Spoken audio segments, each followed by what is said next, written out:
welcome to session number 65 of Tearsetta Kingdom. We're here at sunset in Hateno Village, where we are currently sitting on a bank of 137 shrines and 395 Koroks. And we've got a couple of things to do in this region today. One of which is probably to take a fresh attempt at trying to uncover the shrine that is located in this position here. It seemed to be under or in the middle of a snowfield, probably under. We haven't found the entrance there yet, despite scanning the mountain many times. So, and also looking at the various cave systems that seem to be available. I believe there was another one here too, yeah, up in Zora's Domain. That one, we have a cherry tree over here that might potentially reveal some information. Cherry tree down here as well. And also a lot of unexplored territory up in the sky in this region. So we'll probably be taking a look at some of that on our way back up into the northeast. So yeah, on the surface currently, I think we're just sitting at a very small handful of shrines that we have not yet actually traversed. About 5 of them that we haven't visited yet, I think.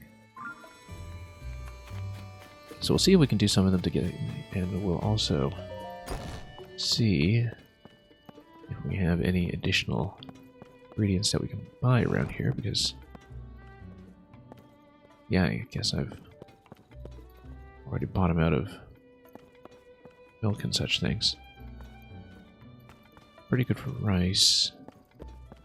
We do need a lot more wheat. But anyway, yeah, this just looked like more rice balls over here. We'll look around at more recipes. I think there's another shop around here that there's a couple more listed, although I may be confusing it with the first game, now that I think about it carefully.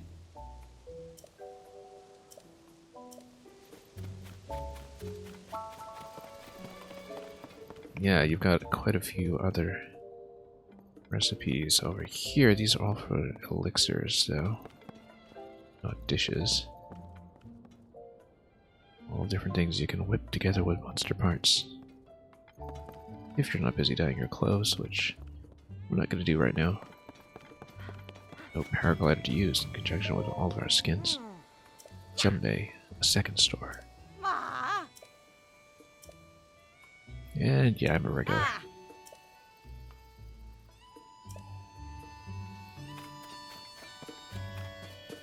Oh, maybe that'll wait until the next game, who knows. Plus fire burns forever. And yeah, you had the election already. Oh.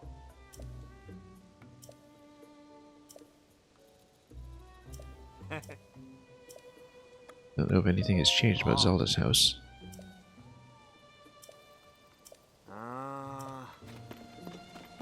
We might check it anyway, we haven't been there in a while. I think every time I come by the town, usually it's under fairly sleepy circumstances. So, nice to actually browse around here while a little more alert for once. Just something very calming and soporific about the Hateno town music, perhaps. And just the overall ambience of the setting. But yeah, our house is over here. Checked all the wells previously, I'm pretty sure. And in any case, I doubt that's going to be something pertinent to whatever cave system eventually gets us over here. I would have thought it's one of the water features that would eventually connect to that through some cave, but we hadn't been able to find it, so. Dreaming about frogs, yeah.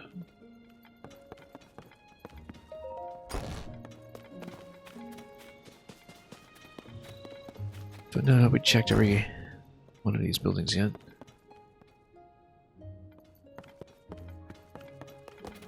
Yeah, we've done wonders with this modular housing.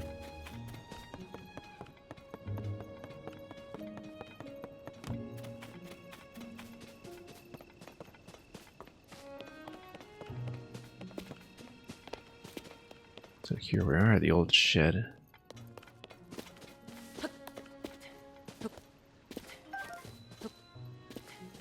We have been to the secret well. This is where her notebook was.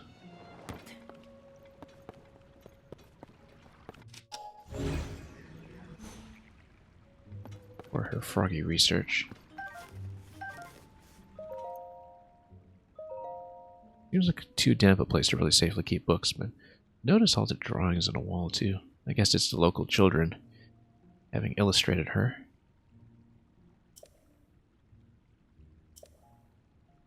And yeah. Found that previously, except it's extremely expensive to upgrade. Interesting that Zelda would design us the new champion's tunic. And yet require scales off her back. After the time loop. To improve it further. Well, I mean, I guess it's the fairies that demand that. Oh, look at that. There's a picture of her horse. We didn't realize this previously because we didn't know about the golden horse the last time we were here. And yes, this is the flower lady, I think. Magda. If I'm not mistaken. Goats along her travels. Oop. This, yeah, rock salt. Is that... And some rice and some beef, yeah.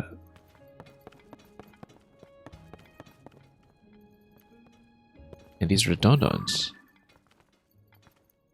Interesting that we can kind of recontextualize a lot of this now having played most of the game and seen most of the related imagery. I still don't know whether the Champion's Ballad photo appears based on your Champion's Ballad save file. It would be interesting if that were the case, but I'm not actually totally certain about that. Yeah, we've read this before. Let's just head back out. Pod over here, we need it. I never did find the shrine either for... Not a shrine.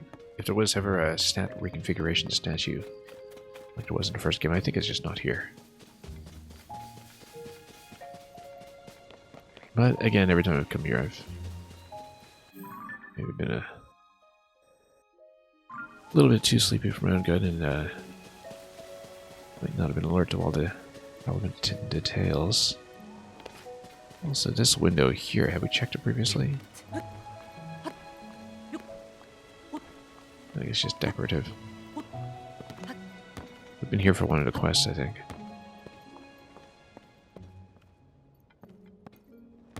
There's no particular reason to come back. After having completed the mayoral race. Yeah.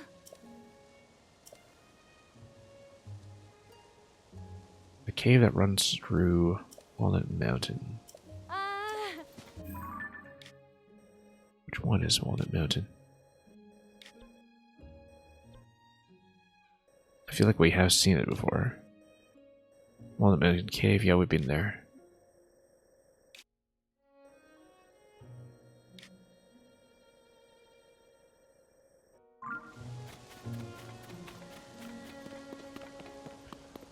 Doesn't resolve a lot of the other issues that we've seen though. Look at these Inukshuks. The children have no doubt been constructing. Ah, here's... Look at that. Even the statue has a CC hat. Did I realize this the last time I was here? I don't know if I did. Very fancy. So beautifully decorated, too.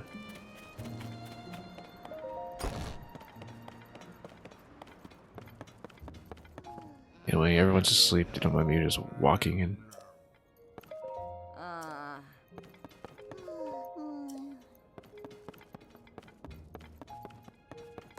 I think Zelda's going to operate as a local Santa Claus or something.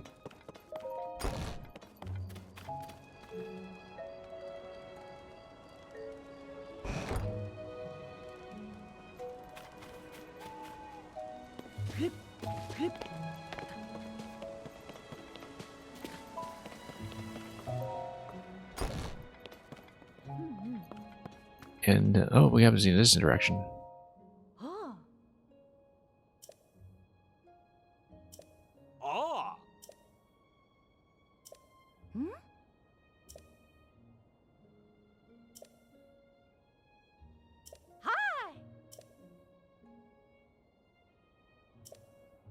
I don't think we're going to weigh in on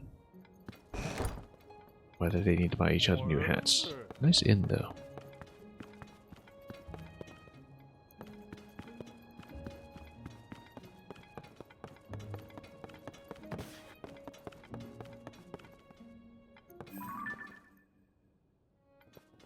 Just gonna admire the artwork for a bit.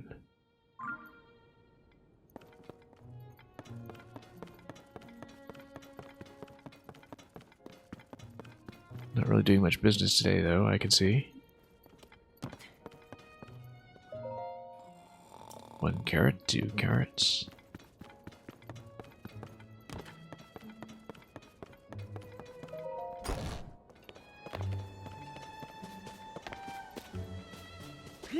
Okay, so... yeah, we've pretty much been everywhere here.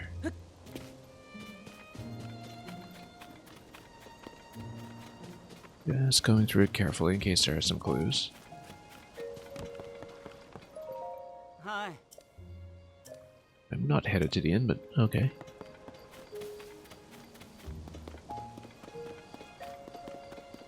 We know we don't have lab access yet, but eventually we'll have to do everything with Lookout Landing.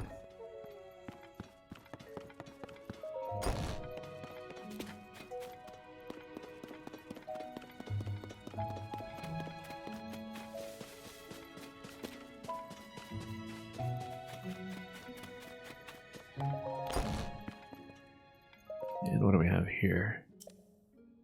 We've moved. And we can use this house to rest now, can we? Just really? I mean, we could have used the bed in Zelda's house too, apparently. I would think. Used to be my place. Seems like there's a bit of an untold story there as to how our property was appropriated by the state.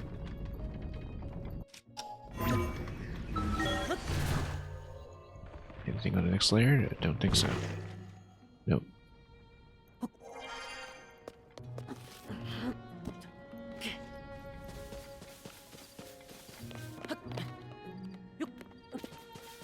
Okay, we got a tower over there. We've got...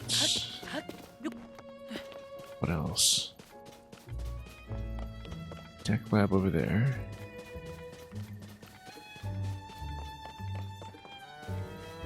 We should look for an upper vantage point, because here, I believe...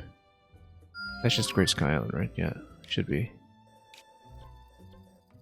It's a very distant silhouette, but that's unmistakably it. But here in the southern skies, yeah, we've seen a cherry tree previously. This island we haven't been to. Looks like a boss. Very likely a flux boss, actually. Unless it's a Gleok in a corner, like the one we encountered last time. Could have been here. Ah, yes, more cheese. Yeah. Do we have anything other than cheese? Or is it just cheese? I think it is just cheese. And yeah, this is a cheese pizza. Not that we have Ah. the wheat for that right now. Hmm.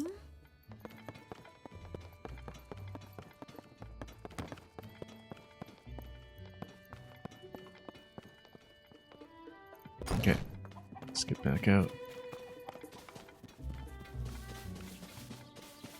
Yeah, so we need to figure out how to get to the shrine that's in the mountain, but I think we'll go sky first. Since we haven't been up into the sky in this region at all, really. And it's not that distant. We can probably reach it more easily from the peninsula, but let's just see what our options are.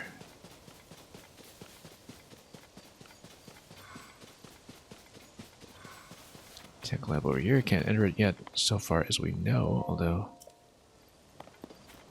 maybe there's a way to sneak in if we're going to be crafty about it.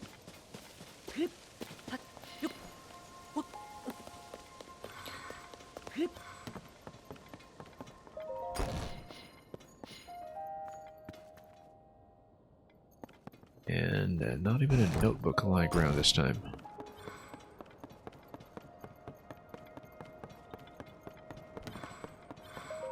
At least not on that floor.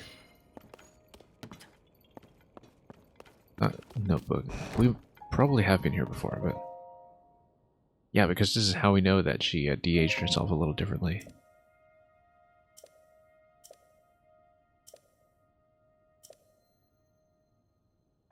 Three volumes of your diary are hidden away now.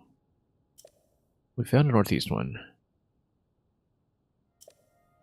She has no idea that the Yiga clan will just raid her place and take all her secrets.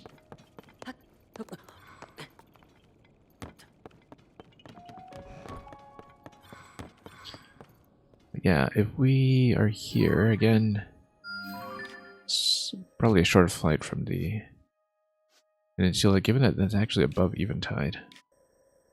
Right above eventide. That's okay, that's still pretty reachable.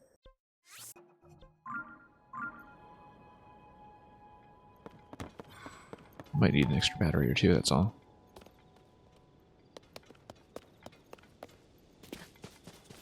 Yeah, and eventually we're going to need to do something about that mountain shrine that we couldn't locate. This one right here.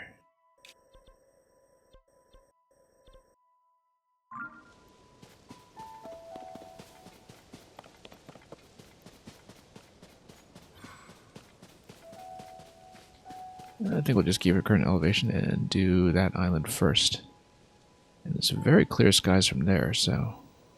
oh, look at nature's right there. We need a claw off of her. You know what? She's right there. Let's try to do the approach.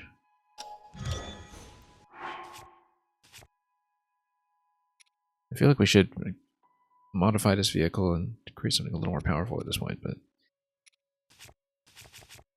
we got plenty of battery. Plenty of sticks. And plenty of fans, for that matter.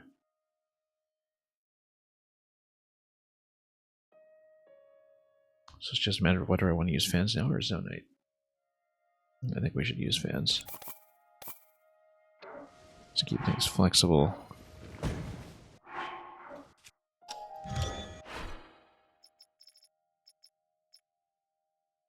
And yeah, we'll just do the usual hopper vehicle. It's not the fastest, but there's going to be plenty of control, so... alright, so we were going to go down to the Sky Island in the southeast, but the thing is, Nadra's here, and so... we'll try to get her first. We are going for claws, specifically for... one of the... upgrades that we needed. Wild set, I think. We'll see if we can intercept. And since we're here, we can... also, first of all, this is a switch to the Zonite hat, just for energy efficiency. Also because we upgraded the thing like crazy, and it now has excellent defensive value to compensate for our rather limited snow quill set.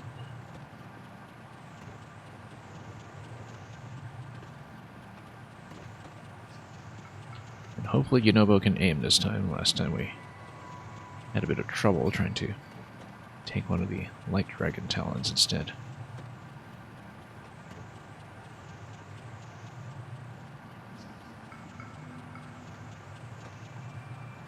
So yeah, we'll try to nip off a claw.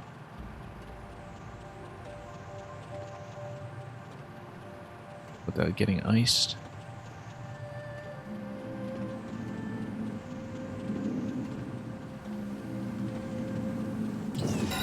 There we go. Did I get it? I actually don't know.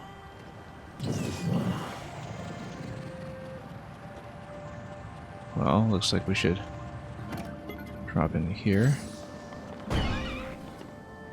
Whoop. Come on, recall.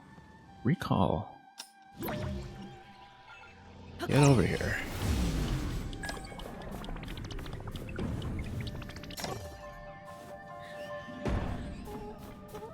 Okay. Got some ice going here. We're going to just get up there and fight that way. Now, what do we got for bows? Switch off into the royal.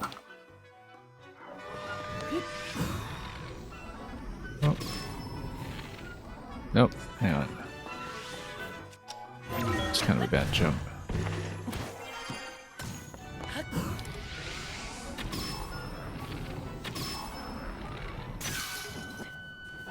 That was a rather limited royal bow, that's okay. We'll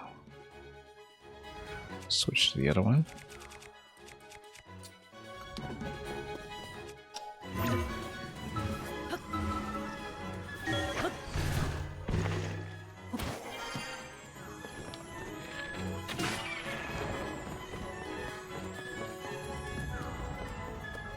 And probably just whack this guy.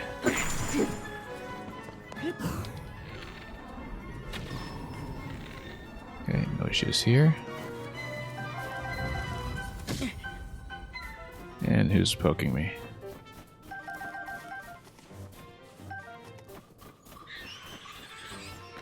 Oh, I hear someone.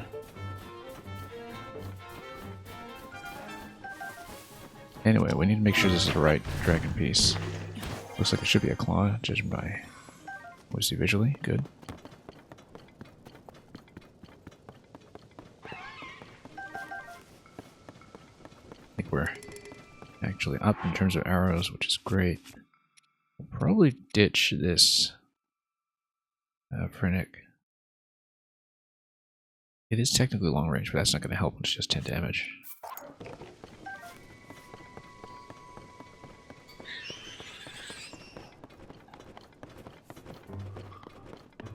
And who's flapping about? There you are. Oh, no. Come on. Oh, I see. I was running into spikes. That's where the damage was coming from.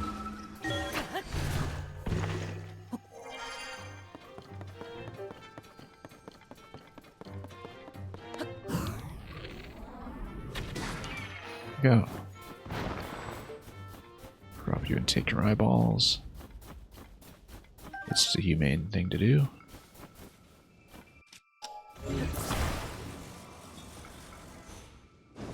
Also, more eyeballs, and I said, you know what, let's just whack this stuff.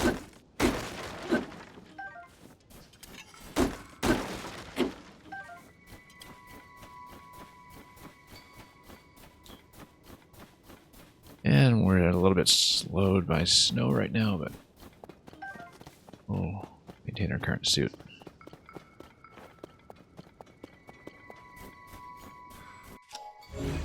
Make sure there's nothing else around here that we need to loot. Yeah, we're totally bogged down by snow right now, but it's okay.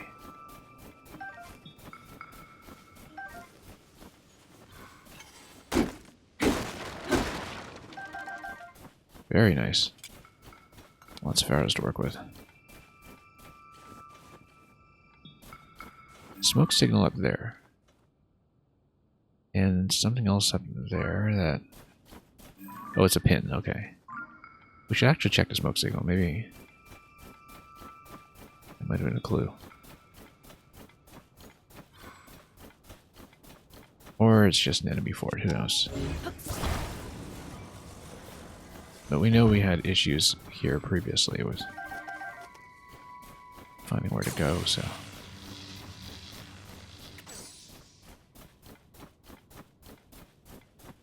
Let's take a look.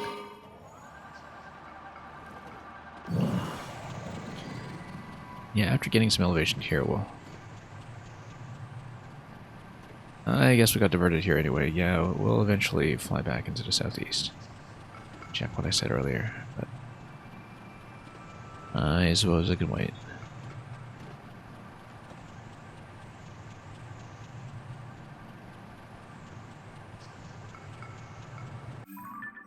And yeah, so we'd been over to what was apparently a snowfield. It seemed to imply that the shrine would be underground beneath it, but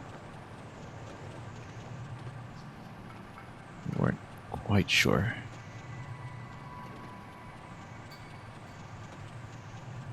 Because cherry trees didn't seem to reveal any passage that we didn't already know about.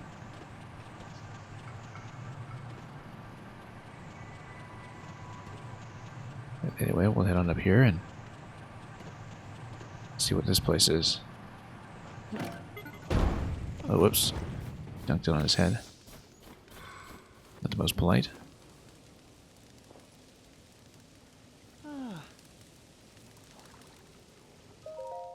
Oh, is this the... Okay. Yeah, he has told me about this before. I just don't remember what his whole shtick is. Skim across snow from the spring high in the heavens to the mountain below. Ah, yes, no, this is just about the skydive. Or the last piece of the skydive suit.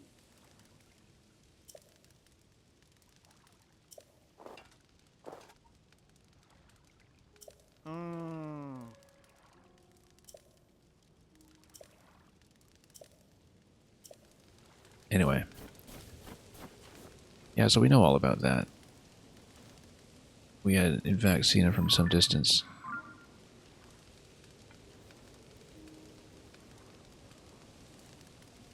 That's just a cloud, I think.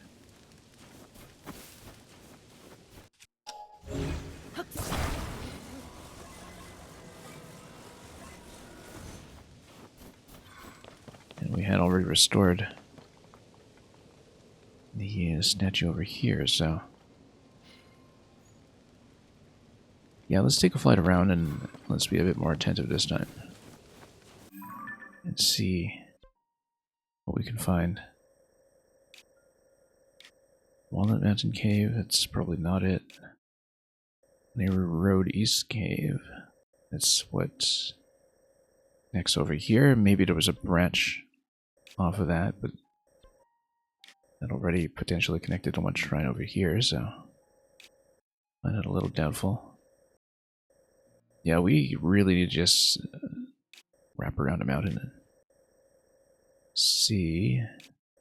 Possibly Walnut Mountain Cave connects all the way through here. Maybe there was an additional passage that we missed. But we might have to check the caves again, regardless.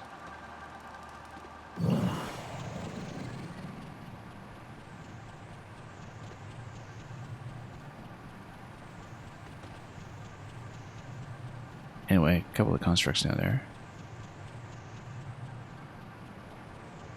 Also, yeah, more dragons.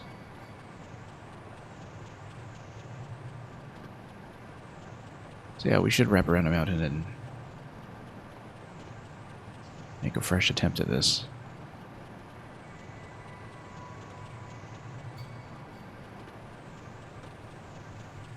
Or make another attempt at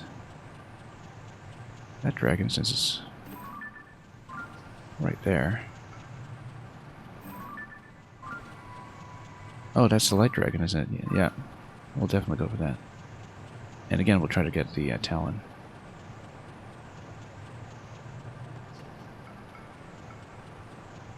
So we've been diverted from several missions here.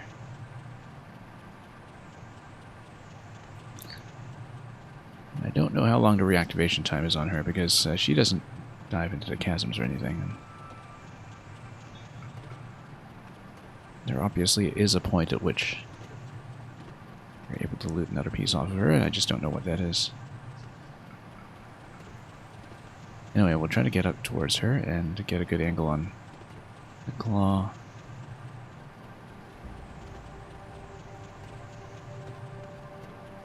We'll be over water, I hope, so we can just drop in.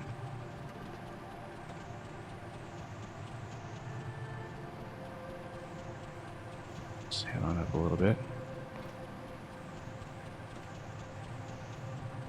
Let's try to drive somewhat straight so we can see where Yunobo's aiming and steady him a little bit.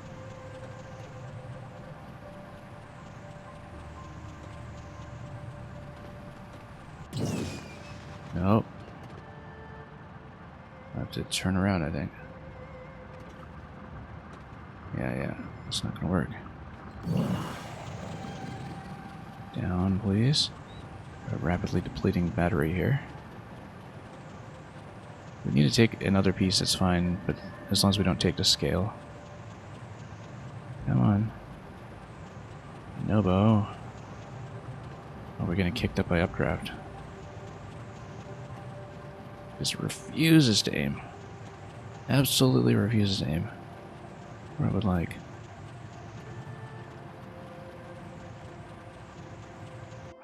Okay, either we drop it in a little bit and then activate the battery to try to get the fence going again, or we plug in a few charges now, or we just take something like one of the back spikes as a compromise.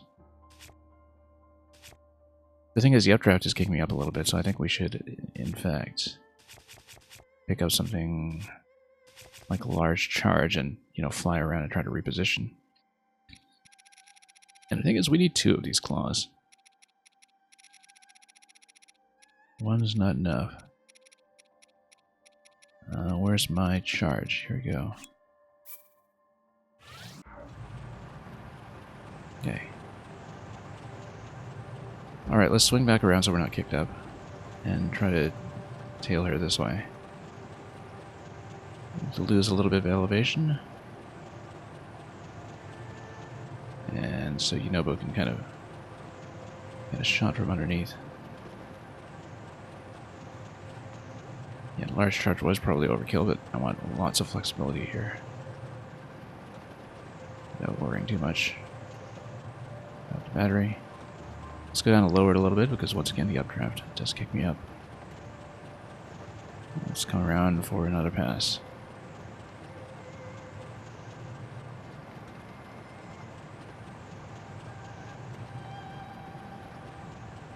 Alright.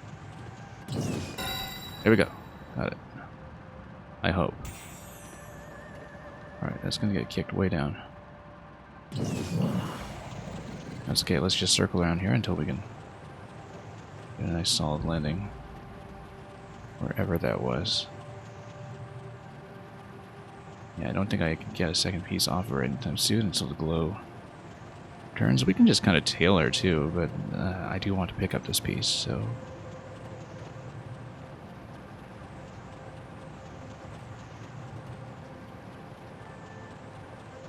we'll see. Yeah, I see where it's located. And some ferries we could just probably drop, but I do want to make sure we're clinging onto the stick here.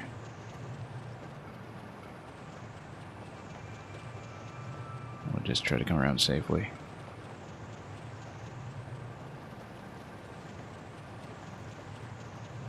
Yeah, it might be a while before she's available for another shot anyway.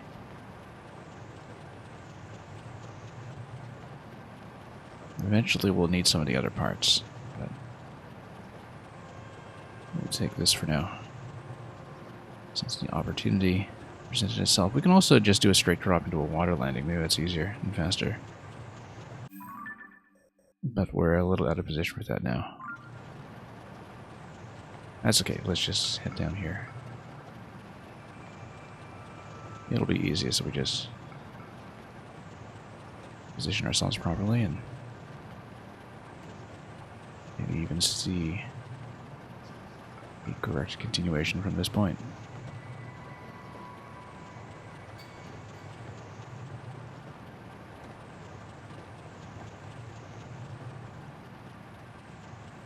We'll just try to circle around and land accurately on the mountain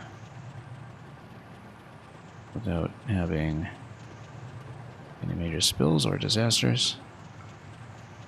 Almost there. Let's hope for the best. Sounds we're not like completely off the mountainside. Alright, let's pull back a little bit. Get ready to drop.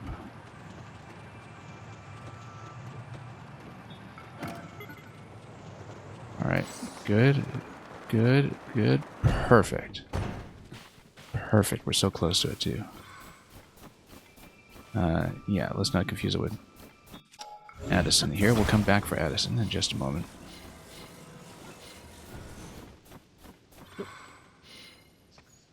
Getting a little better at these landings, I suppose.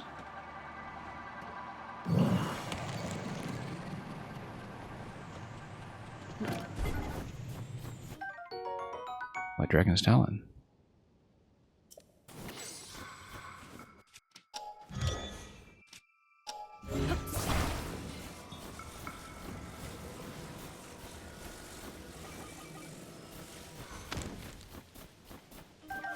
Yeah, basically you can create a healing staff with her. By the looks of it. Anyway, let's prop this up. Like there's a strong implication here that we need to use some trees or stones or other things. Maybe I could even just use my vehicle.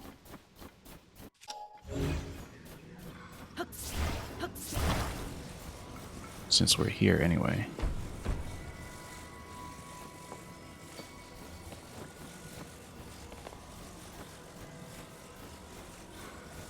Right, we'll grab this. We'll maybe attach the snowballs to it.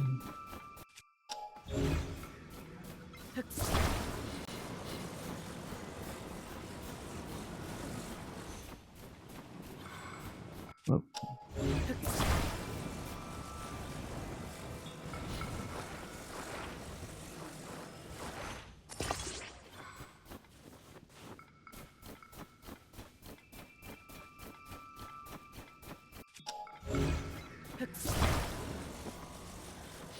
And this problem will just resolve itself.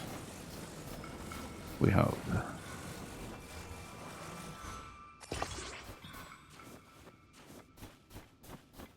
Yeah, I need to prop something up on this side.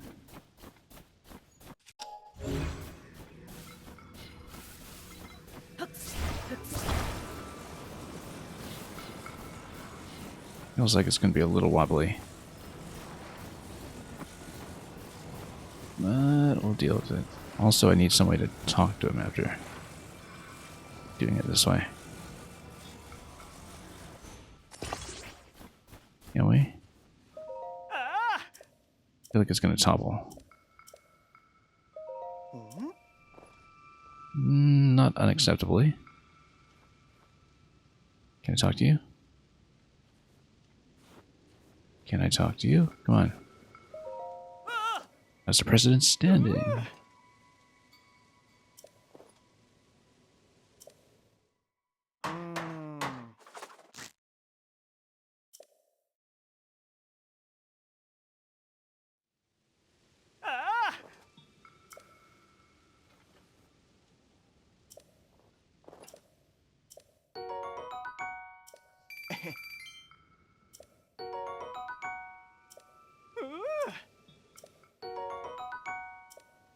We'll take all of that.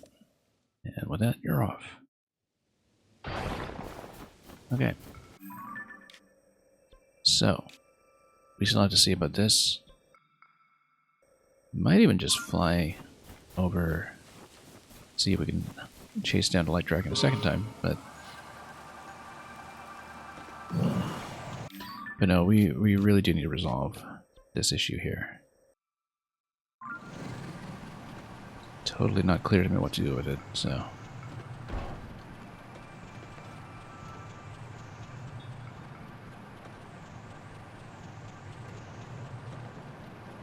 I just have to wrap around a mountain until something presents itself.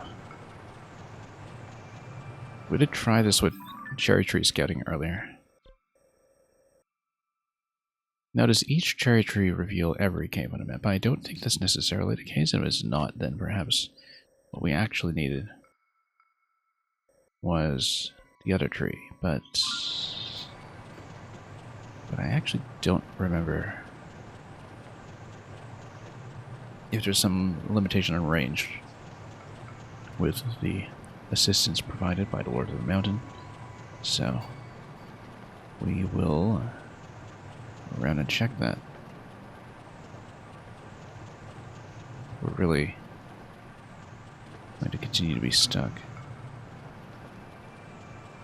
Also, there's a what looks like might be a bloopy down here. That's this cave, Walnut Mountain Cave. That's where we had been before. That goes straight through. But if there is a divergent path, then that'll be well worth looking into. Looks like that's already kind of attached to a shrine, though, so I do have my doubts. And we also lose the vehicle in the process, so let's just continue this way for the moment.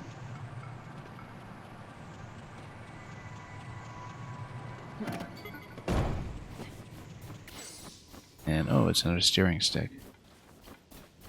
We're fine on sticks.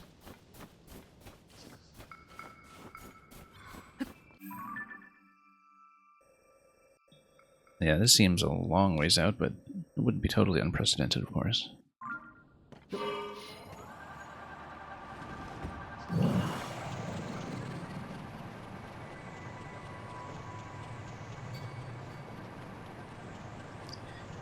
Yeah, we'll see if there's something here we've missed.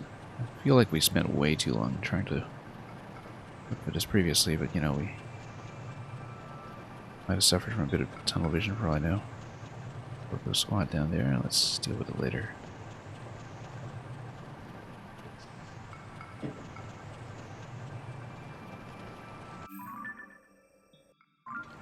And let's check this lake down here, just in case there is a water entrance. I must have checked this previously. Seems like one of the more obvious locations to inspect. Yeah, but it's just back to town.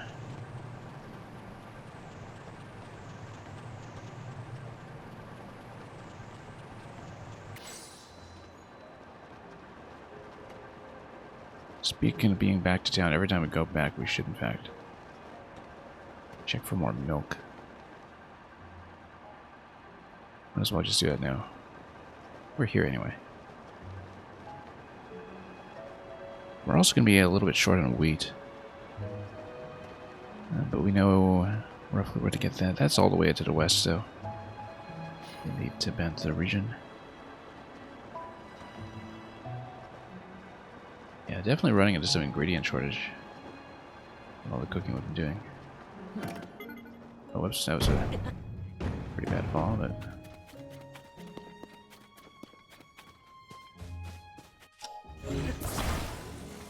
oops. Let's see here. Wanted a general store. Let's pull this a little closer just to avoid any issues.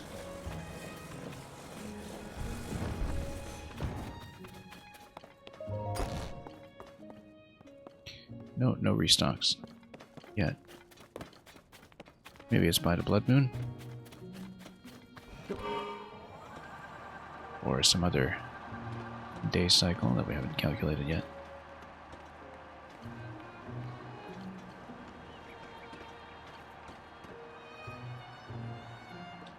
Also, since we're here, we might as well just...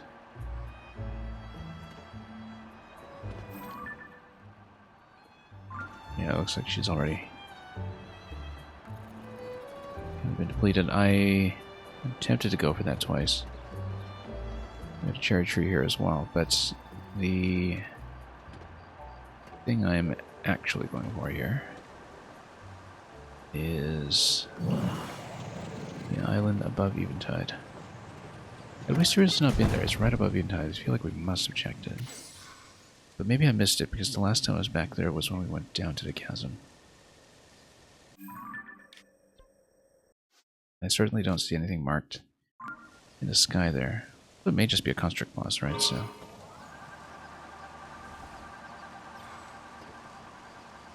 could be nothing. Yeah, I probably needed some battery life for this. Or we can just take a closer approach to somewhere like the peninsula. Let's move up here first.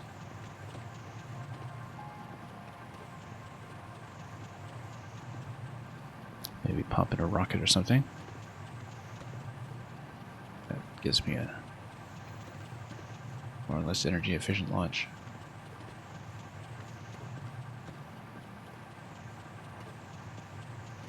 I need to spend a charge anyway, but that's okay.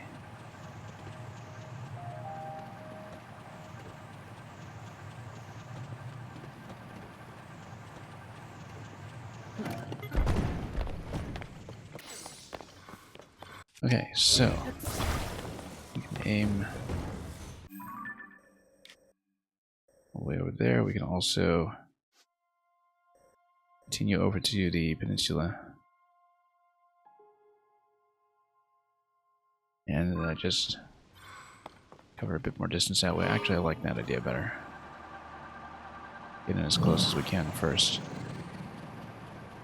and avoid a whole bunch of other issues.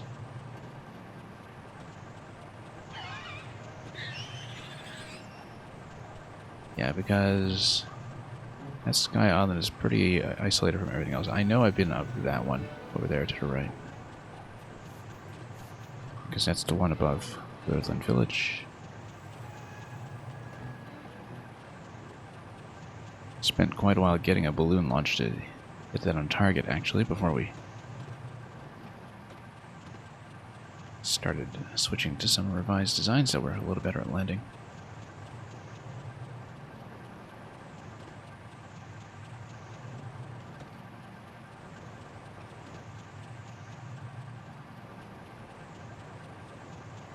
Yeah, we'll get up there. See how to make this approach.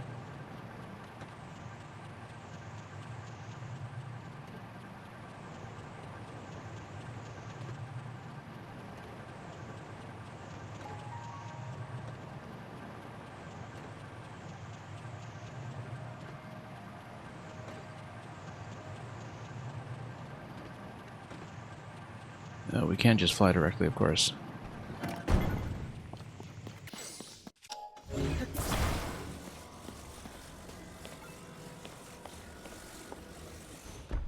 wonder if it is slightly more battery efficient to be using a rocket for the initial gain. Superplex coming in with a Jackal squad. I'll give you a big shout out.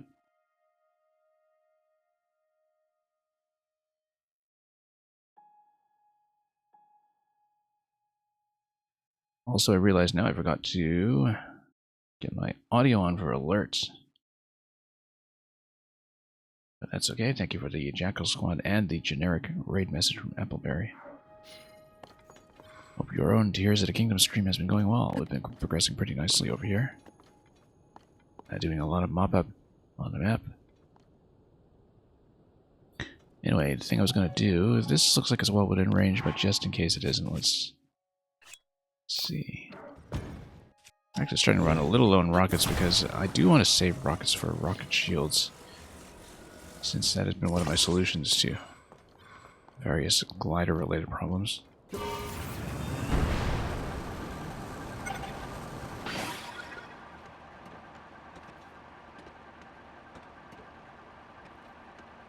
Yeah, I wonder if we can get there on one battery if we use a rocket to cover some of the initial launch. Well, we'll find out.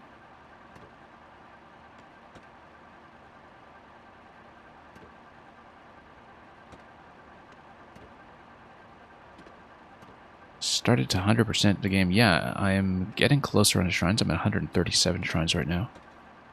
And I also got the light routes, but the light routes don't reveal all of these sky locations. Yeah, so I got all the light routes.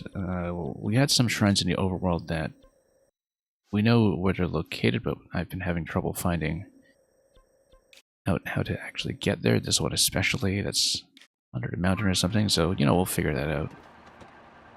I've been scouting around and occasionally just getting diverted by sky content.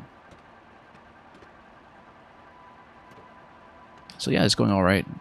Trying to cram this a bit. I have to go on a bit of a streaming break next week due to a couple of different factors.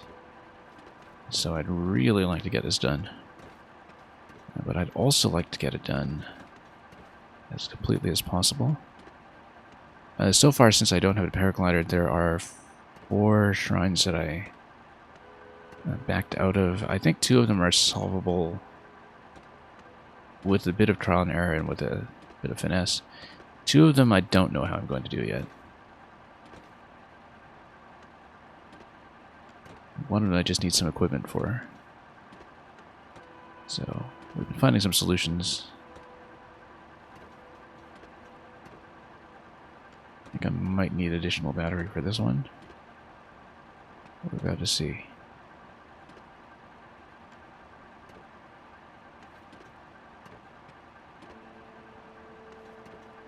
But yeah, getting there as far as the shrine count goes. Getting pretty close to about 400 Koroks. Which is totally overkill. Okay. I think I'll need a charge for sure.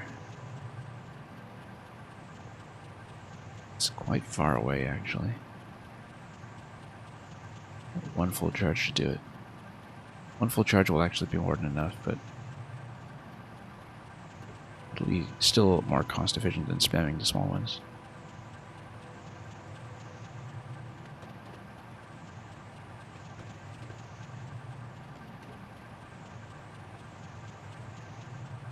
Aren't Koroks just so fun to find? Yeah, they are. In all seriousness, yes they are. Oh, it's a Gleok fight. Great. We love Gleok fights. Let's get some more battery in here. And good thing I still have some decent bows. I previously just completely mopped up the last King Gleok face just with the Savage Line also. I think we'll be just fine. Let me plug in a battery though. Zonai charge.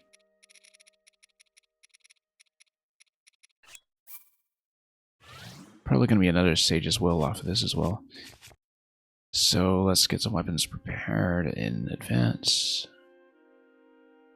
Yeah, use some of the big stuff. Just to knock it down quickly. And last time we were pretty quick about trying to get it down in the sky phase. Hopefully we can do the same here. Should really have attached some other stuff to it too, and that's okay.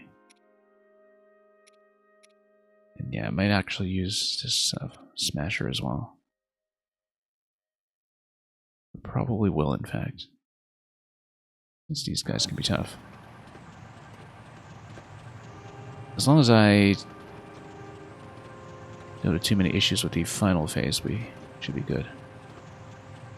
Kind of avoided the shrines. I went more for the sage stuff first. Yeah, I did quite the opposite. If you look at my quest log, well, we do have the 4 sages now.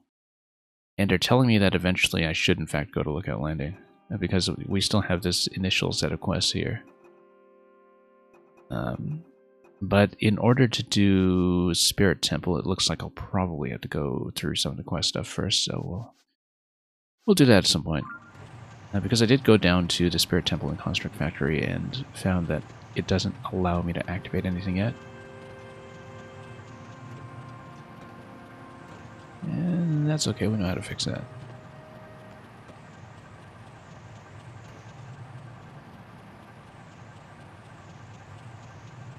And yeah, I wouldn't necessarily say I have a short attention span, but I totally get that appeal of doing things in any order. I really don't like following instructions. I feel like that defeats the purpose of playing video games for me, and so with both Breath of the Wild and this game, I always appreciated that I can just do my own thing and it will just let me with no questions asked. Okay, let's not lose the vehicle. Let's switch also to some better armor. Should have remembered to do that first, in fact. We're going to retain the current piece because it's quite good. Probably go double froggy. And then savage with the bow.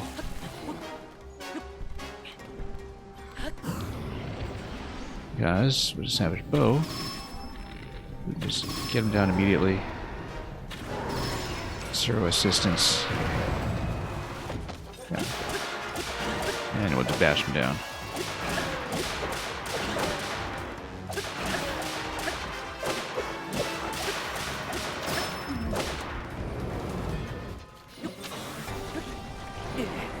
Oh, whoops. Standing too close here.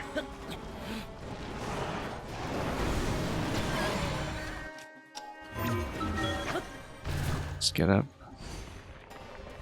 Quick ascent is going to be pretty essential later. Some of the other fights, I'm sure.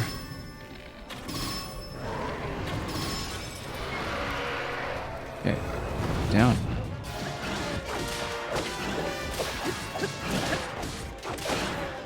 I should check whether I have any fairies to sustain fall damage in case that becomes relevant. Let's get out for just a moment. Back here. Cycle through.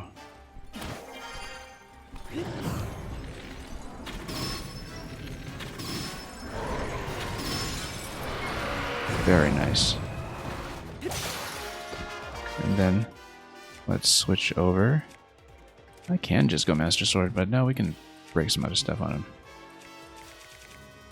I think we got what, this silver Boko spear and everything. Let's go with the 57 Smasher.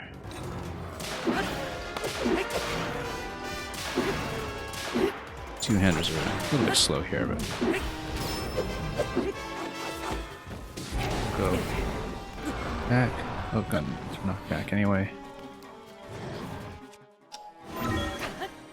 Yeah, getting within range for the final phase is the main thing that concerns me right now, but we have the vehicle here. As long as it doesn't get smashed up, which it might given how he's standing right now. We should actually be okay.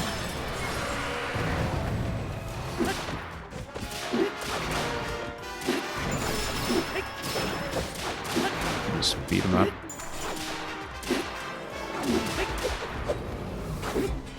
Run out.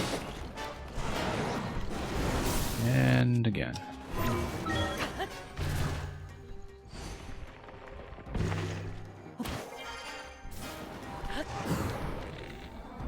Look at that, raise his head just in time.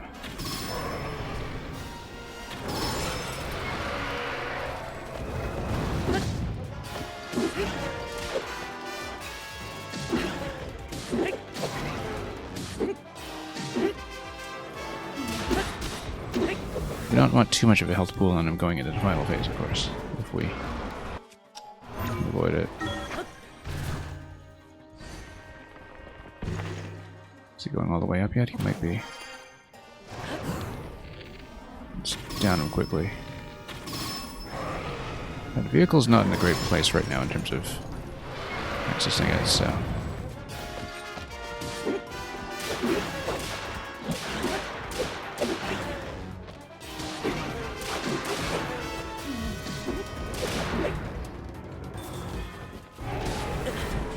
Oh, a little slow on that. No, he's going to go way up and out. That's going to be a bit of a concern, I think.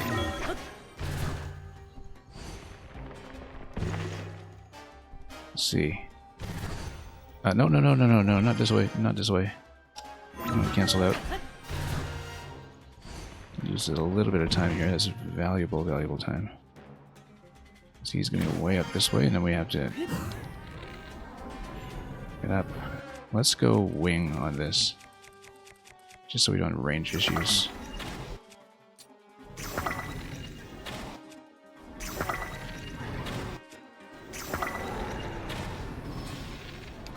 Good. Drop him. A lot of fall damage on that, which is great.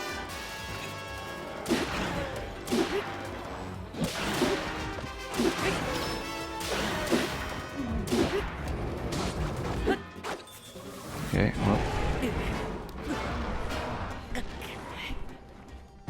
Wait. Can we just go Rakuda on him quickly? Or even Keystone him quickly? Oh, yeah. Okay, he's a little out of range though, so let's go with the... Let's ascend first. Because now this phase is going to be annoying, because I was hoping to drop him before he was able to get up high like that.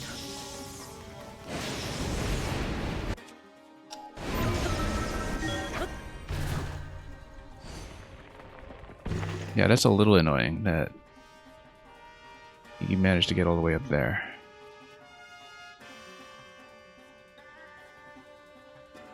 We might fly up for this, actually. And shoot him down. I'll try with bow first. It's going to be with a long bow. And yeah, we need to wing.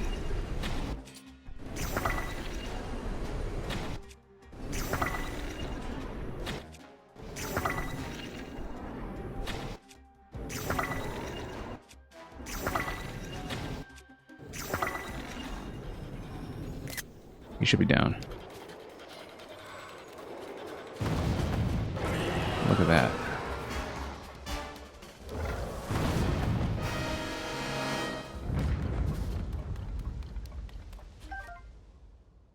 Okay, despite having to switch to the long range in the last phase, that actually went pretty smoothly.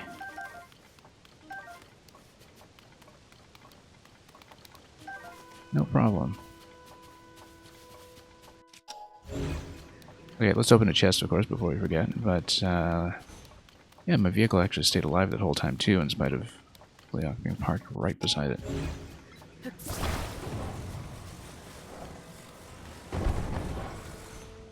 Let's make sure we switch back to a lesser bow, so we don't waste it.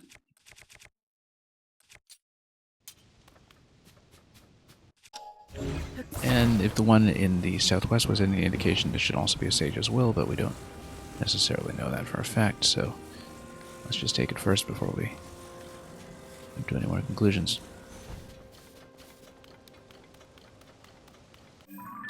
So we found one in the bottom right and one in the bottom left. Did we ever really properly check the top corners? Well, this was a labyrinth, so that was nothing. I wonder how many more King Leoks there are. There was the one in the depths, of course, that we actually encountered first. Yeah, another Sage's Will.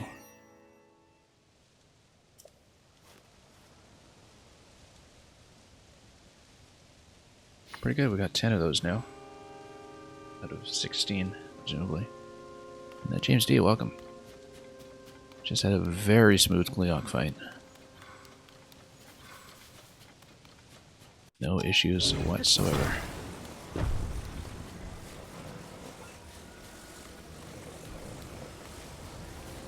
Now we do have to get back to hunting that one shrine that was still unaccounted for.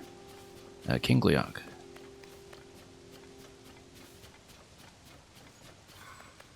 And yeah, it went pretty much perfectly. Except he had just a sliver of damage at the very end when he went up to the last phase. So that was unfortunate because my damage was just a little off, but we took him down really quickly. Just with no problems. Okay. I think we should drive this, and we should actually drop down to the water with it, maybe. Also, let me run around here with the Korok hat briefly, just to check.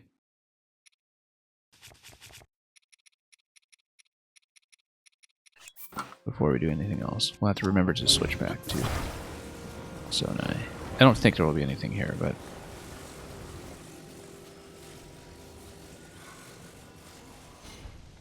we'll just run around.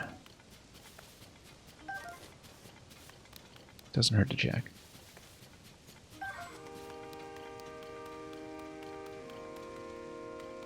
Yeah, there was a treasure pedestal. I doubt there will be anything, but we'll just loot some of the plants along the way. Yeah, Superplex, I totally understand. I expect people to raid run, actually.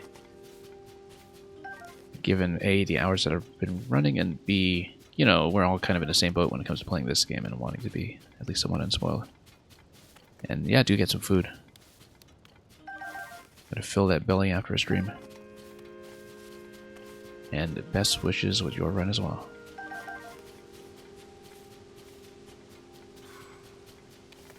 Okay, we might as well loot everything here. Dazzle fruit actually does get consumed pretty quickly for some of the gear upgrades.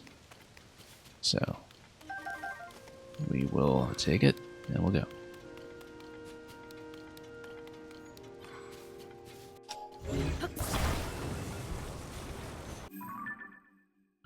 Facing the wrong way. So yeah, we still have a couple of unsolved problems. Thunderhead in one of them. From this angle though, I can kind of see... well, let's take a look here.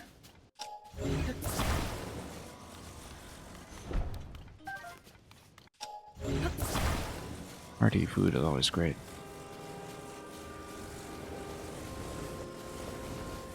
Okay, from this angle...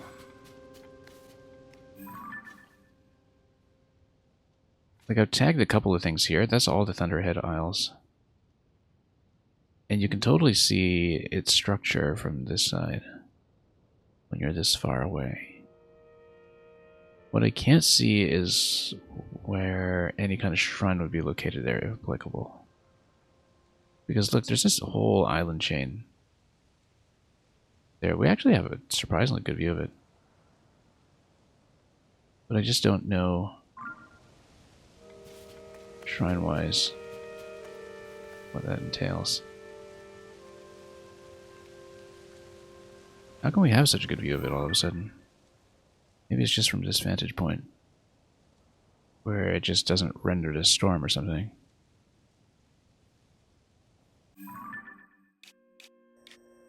Because we tried to, you know, haphazardly tag so many things about it. We know there was a central island there that had not only the treasure chest, but what seemed to be an electrical node. We had been to the platform previously to fight the flux construct there. Got this whole chain. I'm sure if I flew in closer, though, then the thunder becomes an issue again. Well, let's just scout this for a moment while I actually have a chance to see what it looks like. That's actually a lot of islands in that cluster. Much more than that. Yeah, so this platform over here is where we fought the construct. So it's part of this connected chain, but if there is a shrine, where would it be? That is what I don't know. And for example, if you tag this in the middle here, it's not even in the middle, it's off to the side. It doesn't quite help, but you know what, let's... okay, no, I tagged it tips earlier. some of these. Let's remove some of these so we can look at this accurately.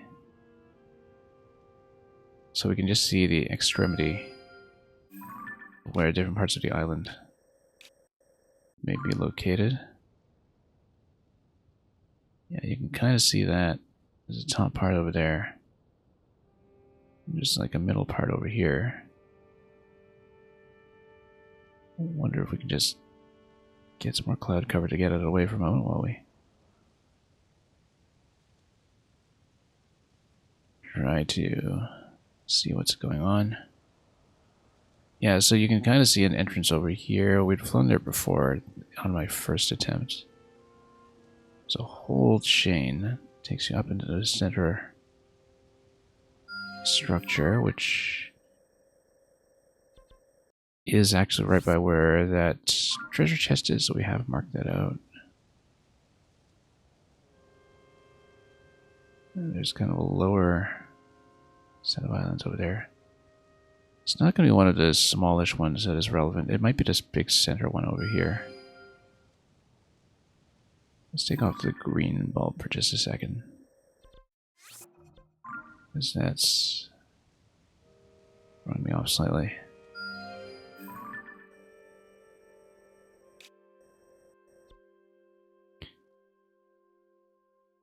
Okay, and just so we have some pins available, let's just convert this stuff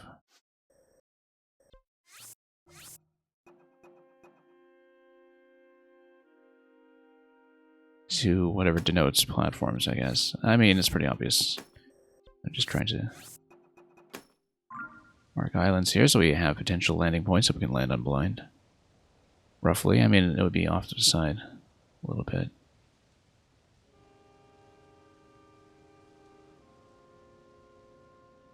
Yeah, but it seems like it's still mostly that central structure that's going to be relevant here, though, that central temple. I have no idea how to interact with it when it comes to that electrical switch. So, who knows? It's strange that I can get such a good view of it here, though. We have a good view of everything, actually. Which means we can tag a bunch of other stuff, like, for example, hang on. Oh, that's the next skydive. Yeah, we know how to do that. And then a series of islands off to this side, which looks very much like another escort to crystal area. As we dive down, and then yeah, it's part of the same connected structure. So yeah, we'll be going there. This is a very good scouting location, actually.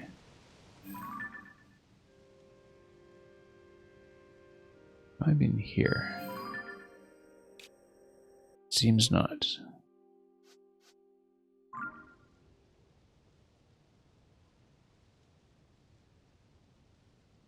I've been here to sphere. Yes, that's everything that was up here. Yeah, we've done all that, I think. Or have we? I don't actually know. That's towards Death Mountain. We must have. Although I'm thinking about the spears that yeah, I think that's Sky Mine, right? That is Sky Mine. It's pretty close to Water Temple.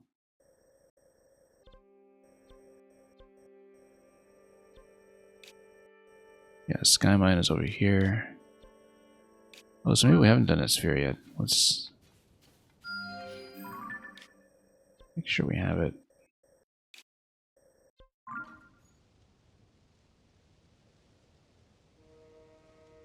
How come that indicator is all the way over there?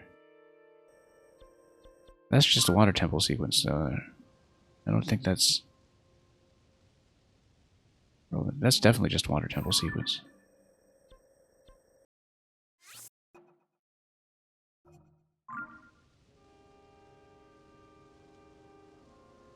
But I think we actually had missed that sphere. And then as far as Death Mountain goes...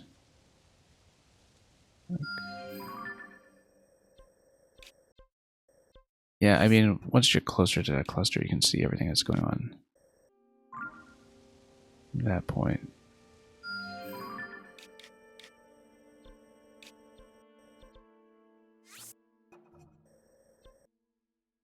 That's okay.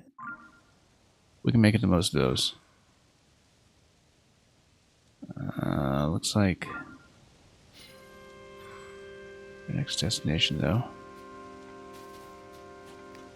Making sure I'm not missing anything else here.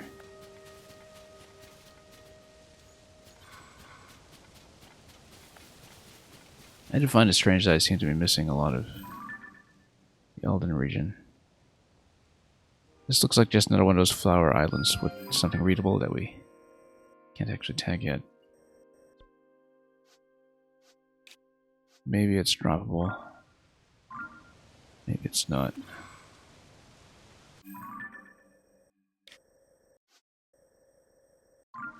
It actually looks like the closest destination. Which is odd. And from there we can scout ahead. Yeah, very strange that I would miss that sphere. Maybe it's just a little high compared to what we had previously gone. That's definitely just water temple over there. Okay, let's go. In that case, we should actually head towards that Sky Island, and if we do, I would expect, given the distances that we're working with, that I will need to spend a battery, so it's my vehicle.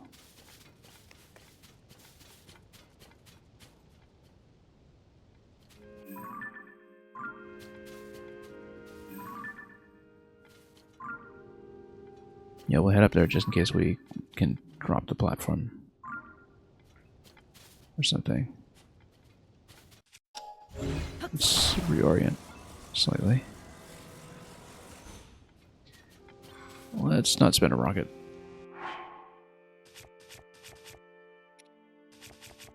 I want to stock up more rockets before I do that. I'd rather spend charges for now. Let's see about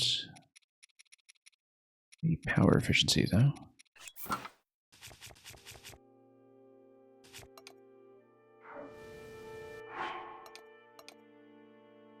Okay.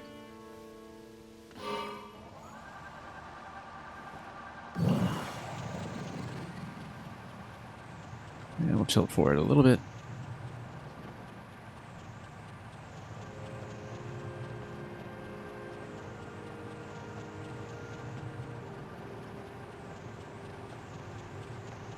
And quickly discover that we just don't know how to gauge distance at all. The silhouettes aren't anywhere that I would expect.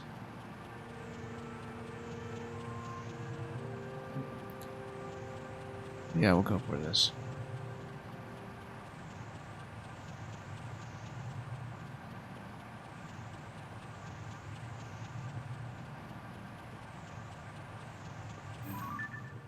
Yeah, the purple one, counterintuitively, is actually further out.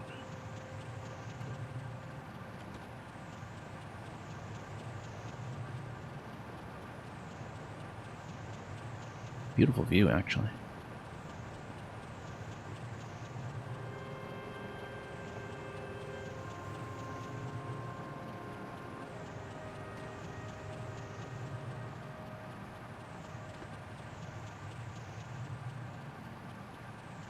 You know, I wonder if we had actually successfully cleared the thunder somehow without realizing it.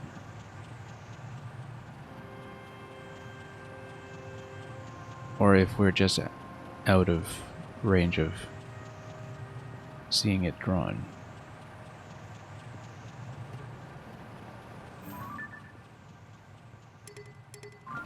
Place any more pins? Yeah, let's go up here first.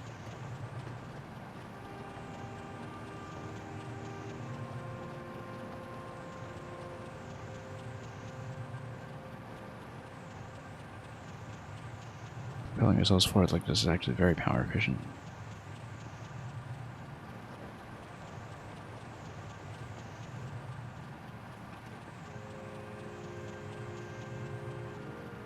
Point that I think even just a few small charges might even do it here.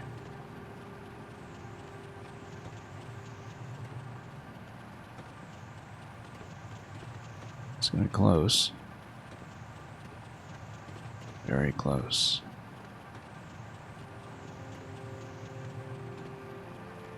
Yeah, actually being able to get over here in a single bank is better than expected. It's going to be another tablet that we don't know how to read, but maybe another platform that will sink on us, but let's do this for the time being, and let's scout from here too. So this over here, had we seen it previously?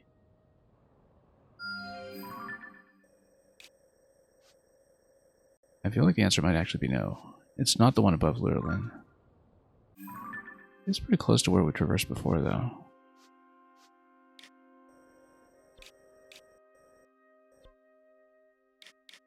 Moreover, to this shrine here, it might be part of the same cluster.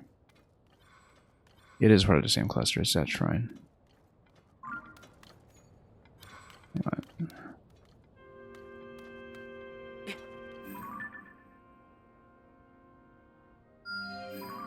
Yeah, we've done that. Okay, that's fine. Let's ignore it.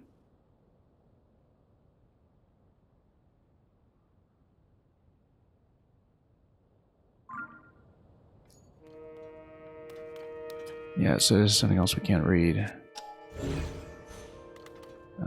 If the platform drops, we need to get back out quickly.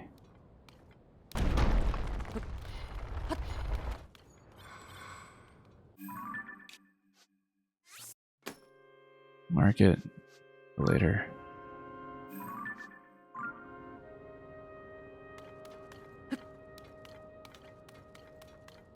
I mean, it is a safe way of just dropping back down if you need something like that. But I'm sure that it's also mainly for the purpose of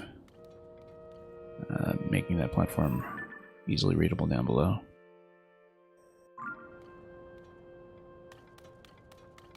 Let's just scout ahead a little bit.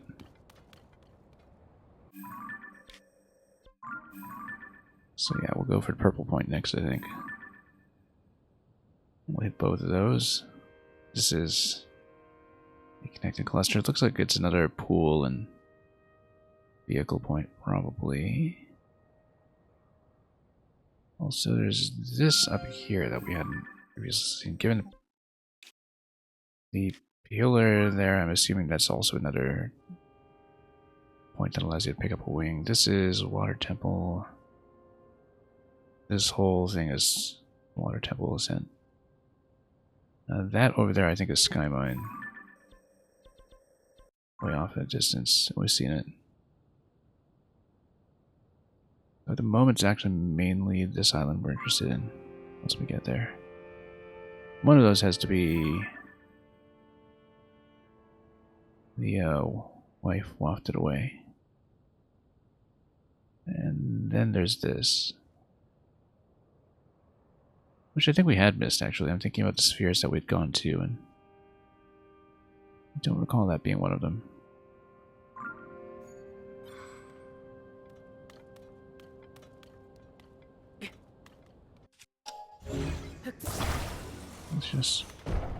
Let's just be very careful backing out here.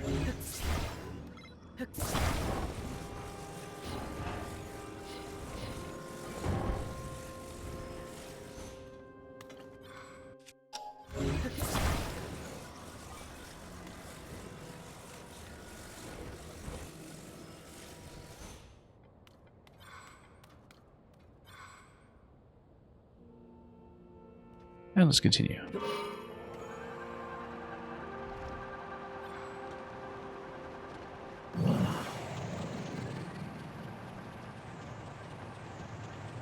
And yeah, the skydive is coming pretty soon. There's also going to be another island connected to it nearby, so we'll do all of that.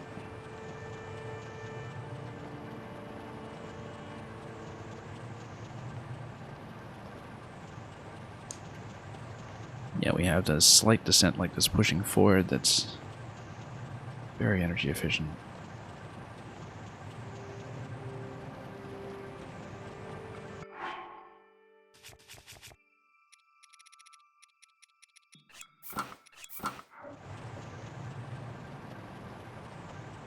Don't ask me how the temperature makes sense.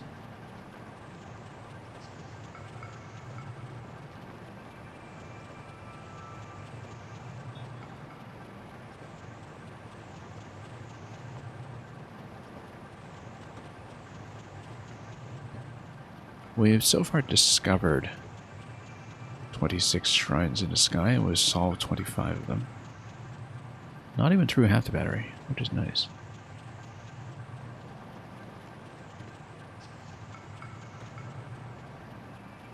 So because we know everything comes in multiples of 4, maybe it's 28 shrines in the sky, maybe it's more than that. Also, it looks like this is something we can activate, some kind of challenge perhaps.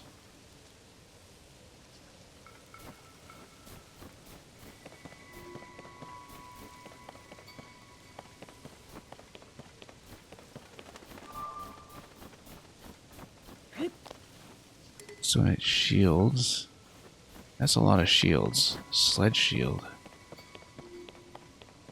Oh. Oh, I see. This is going to be a shield surf, and that's what was being referred to earlier, not a skydive at all. A little concerned about this because we lose our current elevation. We might want to come back to this one. Let's activate this first.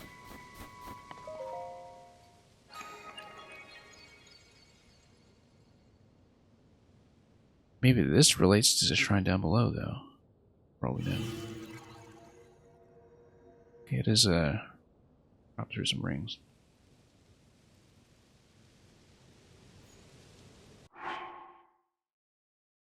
Okay, so this is definitely what the quest was describing, not a skydive island, but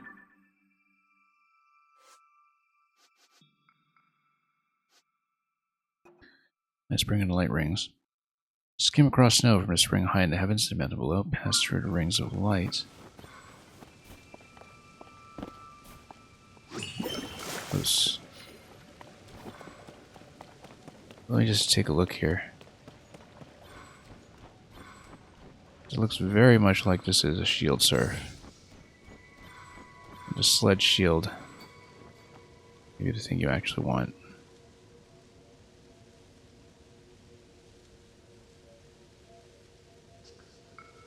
But it's not something timing based. Maybe I don't need to do it that way. Because my concern here is whether this gets into issues with not having a glider.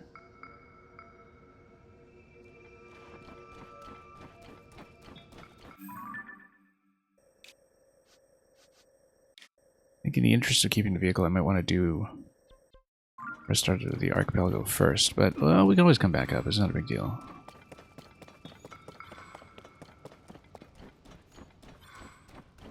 It's just going to give me a sled shield. Encourage me to use it. We have no slots for this. Unless, of course, we put a sled on a royal or something.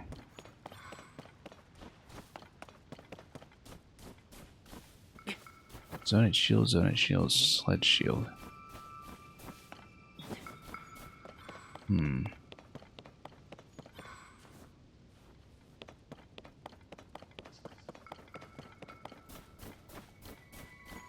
Let's decide this now. We can always come back for this one. After doing the adjoining islands. Of course, if there is a shrine in the adjoining islands, we need to spend a vehicle to come back here anyway. but it won't be as inconvenient. Well, first of all, let's mark this.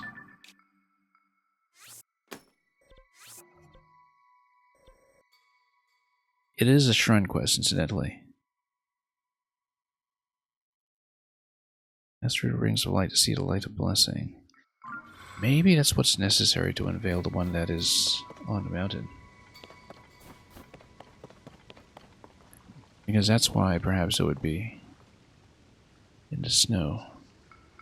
You know what? I'm going to try to drive through it to see what happens, and then drive through it rather than sled through it to see what happens. See if it's like time sensitive or if it's just accuracy based. And if it doesn't work, that's okay. I'm going to try it. I'm going to pass through though. And we can always put this guy on a sled and try to just sled down.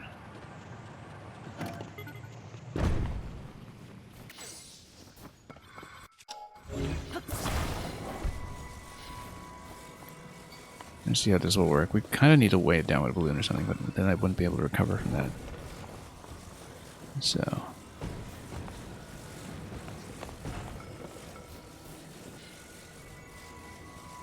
we can incidentally always send it down this way, pull it up with a recall, then drive it.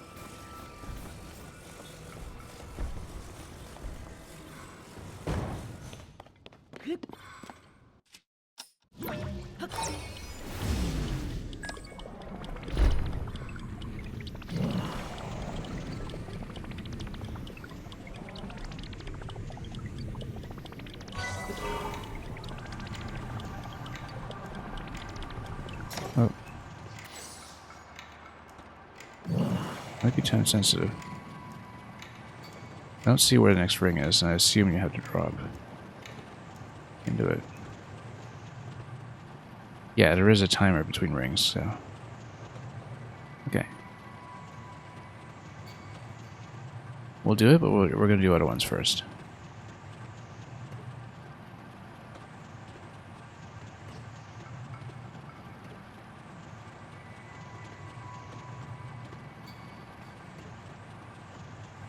Because, yeah, this looks like an obvious skydive.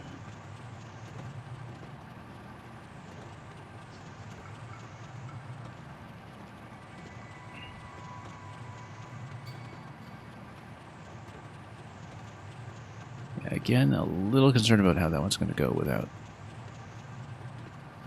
a glider at the end. But maybe with a shield surf it just works out, but no, you'd take a ton of fall damage off of that thing, so...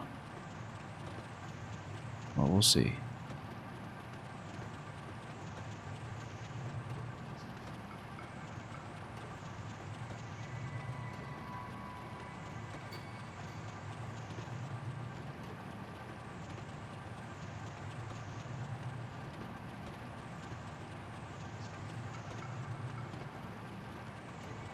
Yeah, the skydive island is like the other ones. There will be a shrine from it once you complete the first dive.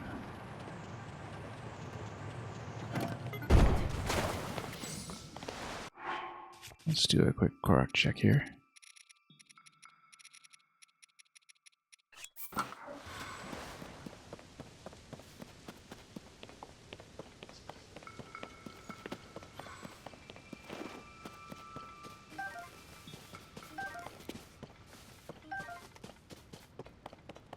Yeah, it gives you one of these. In fact, I think we had been here previously because this is where I obtained a vehicle that would...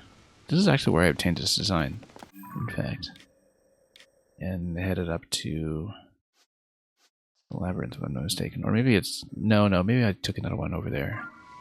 Closer to the sky mine. But we have seen this design previously, that's the point. And we can probably just steal some of the batteries. For our own vehicle instead. Even though this one's probably better balanced for immediate needs.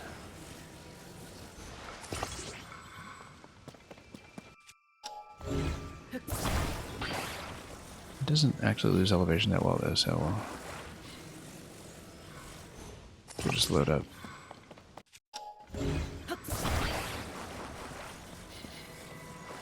Add a bit of mass here, but I don't think we care.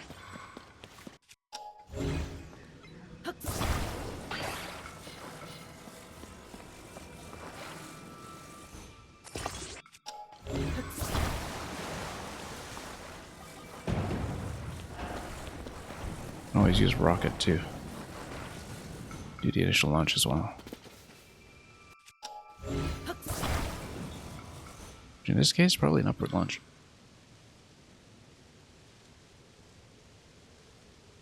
I mean, when you go to the bottom of the skyline, it's going to send you up anyway, but there were other islands there that look like they should be relevant.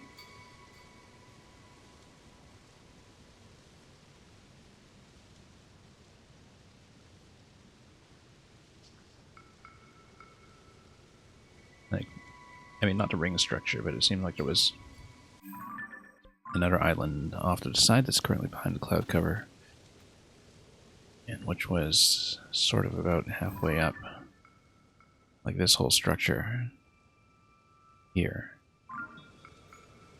So maybe it's worthwhile to do that. Let's take it as is. We'll get an uplift.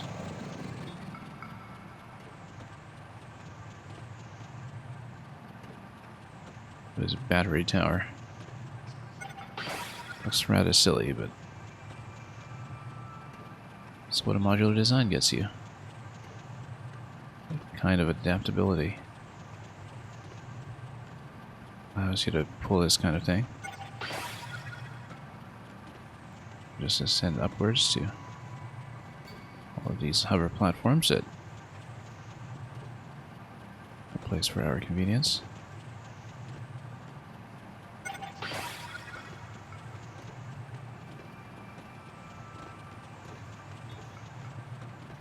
Makes me think we should keep our eyes peeled for something like a crystal escort in this area. Yeah, at the bottom of the skydive it is going to be a water drop as well, which is important to know. Okay. So we can drop here, but we won't. Yeah, there was another vehicle there that would give us a ton of batteries to work with. But I didn't see something that we could use like a... Yeah, I guess the idea is that you would spend batteries, and if you were fairly low on your base battery bank, you could basically island hop by switching vehicles. Or plugging more batteries in along the way, and so... we go up here. We'll skip all of the constructs. Yeah, look at that. It's exactly what it is. Allows you to hop and grab some rockets and other things.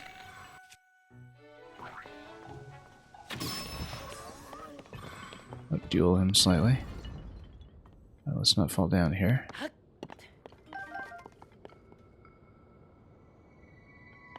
And let's continue.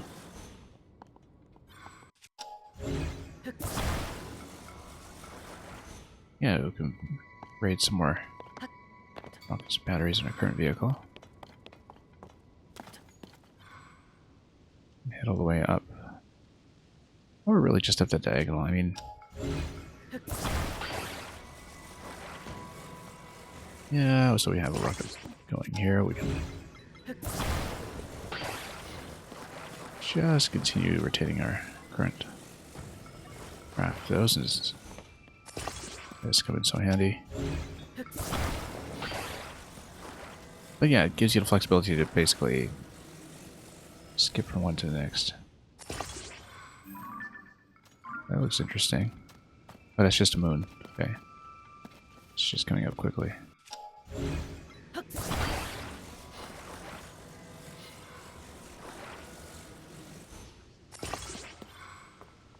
Okay.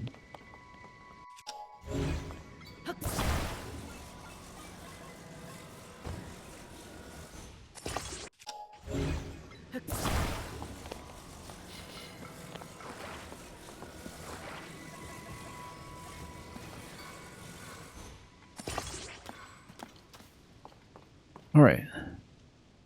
I didn't want to go vertical on that, actually.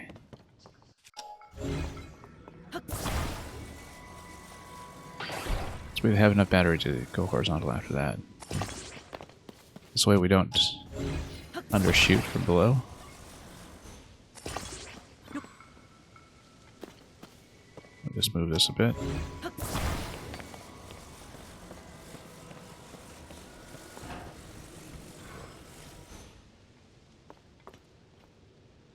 And hop over to the next one.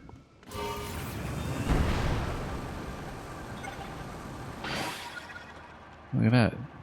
Very nice.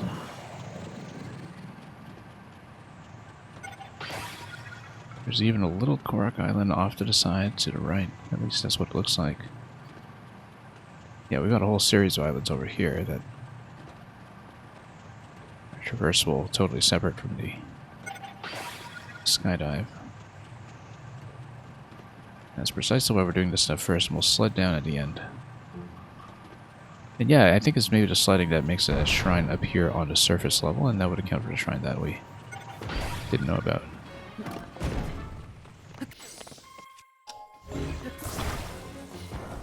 So perhaps it is 28 total on this side. Oh, let's snipe this guy.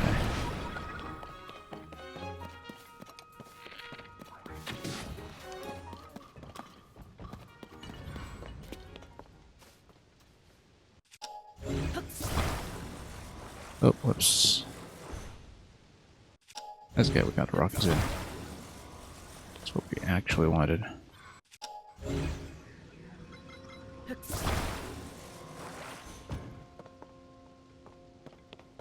Also putting this over the platform so we can easily access it without risk of falling. A lot of these class 1 soldier parts are actually quite necessary for upgrades, perhaps. Yeah, we'll head over to the next island cluster after that. So if it's a shrine there, plus one shrine that is going to be the skydive, it would take us up to 28 shrines discovered in the sky world. We have some other islands unaccounted for, so maybe it's a total of 32 or something, but I don't actually know that yet. And then perhaps it is going to be a surface shrine that is revealed by the snowboard. This is a lot of batteries.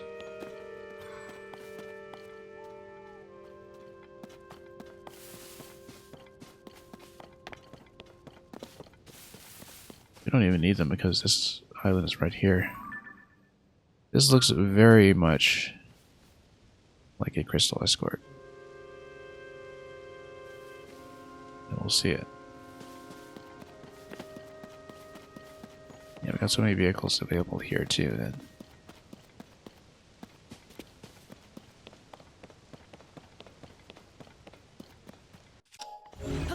yeah, I don't think we'll even need battery for this, but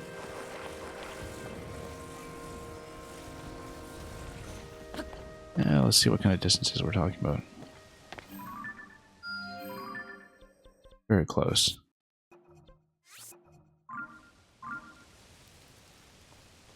So yeah, with the battery that we have out of the box. You know, back when we were on just a couple of bars, all of these extra batteries would have made this doable for me. Since we're here, you know what we'll do, since we have rockets, is more rocket shields. We have some freebies available.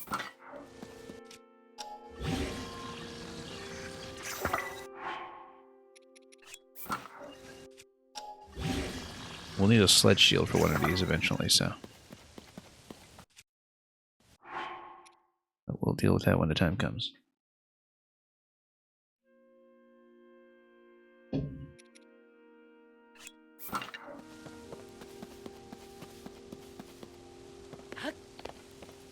Okay, let's go. Also,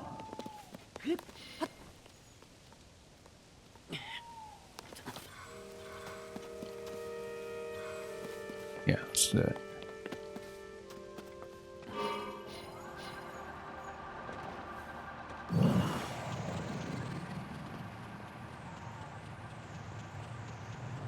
Got a full battery over here and some pretty easy distances.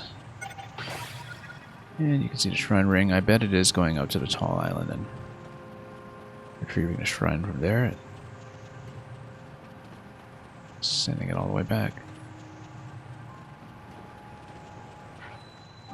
But we'll find out.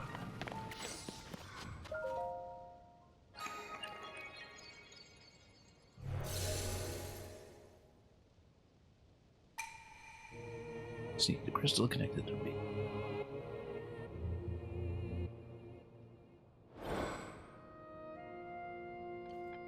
And just as expected.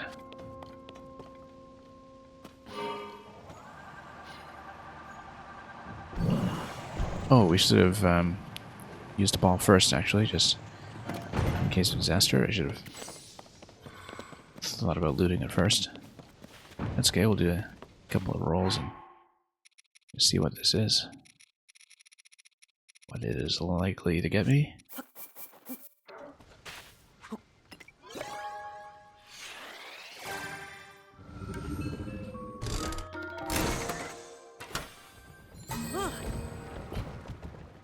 Just to scout it out properly. Have we seen everything? No, we haven't.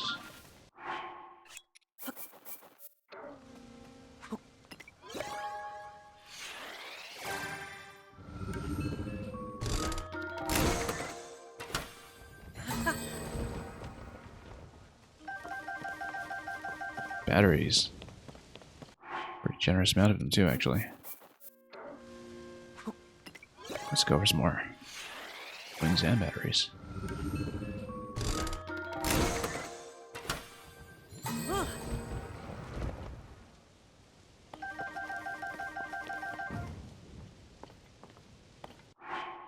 And how many are we looking at here? 22 batteries. More batteries are always good.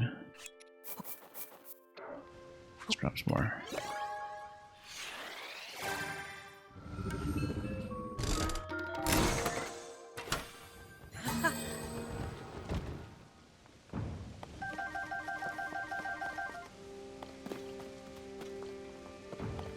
Okay.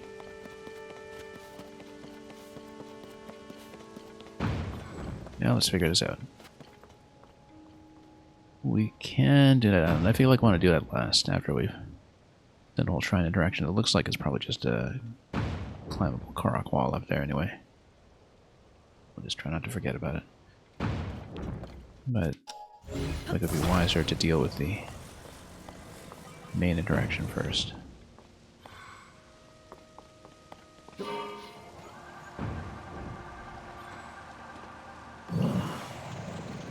This is actually a much larger island over here. Also, you've got a craft over here, so that's good because that means that after we're finished with the shrine and everything here, that we're able to continue over to the skydive island.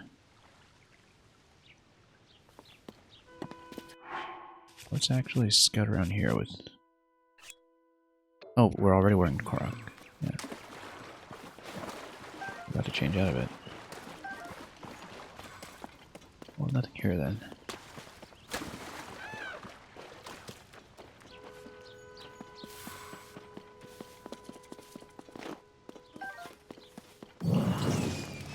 Oops. I mean to roast everything. But we did it.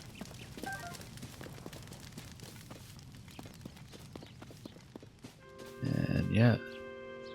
Easy approach to the water temple over here and to both of those spheres, which we had visited before for the sky mine, I'm pretty sure. No.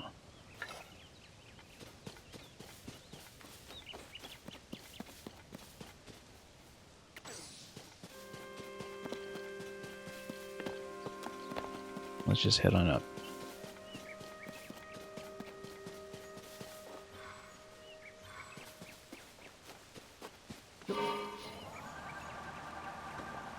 Yeah, we've got it easy. We've got a good vehicle with lots of battery in the bank at this point, so not a lot to worry about when it comes to having to ascend through any of this. As long as we don't get shot out of the air. Yeah, it looks like we just cut through here too. And crystal's probably here, and then we will see.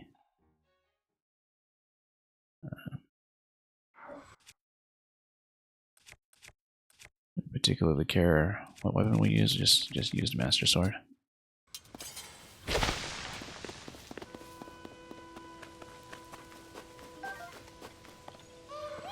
And you see wings and all that. Korok probably indicating something up above. But anyway, let's fish this out. We can attach it. You're supposed to take the wing, but we don't really care what you're supposed to do. Yeah, this is going to weigh down the vehicle a bit, and that's okay. Because we'll send it down below. There should be a Korok up above, though, so we'll check this. And maybe the crystal will even keep the vehicle spawned while it's attached. Don't know exactly how the loading logic works, but we'll see about that. Yeah, it's got to be something with the Korok here. Probably in the stump. On one of them.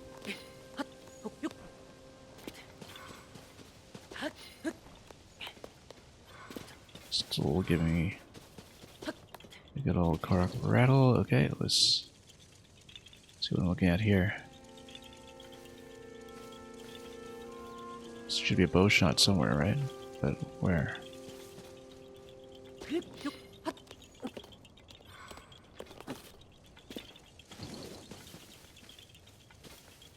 You're rotating around? Ah, yes, I see. Okay, let's do the shooting gallery.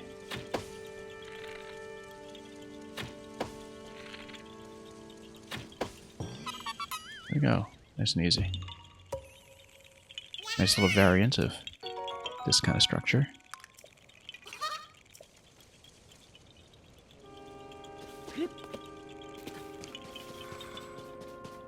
If there's nothing else to see here, we'll go down. Big hearty radish.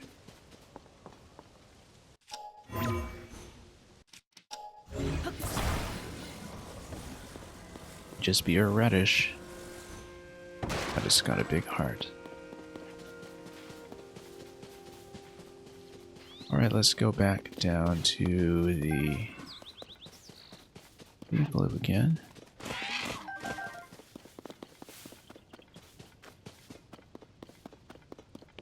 And we'll plug it in where it belongs. Once we find the appropriate point to descend, let's see.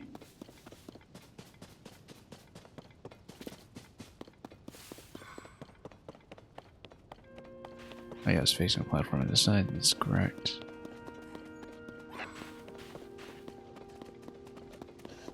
Yeah, we'll just be extra careful with the climb. Again.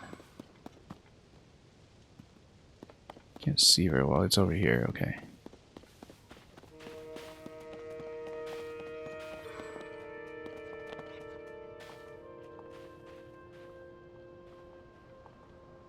Climb down. Climb down. Come on.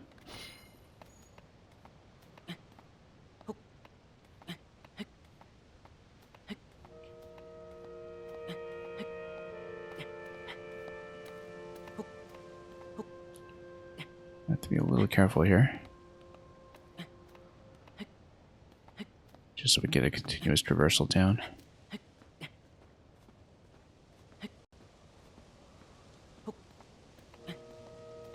Not too worried about fall damage or anything here, but, you know. Can't be too careful.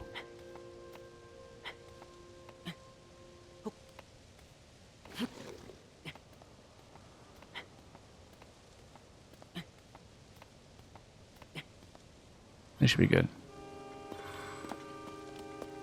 Alright, let's turn this around.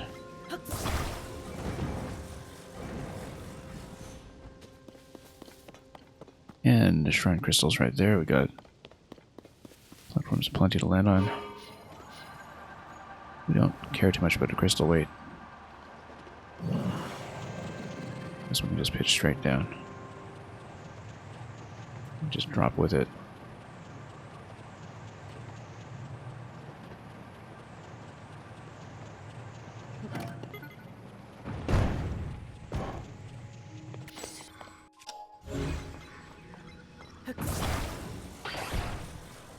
I'm going to plug this in first, and then we're going to check the island behind, because we still have this vehicle to work with.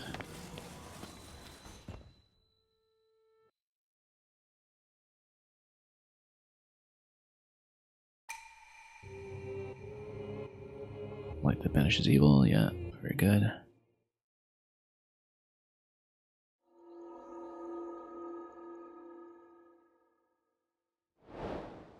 We still potentially got a lot to play with in the sky. I mean, between this and the skydive is going to be up to 28 discovered. If it's a multiple of 4, there's easily room for 4 more. You know, between the sphere that we haven't seen, the thunderhead that we haven't dealt with. But we'll see. Anyway, we'll check the other island up here first. We'll come back down.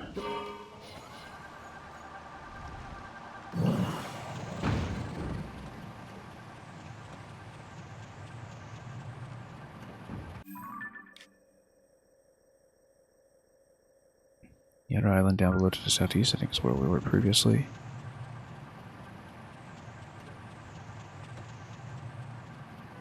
That's where the Gliok is, actually. Where the Gliok is. Oh, this is bad.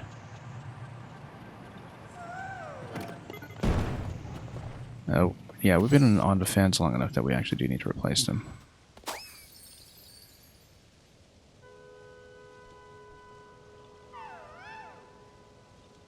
And yeah, this one we can't really do right now. I'm glad we checked it.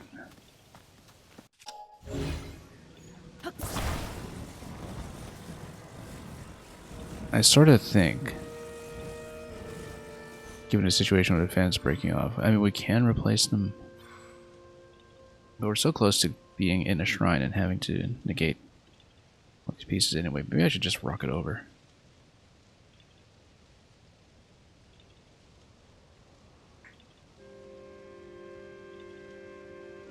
Although maybe rocket plus wing would be safer. But no, we can rock it over. It's a pretty short hop here. Surely we can do it. Without the wings breaking off immediately. Oh, this is a bad idea, but we're doing it. Just to be cheap. If we miss, then we just recall the platform back up, right? Isn't that how it's supposed to work?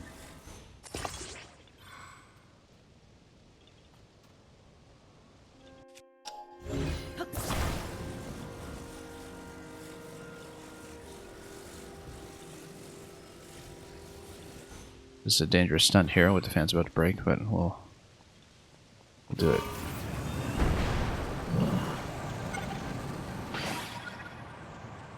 Oh, look at that. It actually worked. Fans will break off any moment now, and we don't care. Perfect. Perfect. We don't even care about losing this stick. Because we'll just do this. It should be a freebie.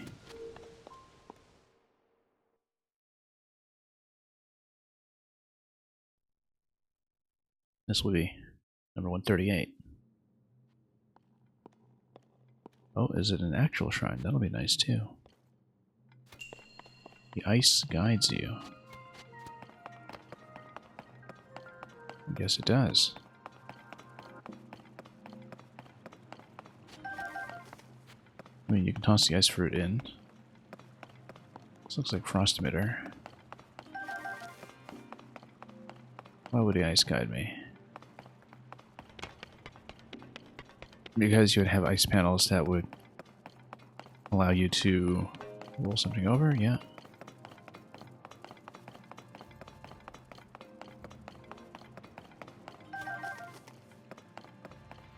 And because it's a shrine, these should be basically infinite if you want to just create ice, right?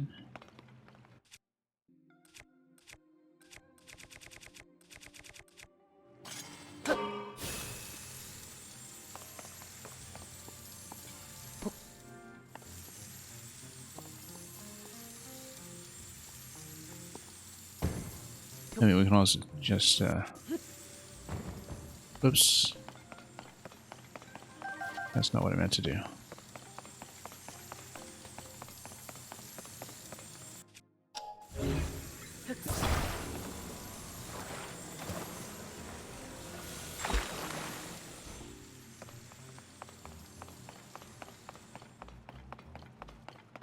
So you're supposed to roll a ball. Probably. By completing a platform with ice.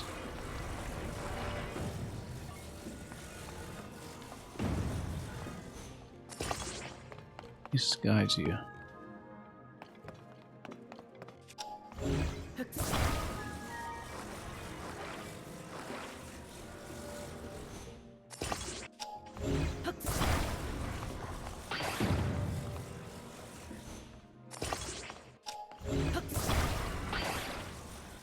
There we go.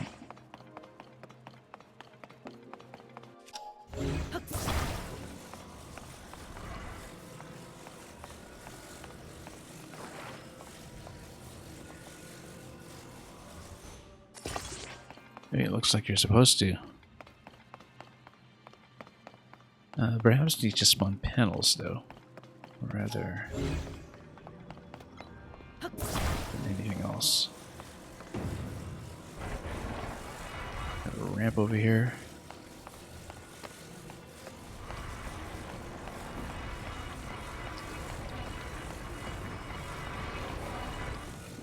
Probably you just attach a couple ice panels to this and then send it across.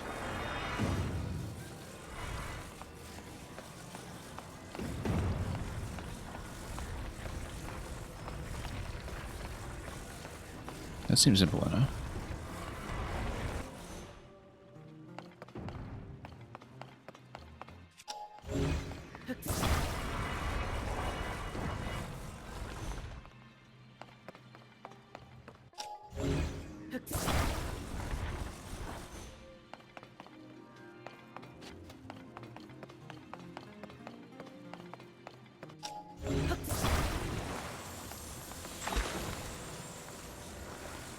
Unless it starts to melt a lot while it's in the open.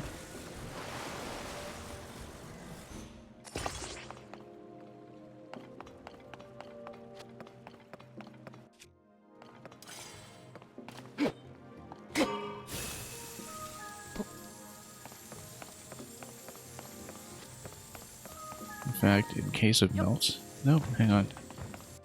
You just attach one of these. Whoops, no. Turn myself unfreezable here, just for safety. Oh. Looks like it does stay frozen, though.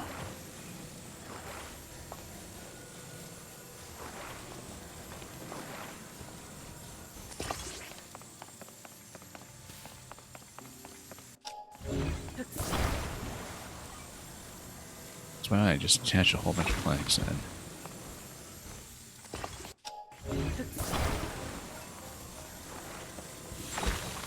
Let's create as long a bridge as I want, really.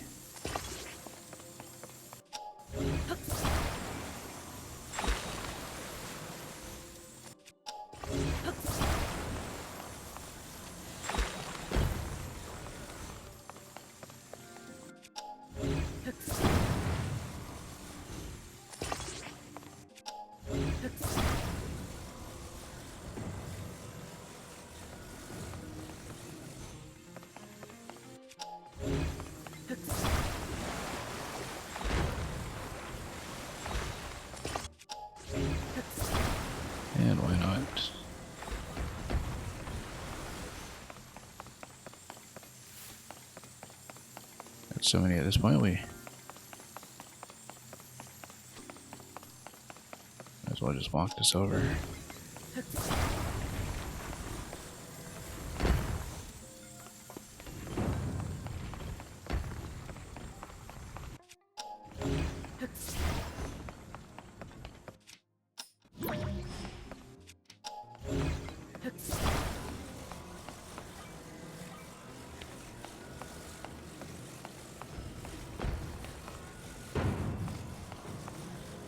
Oh, not quite. Not quite there. Yeah, I think we're supposed to probably just slide it.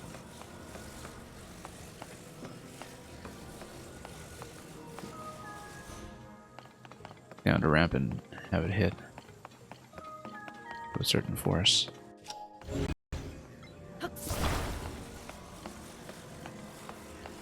In which case, we should probably... Yeah, because it totally won't do it from a stationary position, but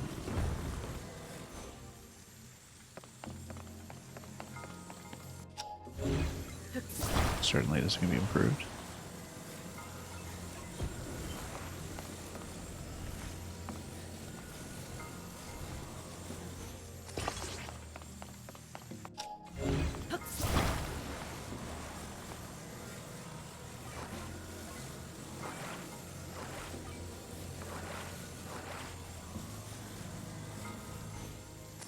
Oops.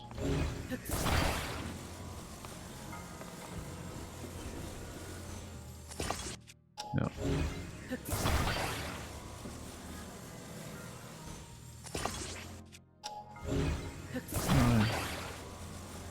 Probably doesn't need to be perfect, but you know.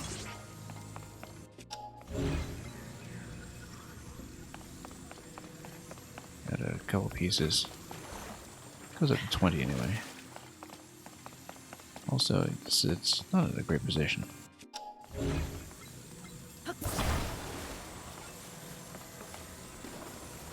Go over here. Much better.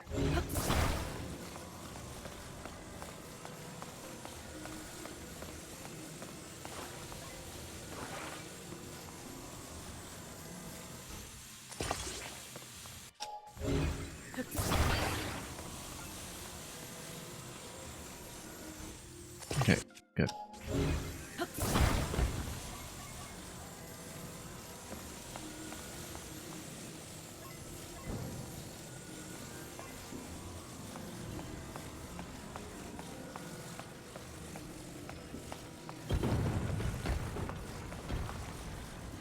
Just shove it.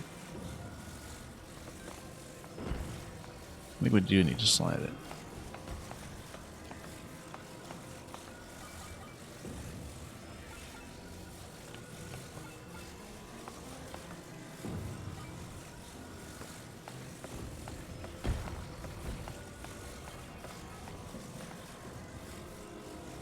Or we can just call it like this.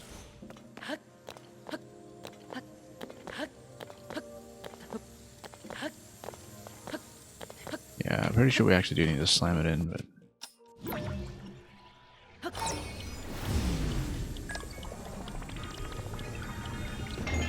There we go.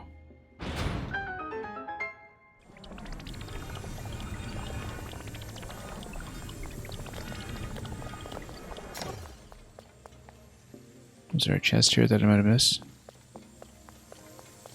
Let's take a look.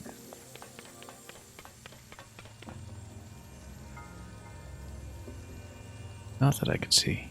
Not here anyway.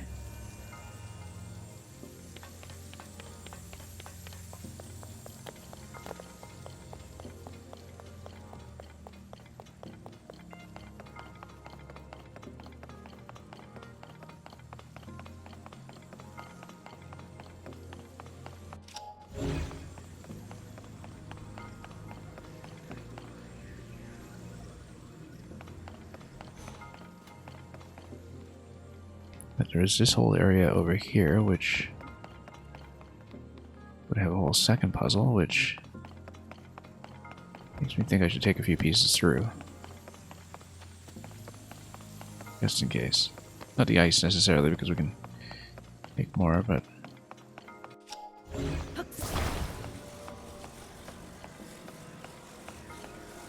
possibly everything else.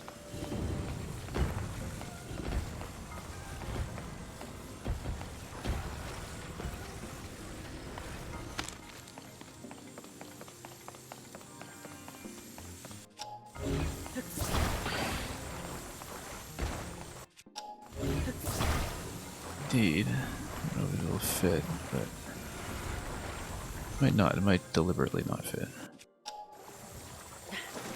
We can take more frost emitters without issues, I think.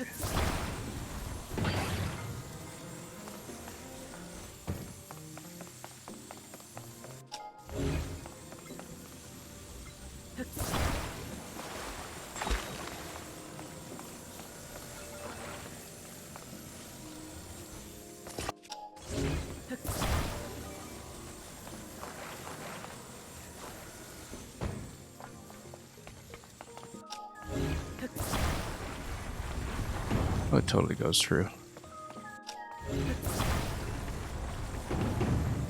Really want to shove things in.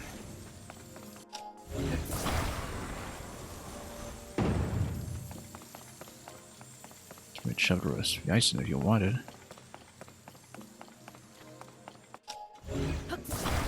Saves you quite some time to do it.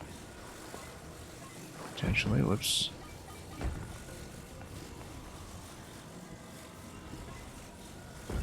Deal with a crazy momentum here, though, on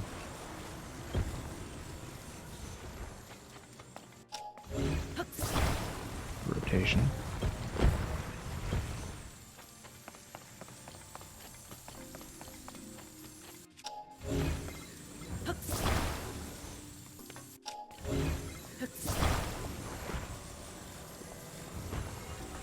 Get all this ice through the door.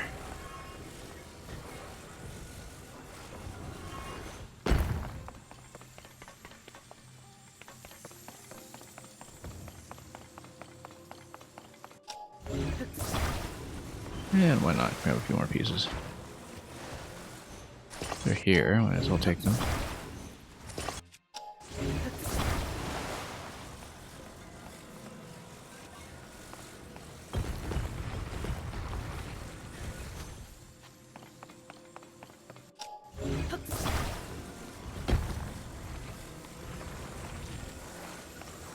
Yeah, I'm glad that some of these shrines where you create the crystal on the outside still give you a puzzle when you get into the inside.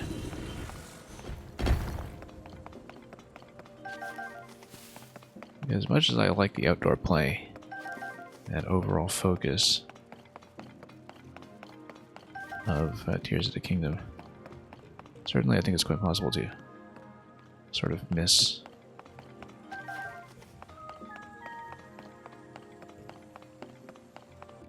having something to do when you get in the door, rather than just having it be given to you.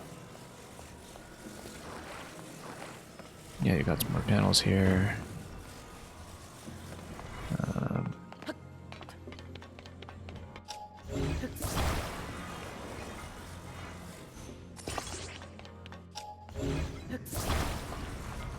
I think this will be not even remotely a problem.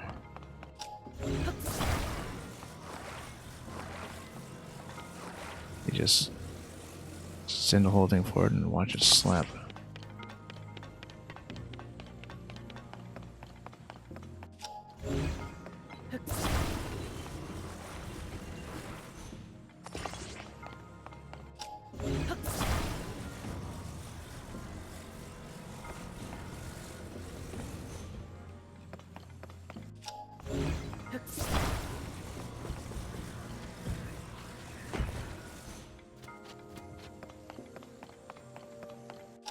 Things we do for a bit of treasure that likely won't fit in my bag anyway.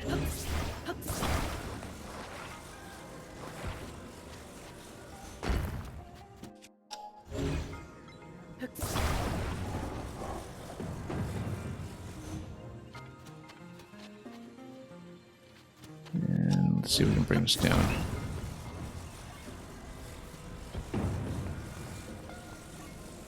Oops, not that way.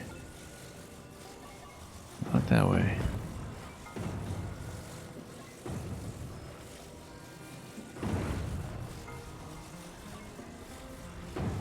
Come on.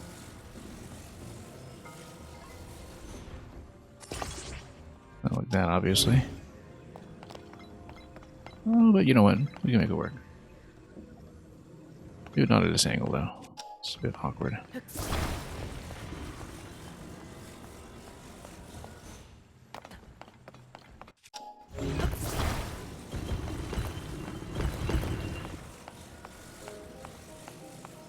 Just drop that thing in at this point.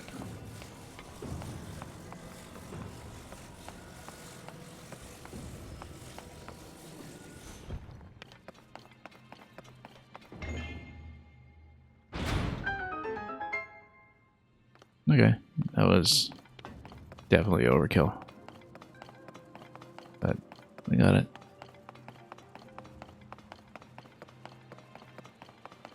What will it possibly give me?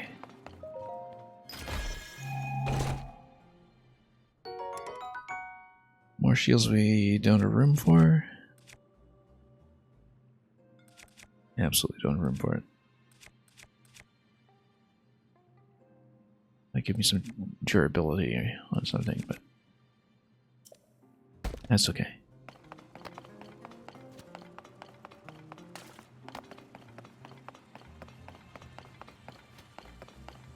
Also, since we're here with all these frost emitters, we might as well just tag them on, even if we are going to replace them eventually.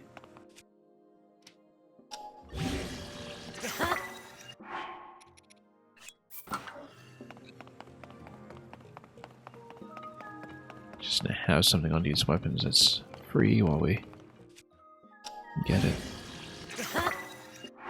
We'll replace that with actual damage weapons at some point, I'm sure.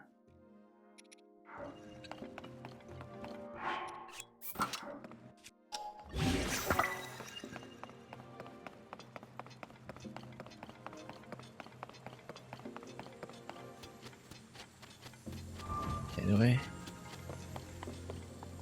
that's the shrine.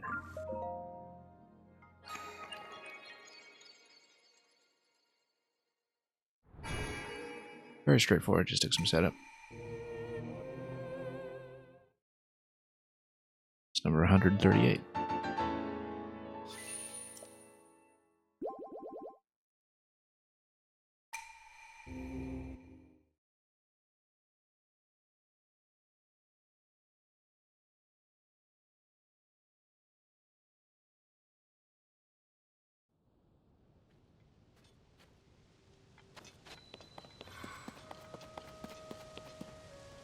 Okay, let's grab a new vehicle and use it for the skydive.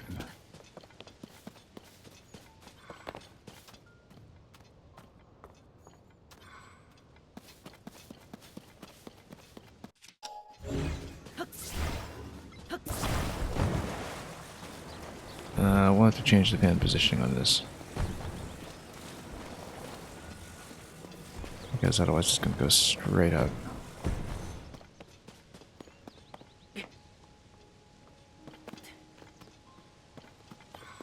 And we don't actually want that.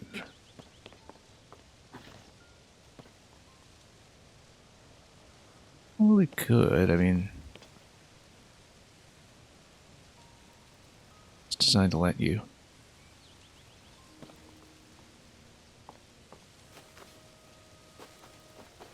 Just plop down into the water afterwards. It's all the way down there.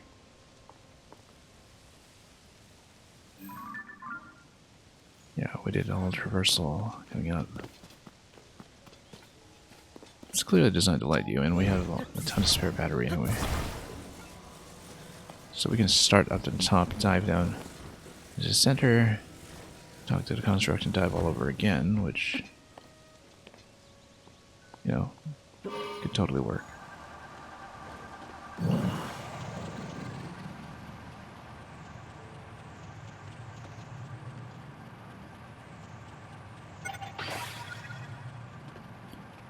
Yeah, because if at any point this becomes a bust, we know where to go.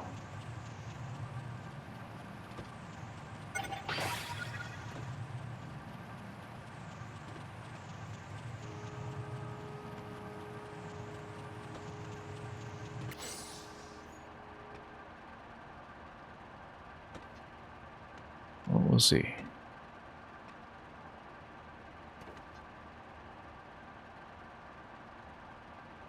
We've got plenty of energy to work with here, so let's switch to Zonites. Not about that. Because we always forget about that.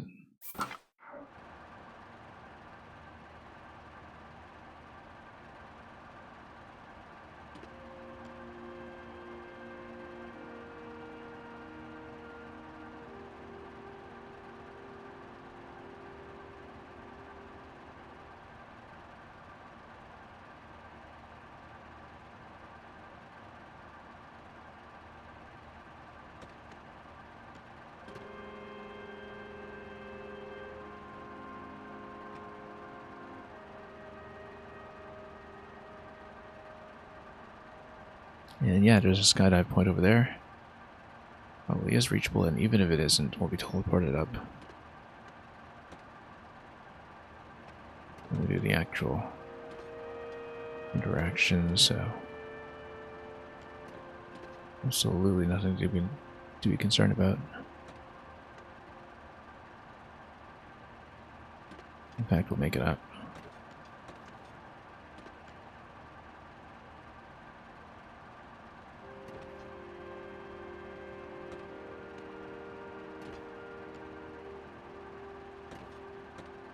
Let's head in.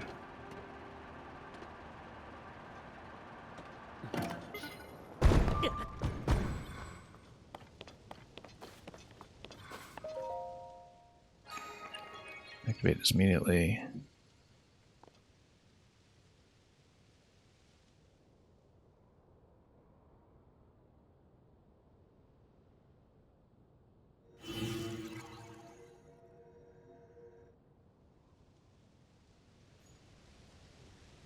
Maybe even drop the vehicle down ahead of us. Let me just check for Koroks quickly over here, since we have some flexibility of movement. It says Valor Island. Fetching bravery and courage. In fully synonymous fashion. We are, of course, going to go into the skydive suit. Not that timing matters here until we do the further rounds.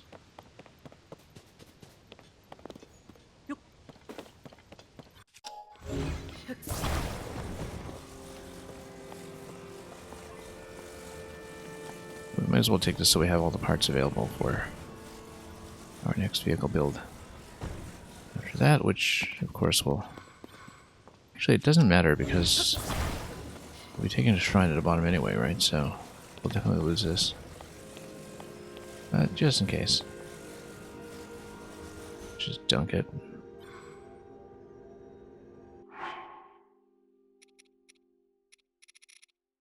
And yeah, let's just dive.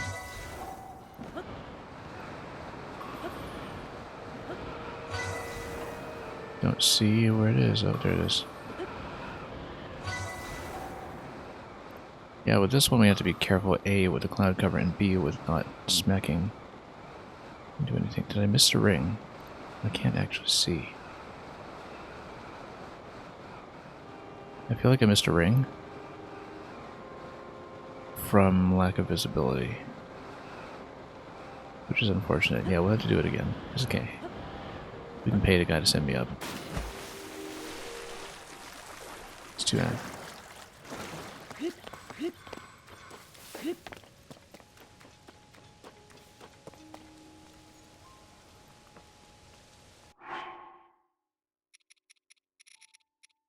It's just one charge or something to go up, right? No, I will spend some charges here first.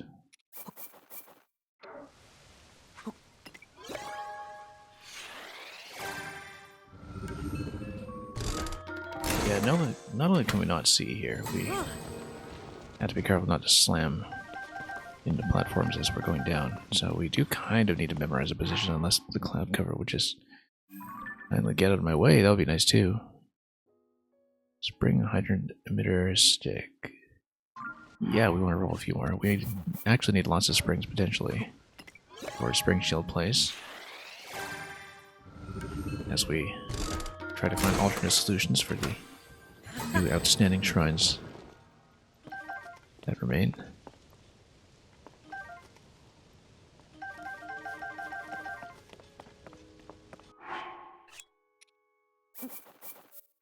So just one more roll.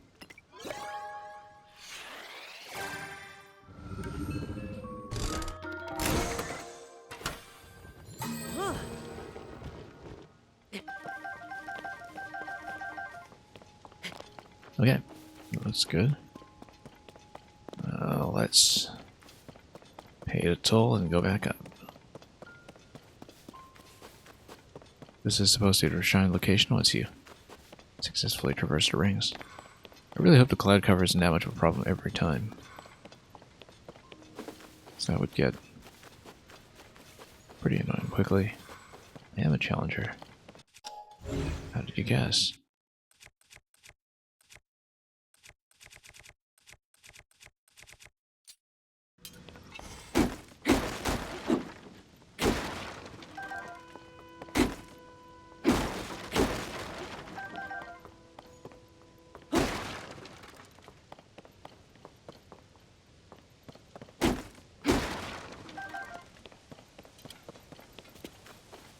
Okay, let's talk.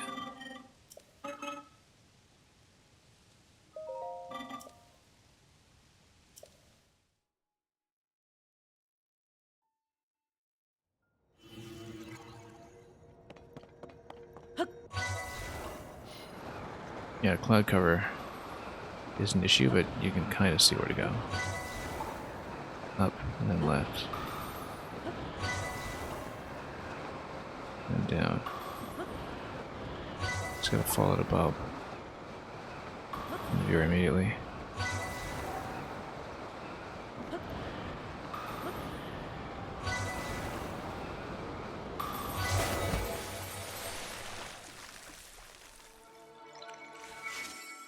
A little riskier than previous ones, but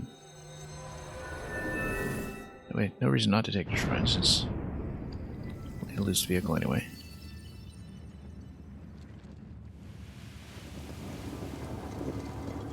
And then we'll probably go back to the sledding one after that.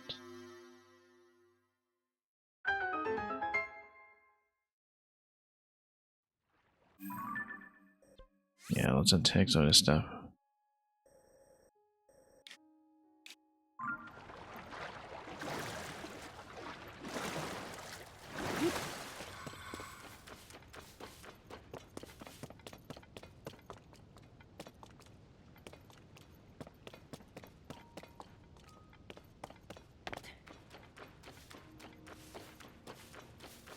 And let's go through.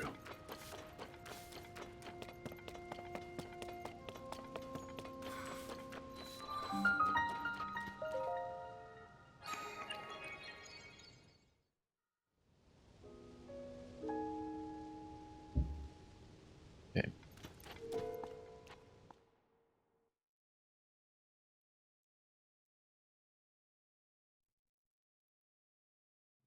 This will be 139.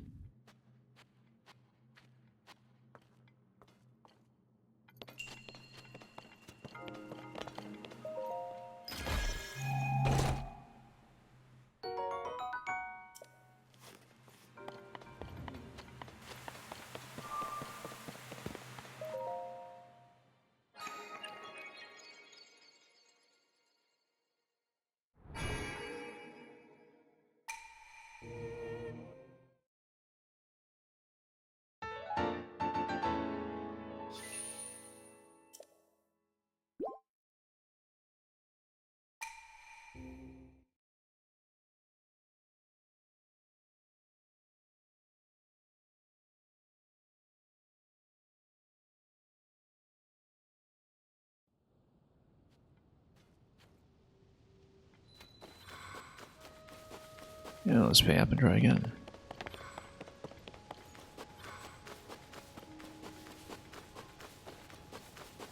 See how we do over time.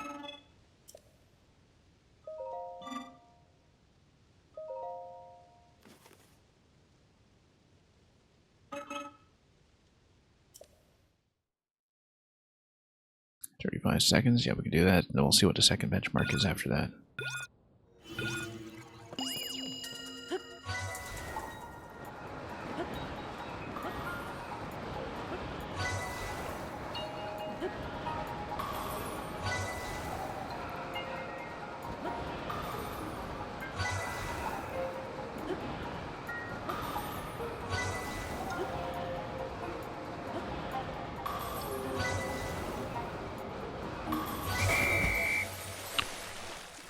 Yeah, 25. I can see the second benchmark being tighter than that. Don't know if it'll be down to low 20s or something. And look at that. It's a bird mask. We're very close to the 25-second record. We didn't get any of the lower benchmarks on the first try, but we came within a second both this time and the last one. We will, of course, put on the glide mask this time. But it's mostly just not running into walls that concerns me, and also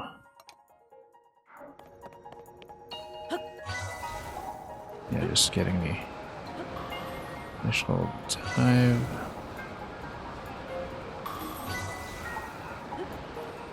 Oh, there we go. Close call.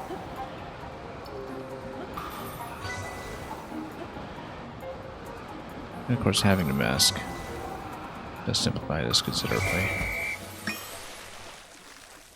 Right down to the wire, actually.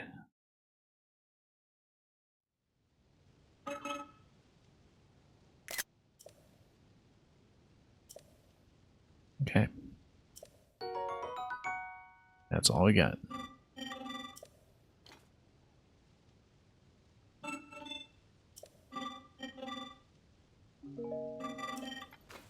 But yeah, you can basically trade up small charges. We should have done that more often, actually, but anyway, we should go back to the sledding one. Yeah, it looks like eventually there will be some additional sky shrines. I could easily see there being 4 more in the sky. Where exactly it'll be located, we don't know, but we'll find out. So, in the meantime, let's probably go sledding, but let's scout here first.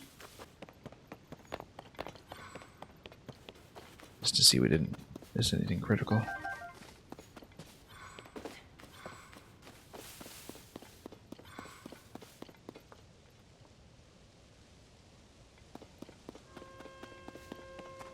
Not that we can see through the cloud cover.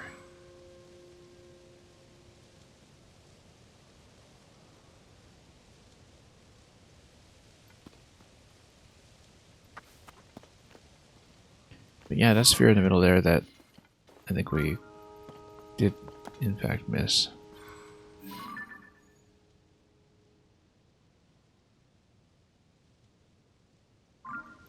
All of that is Water Temple. All of that is Sky Mine, and yeah, I do remember taking both spheres in that area quite some time ago.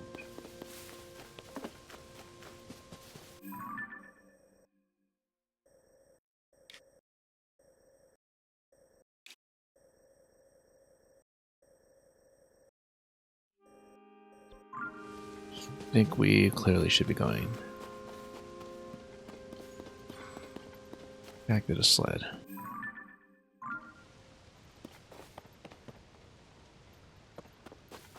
Which then leads me to think, do we have the vehicle that we can build for it?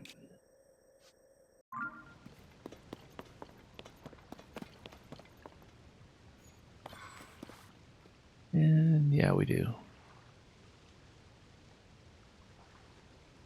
Let me check my ferry count. First of all, I kind of suspect I'll need to spend a ferry on this. Potentially hard landing. Unless we wind up in water. Having a glide suit will be nice, but we'll probably need to switch to a cold suit when we are there. So.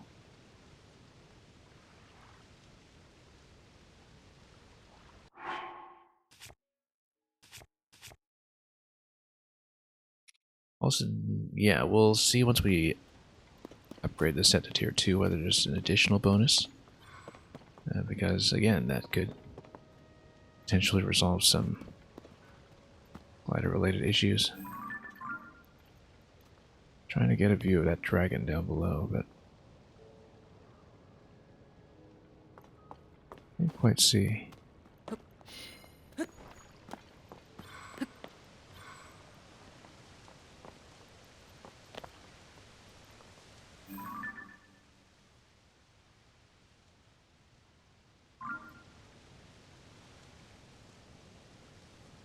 And anyway, we'll go for the sled.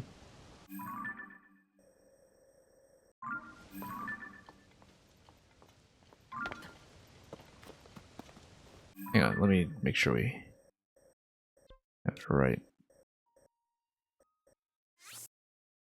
right one.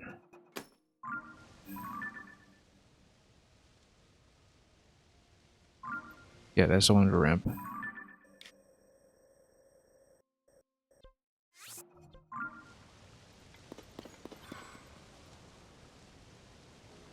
So, yeah, let's just spend some zonite. Not really avoidable here. I mean, we could always do hover platform plus rocket or something, but yeah. We'll spin.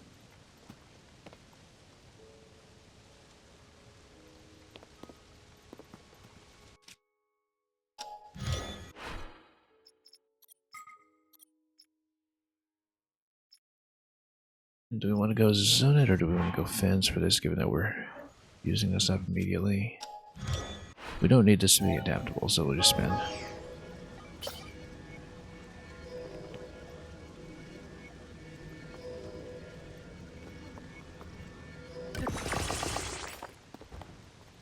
And as suggested, I guess we'll do it using a sled shield surf. Probably would have slid out of the pocket. Let's go with the energy saver once again.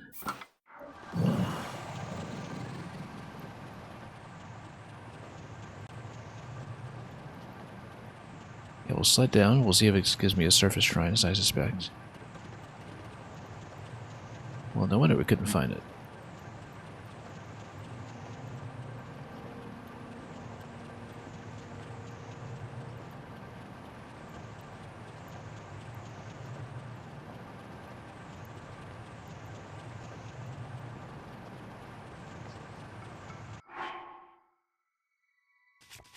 Do need to change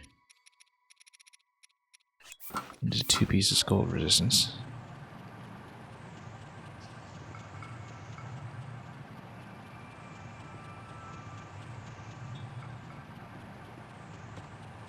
I sort of think, though, that once we get into the sled, we should change 1 piece into skydive mobility.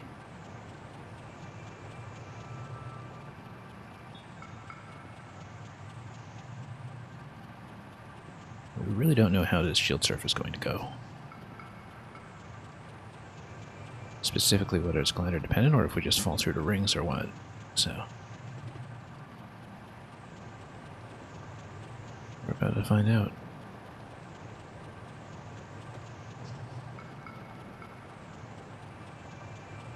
And yeah, I strongly suspect that we'll need to take a ferry hit here.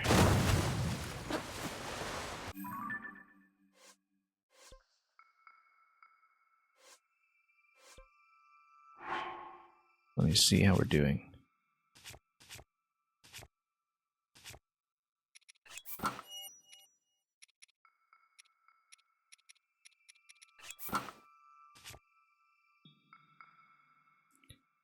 Also, I guess we're the Talus Hammer.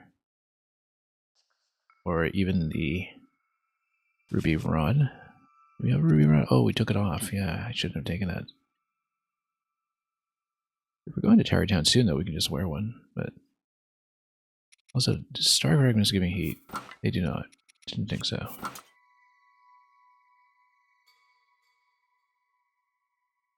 I don't want to get into issues with accidentally throwing the Talus Hammer if I'm trying to get into the dive, though, which is why I'm not wearing it.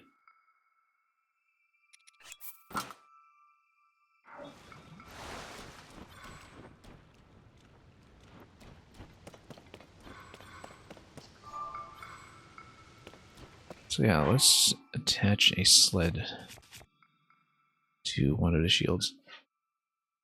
Probably the Royal. I mean, everything here seems to be on a Zonite shield for a reason, but it will defy that. Or we'll just put it on this one. This is durability up, and that might actually matter. Actually, no, that shouldn't matter because we're slamming on our way down anyway.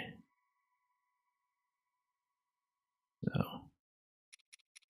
Or maybe just do it on a kite shield, since that has durability. Bruto and kite. Since we don't really need it for damage value. I don't know. It's a nice design, though. I want to keep it as is. That's okay. Kite shields are replaceable.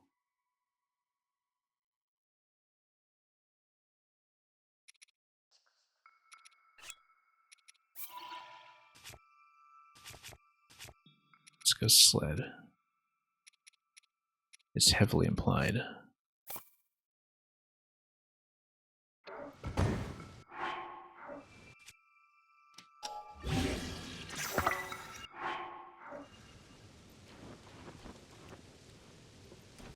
And again, let's check. We've got 3 ferries.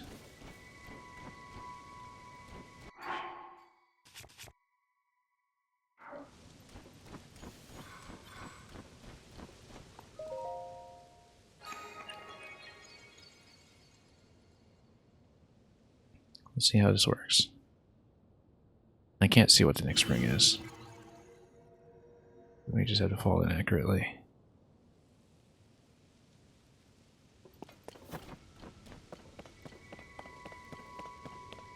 Alright.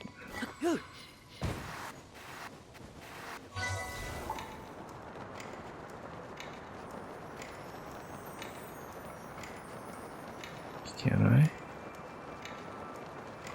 Whoa. Yeah. It's a ferry. Alright, Twilight Princess away through this one. We've seen very little shield surfing over the course of this game, so it's actually kind of a nice change.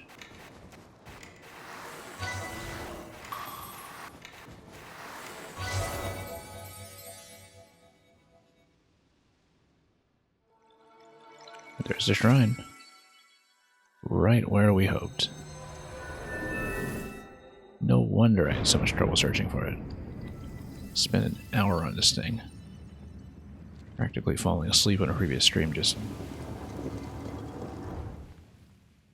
from discovering no conceivable passage, but, you know, standing right on top of this thing and wondering if we could pull it out of the snow. And you know what? With this sled on this even stayed alive. I didn't, but a sled did. I assume that you were supposed to paraglide at last mode there, and then get into the shield surf right after that. But that's okay. We did it this way. We're going to Get a full bank of health from the shrine completion. Well, that's one major problem resolved.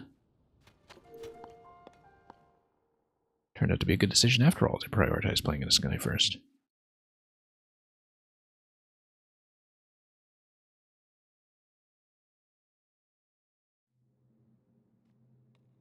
And this will be number 140 in a combat shrine. So maybe I did need to refresh my health going into this, but I know it refreshes it for me, so that's fine. Proving Ground Ascension, we'll do that. 5 wooden bows. And materials, not really. Not yet. A lot of rails here.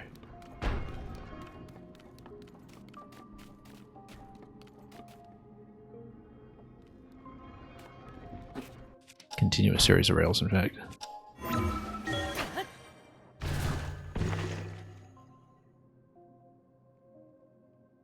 And a balloon with a candle. Why would we want that? We don't, actually, because I won't have a chance to glide out of it.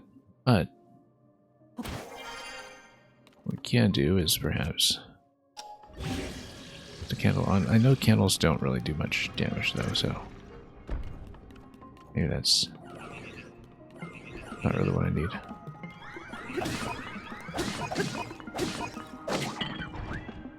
Take him down.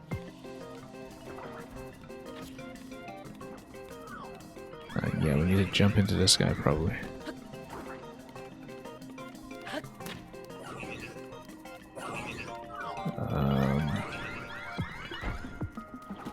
Need to ascend towards him, perhaps. Or build something. Oh, rockets. Great. And rockets would give me the shield as well, but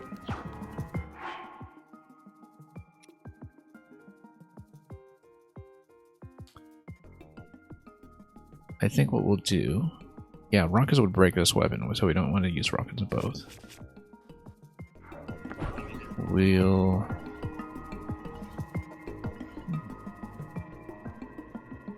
We also don't particularly need rockets to ascend with. Let's just use them as melee weapons for now.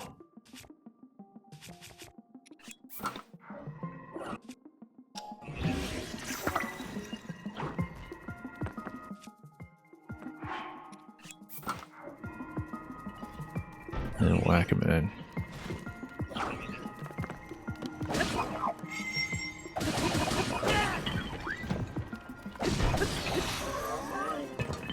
Once it starts getting low in durability, then you chuck it.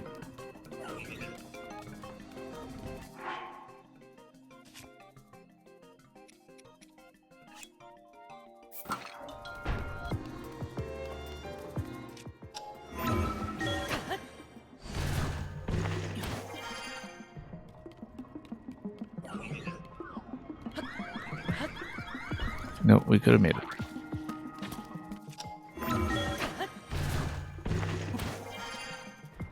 I mean, I could kill him from afar, but if we jump on this first, whoops,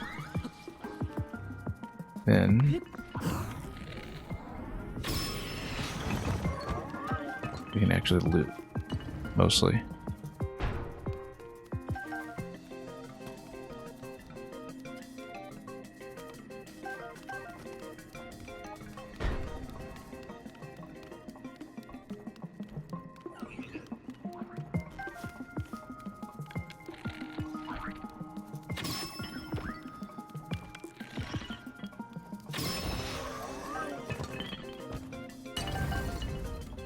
We'll leave it in place in case we want to loot it at the end of the fight. That's the thing I have to remember about these, that leaving some materials untouched is actually a good idea if you want to keep them in your real inventory at the very end.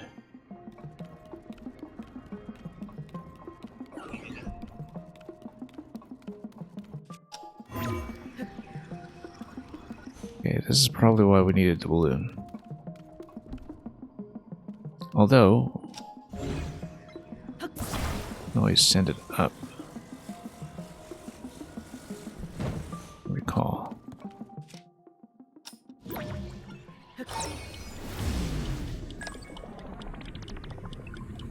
Oh, actually no, because it'll smash. Oh, it'll just come down.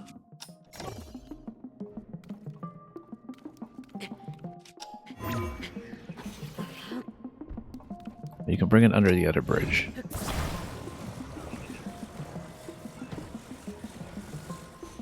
Right here. And it's going to be a little off-center still. But you can kind of bring it down here.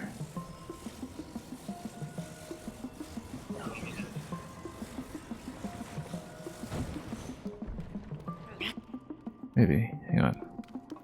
Let me just check my... you know what? You can just do that. That's a very classic Zelda puzzle maneuver to just put a block in place. Used to be much stricter about placement, but not anymore.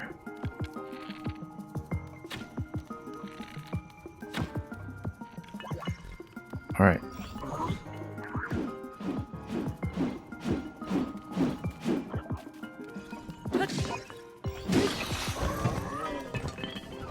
Fine.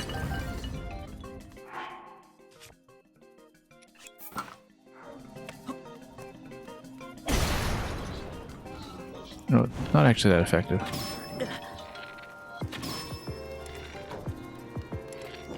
No arrows. Let's get out of here for a moment.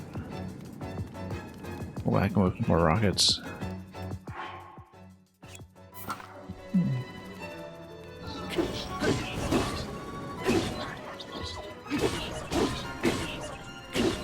I like the base attack power on a rocket, actually. It's surprisingly effective, even if you're not using that in conjunction with a spear throw immediately.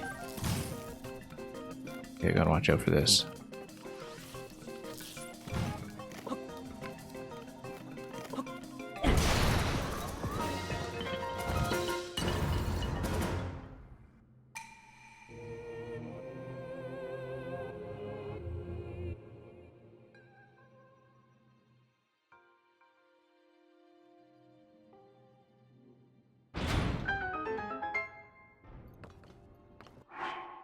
Anyway, anything we need rockets for, not necessarily, but... Actually, if we rotate some of this stuff out,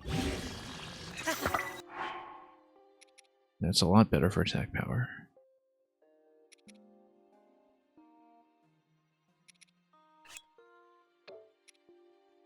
Cross of inner spear, and then...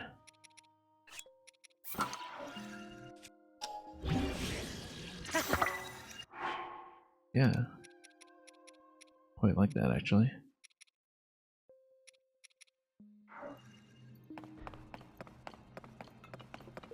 And if you want, you can take something like a broadsword. Go +5.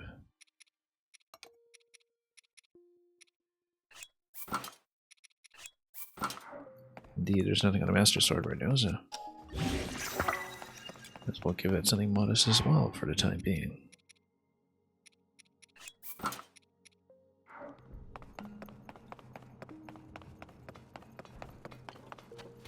Alright, what do you have for me?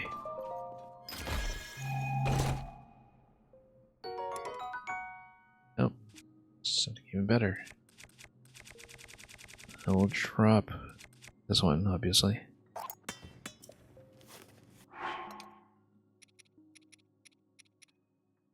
Yeah, Soldier 4 in that. Alright. Let's go.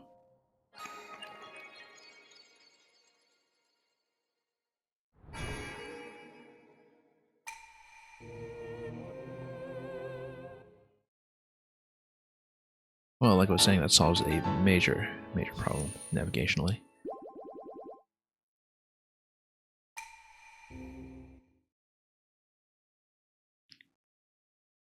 Should even go back to Hatino to check for the milk, perhaps. Then we'll try to find that Zora shrine. Then we're really beginning to completely map this out. So that's finally got done. Oh, also on my way into the village yesterday, I skipped both a big fight and a Korok. We'll go back to that at some point. We hadn't really played around that area very much.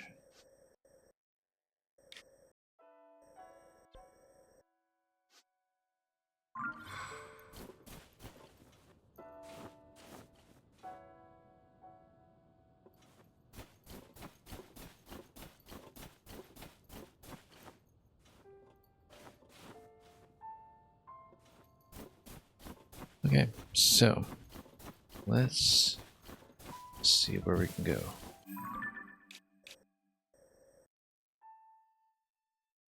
Yeah, straight back to the village probably. Let's get another ice tail. When you know, we can just get a kill.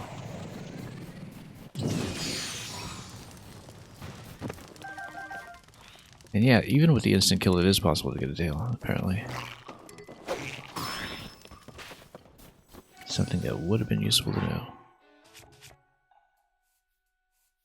Shield-wise, let's switch to something else.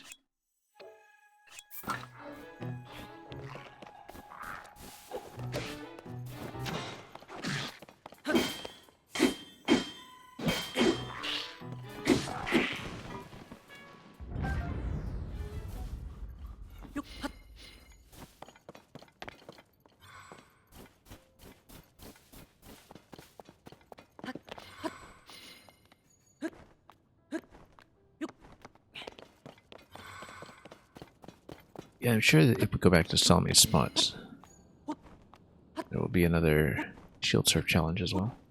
So it makes sense to kind of keep the sledge shield for the time being. Until we need it later.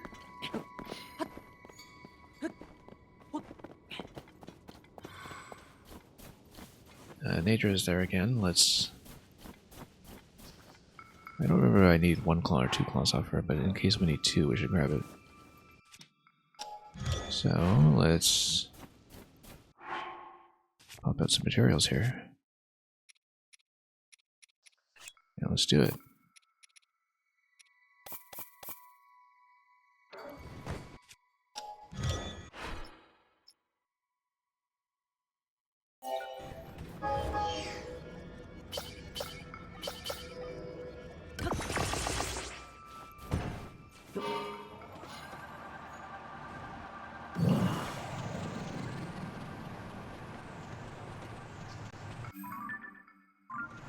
Not really the direction I want, but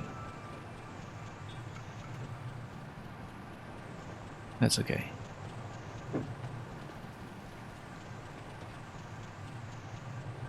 We'll grab a claw first and we'll worry about that. Just noticed a waterfall here that it's going way up in the sky. We've been to that area previously though.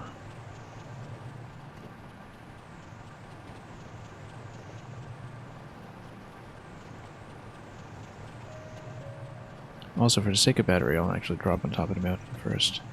I believe this is the part where we... not quite. I thought it was the part where we ascended out of the depths, but that's not true.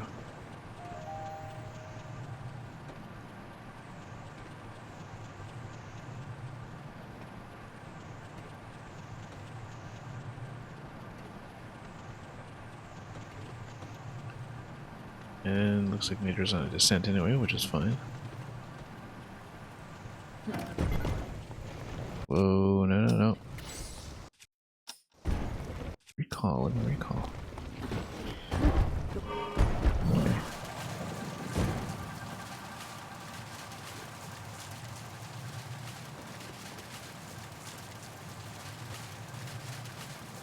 Hang on, let's just slip out for a moment here.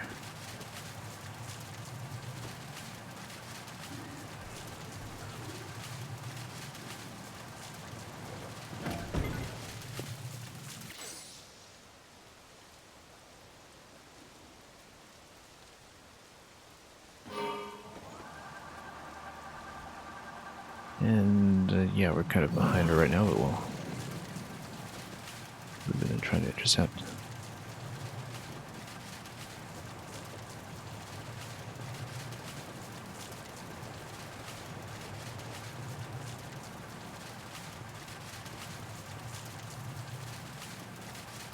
Again, I actually don't remember if it's 1 claw or 2 claws, but I think it was 2.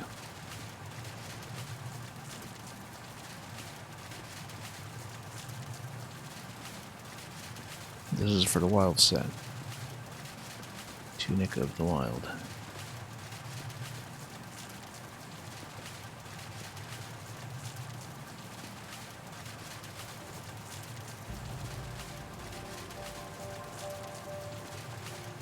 And I think it was for the snow boots that we needed her to scale anyway. We have enough of those now.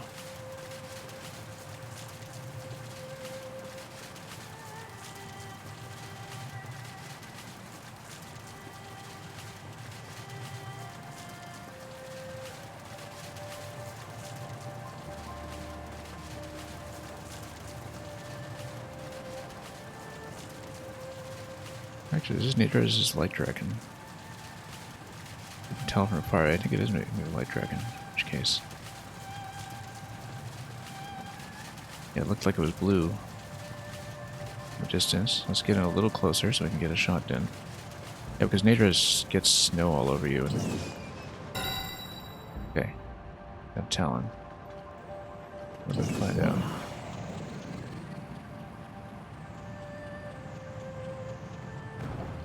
Oh. A little stuck here. A little bit stuck. Let's not get dragged into the chasm. Come on. Get me out.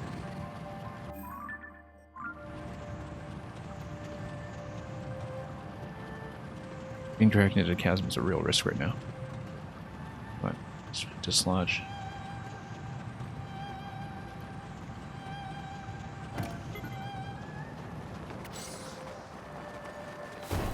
Okay, slightly off, thankfully.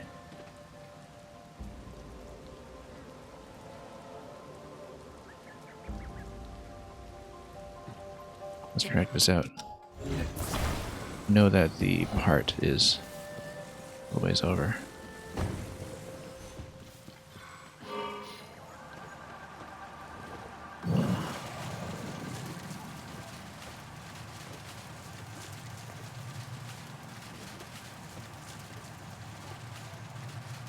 And look at that, what a convenient location.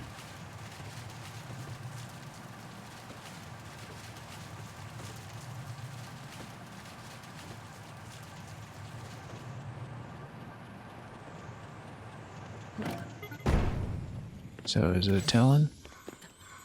Oh, it is Nader. Okay, yeah. That's what I thought. She usually blasts snow at us now. It was blue. Okay. Anyway, since we're here... Yeah, we never did figure out the last bit with Kakariko. There was something up here as well that... I'm sure we've done it. Yeah, this was the shrine. The piece that we dropped.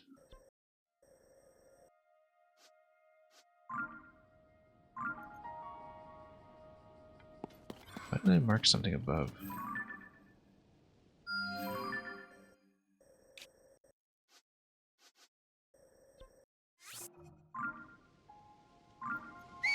I just don't remember if we did that. Also, why did I mark something above Hyrule Castle? I think that was a mistake. Because there's nothing in the sky over there. Or put that star down.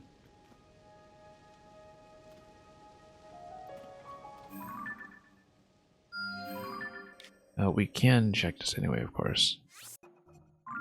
This is fairly close by. Got it.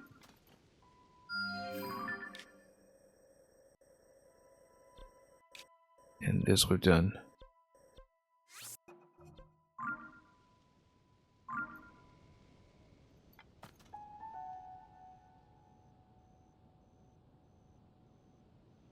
Yeah, we can try to scan around for that last piece since we're here.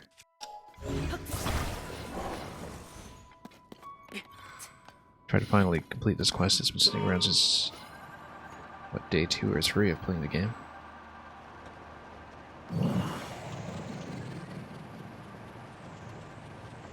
Just couldn't find all 4 points. So we just go around to the different parts of the ruins.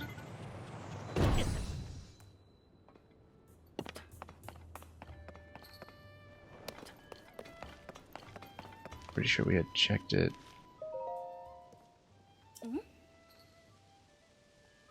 Oh. Ah.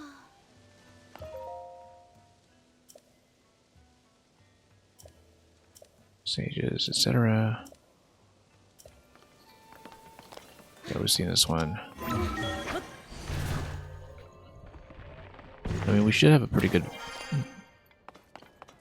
vantage point of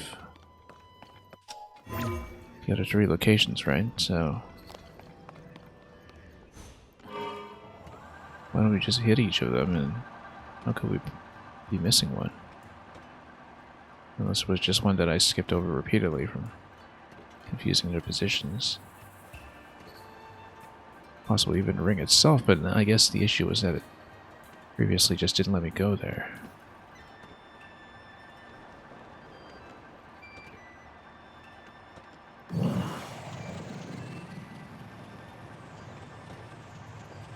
But sure, let's check this one. I'm sure I've seen it. One of these had been taken over by goblins or something.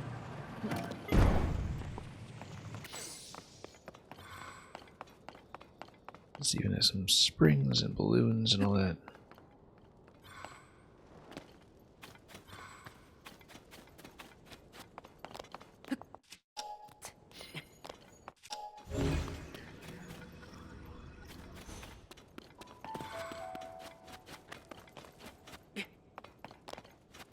Oh. These fellas don't want me through, right? If I recall. Oh, here's the encampment. Yeah, I'm pretty sure I've seen them.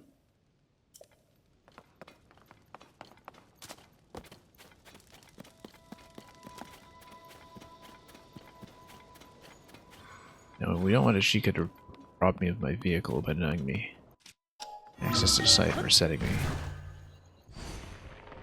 So we're gonna go around.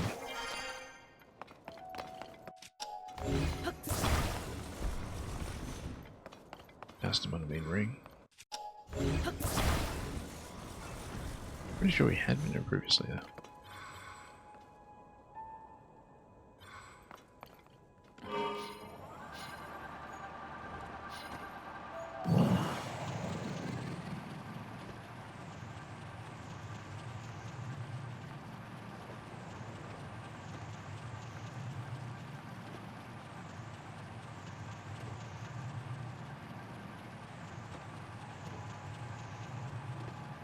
I mean, they were trying to deny me access, but would there be a notebook all the way over here? I mean, I was pretty sure we'd be in here, and also let's put on a Korok mask. Yeah, because we've been here for sure. Grab the Korok mask.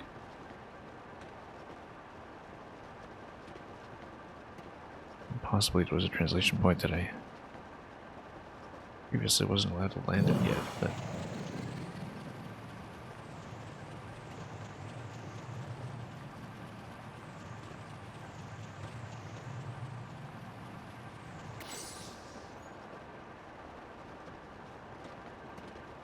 I'm trying to get a better look at it. So there's, yeah, that ring, a bit of wreckage there, one on the ground, and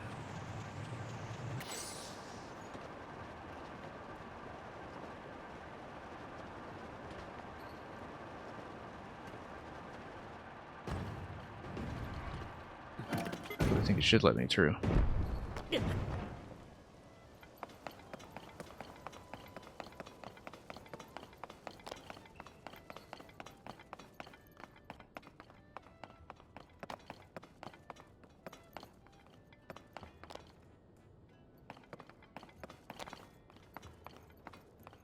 Apparently not.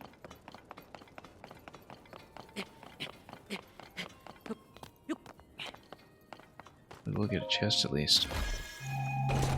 Or our trouble. Just spending so much large zonite on gear.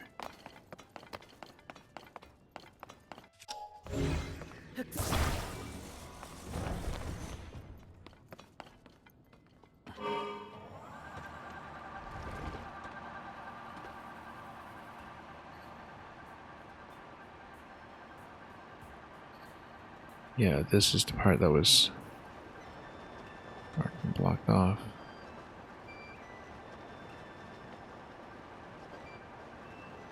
We can find the part of the encampment here that has to notebook. I think potentially I see it.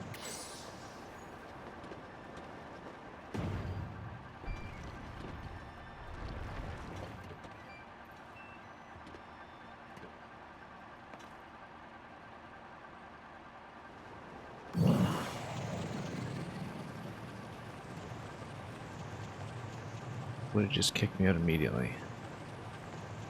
Let's continue circling around first to the other rooms. It's possible I missed this bit of wreckage here.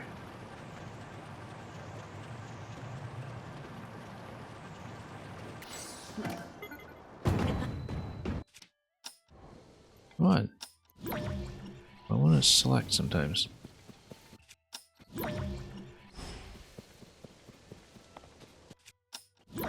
Whoa. So much for that.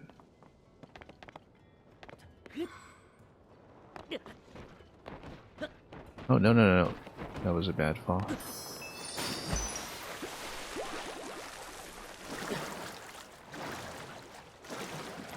Well, there goes another ferry.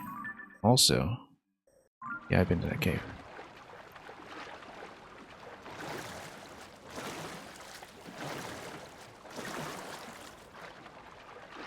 What kind of fish is this here anyway? We should actually build a fishing trawler and zap some of this stuff.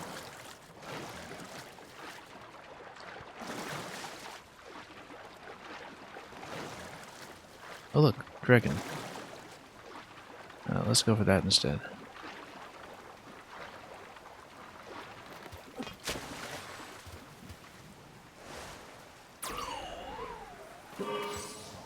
Zonite.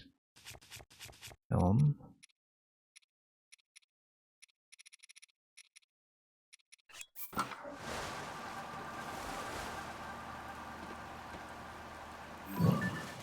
Looks like the light dragon to me.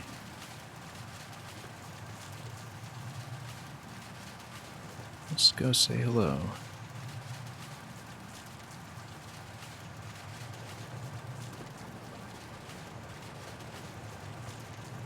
Make some landings along the way just to recharge and then go straight on up. Give her a little tap on a claw. If we can.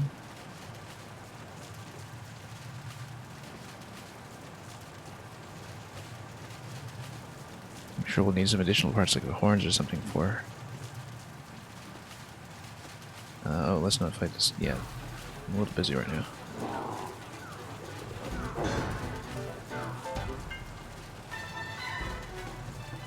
Would love to kill him another day.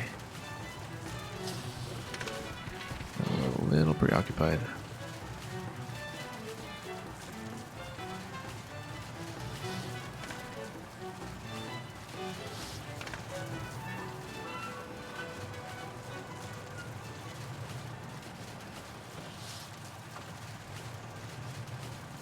Been a long journey to get to her, but I think we can do it.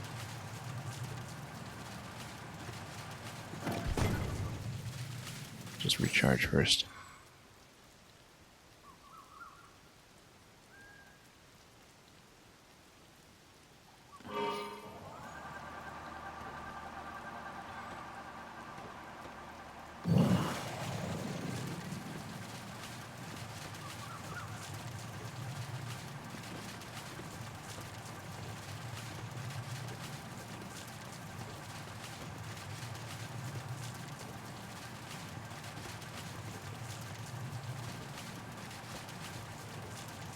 let's see if we can make it happen.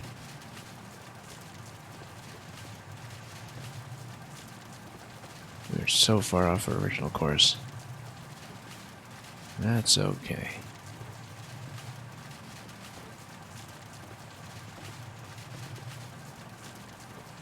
That's just how this game is played.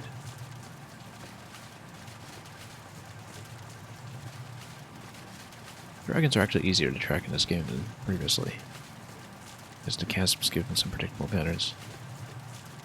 The light dragon, of course, goes everywhere, and we lost the ability to track her when we had the Master Sword, but I've actually been seeing her pretty commonly regardless, so I guess that wasn't too much of an issue.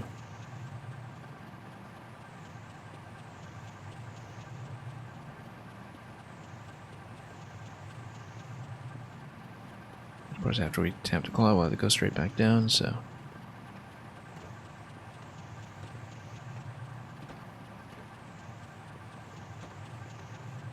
we'll do that.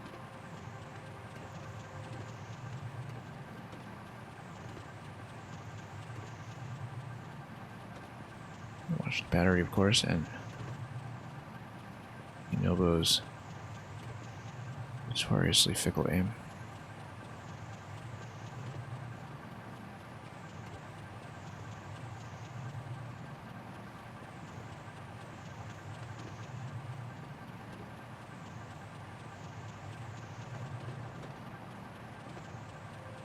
I need an additional charge here. Just to give myself the flexibility to fly around, but it's getting close, and if we tap immediately, maybe we can fall immediately. I think I'll need a charge, though. Do I want to use a large charge? Just to give myself some more room for flight.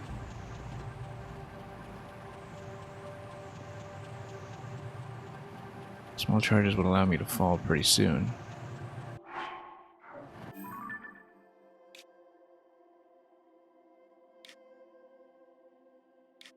We're actually in a pretty good position to try to find the next replication as well. We should actually... Oh, you know what? Maybe the sphere is even related to the shrine below, given how they're positioned.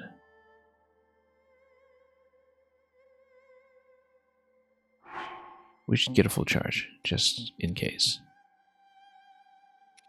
Also, how many fairies am I down to? Am I down to just one, or...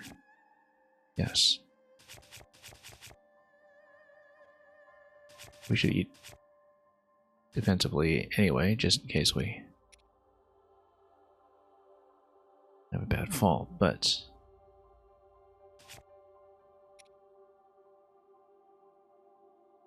Yeah, if we just use some small charges... Well, we'd be under a bit of time pressure to get a tap. I think we'd better use a large one. I want to take chances here.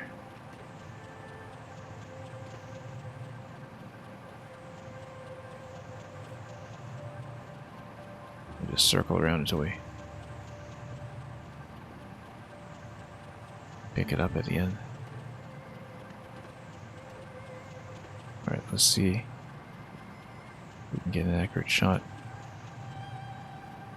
without getting caught like last time.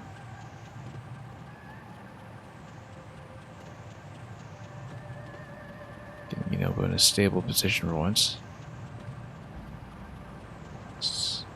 Okay, the updraft. Let's pitch forward into the updraft. Nope. Alright, Inobo, come back. That's why we had to use the full charge. Let's dip out for a moment. Just to get out of the updraft and then loop back in.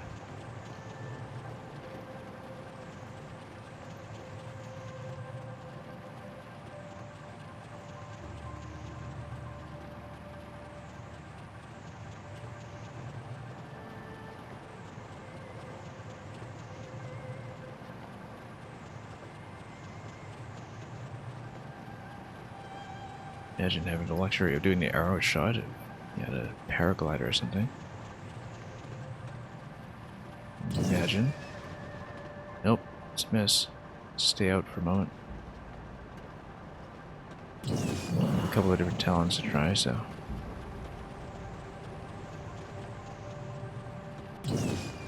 Nope. So difficult to aim this. Let's go for some of the front talons, maybe. Let's get in. Nope, too close, too close.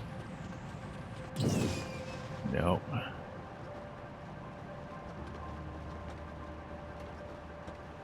Come on. So clip some fingernails here.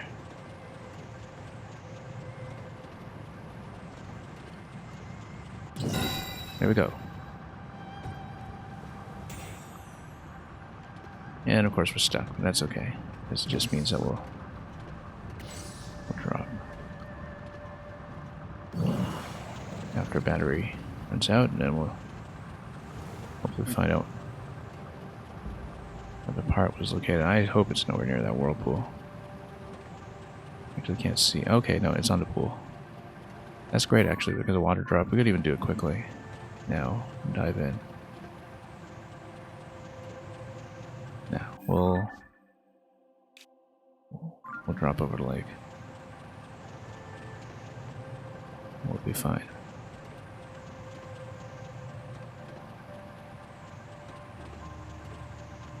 Won't even have to mess with any of this stuff.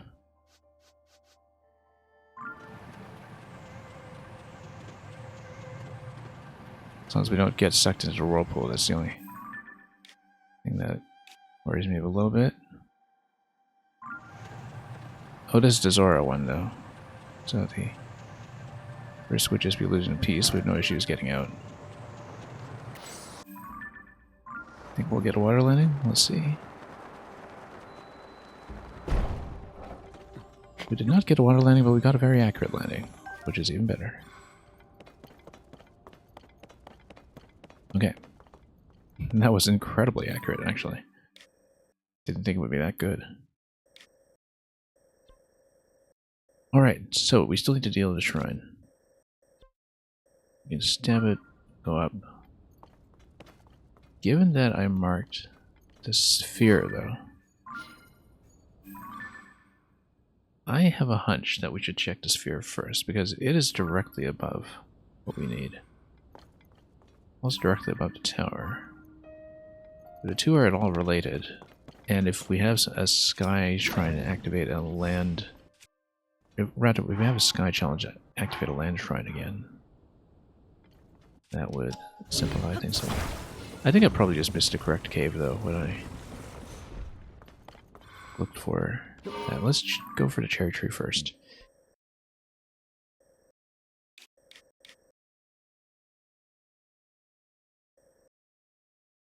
Yeah, we're gonna have to hit a Great Fairy pretty soon, too. Looking at some of these upgrades, too. All the materials we've been farming. Also, so we can see which piece we required next. Probably the horn or something. Or Light Dragon and the Champion's Tunic.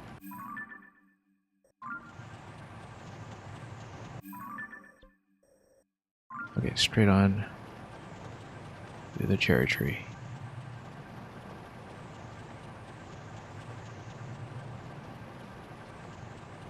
We can find it. Should be right. Just two here. Just a little past.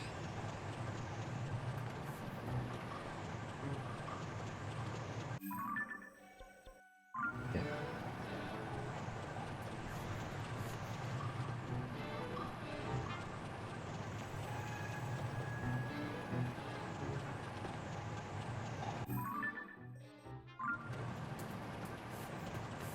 Over on the other side, in fact.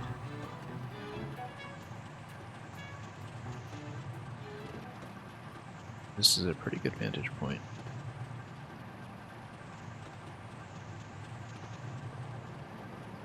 We haven't really been up here, have we? There's a treasure. I don't think I've been up here.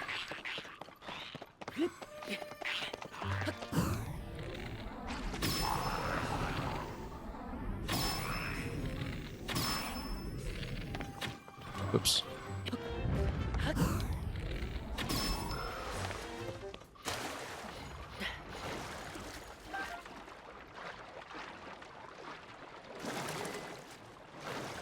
We never did find the last part of the Zora set. Zora home. I don't remember being here previously, so...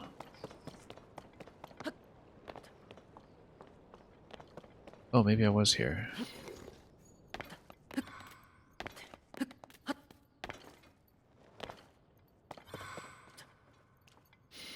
Yeah, I think I was.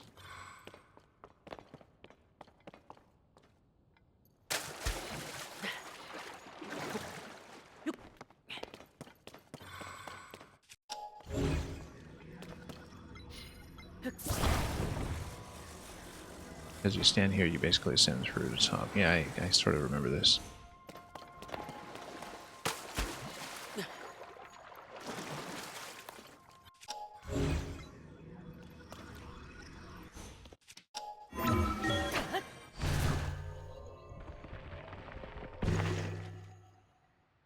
Yeah, we've been here. Okay.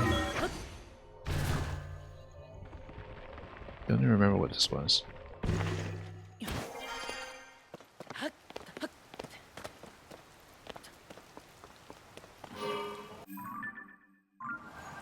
Yeah, I guess we must have been here when we were scanning the zone previously.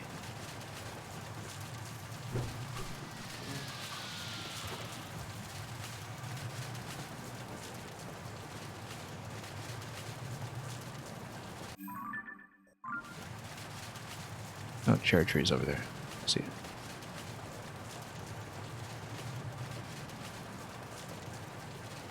Rainy day.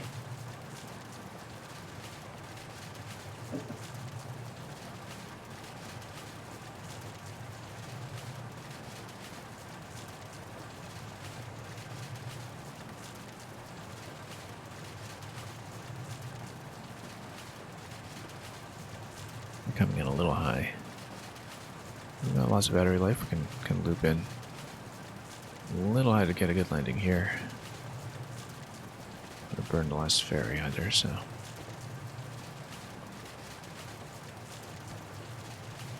We'll just loop around. For a safer landing. Yeah, if we don't mind more power consumption, do a version of this with one balloon parked overhead and additional fans to compensate for the weight. And then you would get a safe fall out of it at any point. It would just be much more of a power hog. So good for long flights. So I kind of like the modularity of the space model.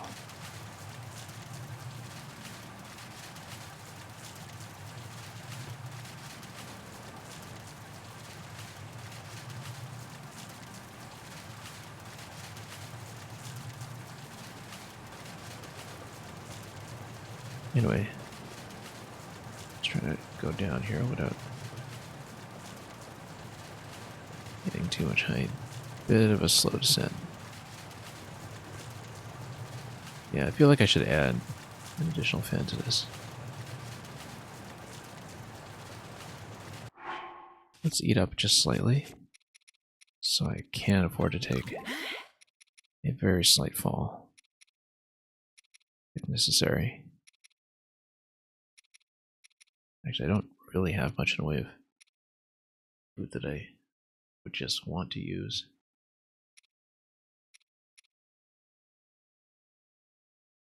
Because I think I was keeping the rice balls for something, or... Actually, I don't remember. Oh, this is easy enough to rebuild, though.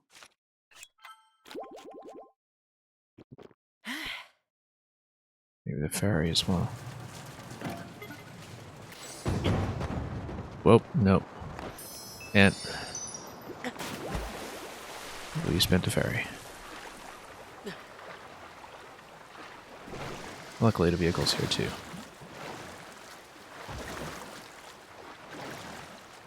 That's okay, spending the ferry just means we can get more.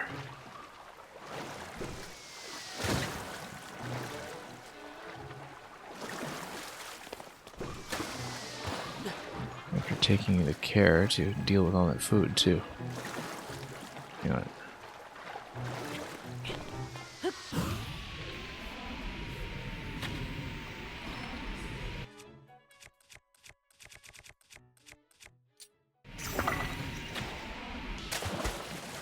Oh, I did kill it, okay.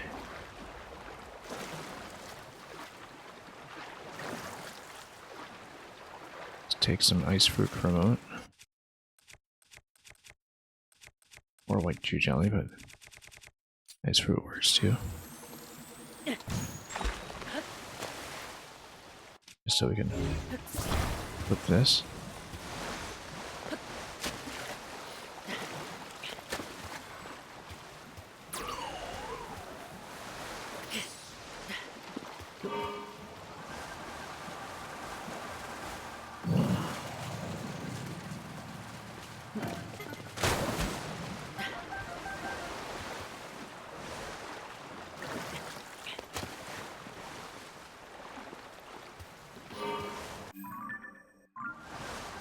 Anyway, back up to the tree.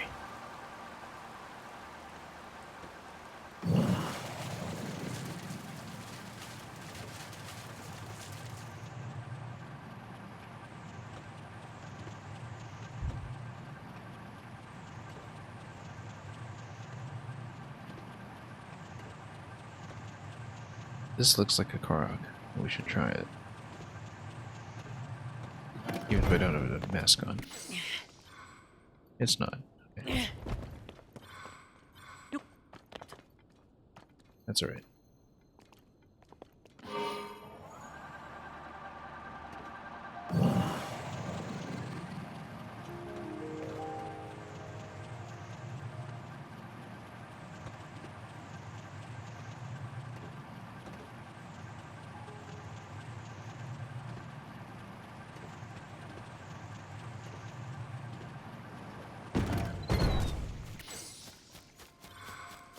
Okay, our carrots. And cones. A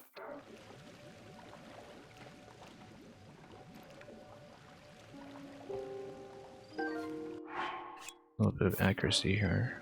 Nice.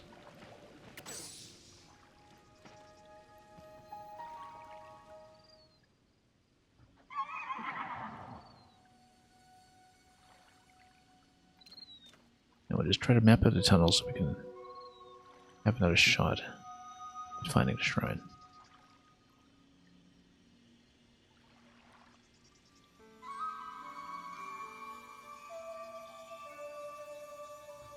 Because there were more caves than I knew what to do with.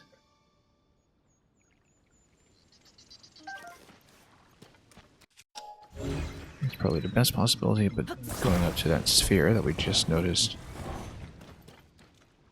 is also worth doing.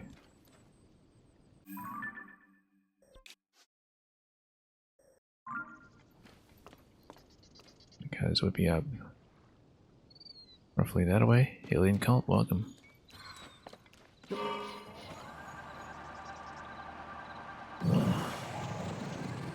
Okay, so the sphere might be something. We should probably check tunnels first. It really is in an oddly coincidental position, though. So I've seen so many of these entrances, and I need to determine which one I haven't looked at. Like this cluster of 3, that cluster of 3. Then there's a cluster of 2 over here. Looks like there's one down here that I didn't check. And if you remember correctly, you believe you followed me from B minutes a while back, yeah? He's been very generous about rating us from time to time.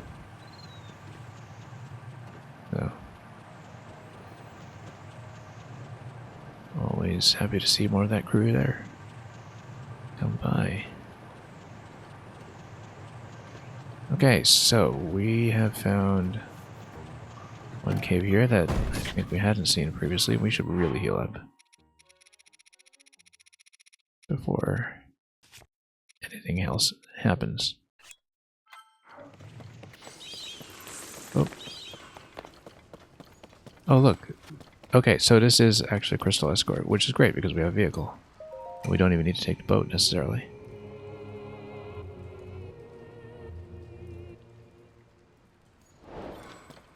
You just got back from the bars and needed a cozy stream? Yeah, hope you enjoyed your evening up to this point. Oh. Whoops. Oh, let's just whack it.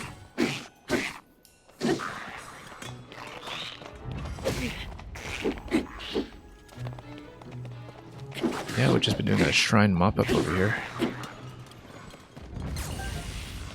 Filling in the last few places in the map. Took your cousin out for her 21st, I see. You did a country as a visitor or somebody recently moved? Well, either way, congratulations to her. Yeah, mine has been good. It's been a good session, actually. Very productive. A couple of long-standing problems got solved, and solved quickly.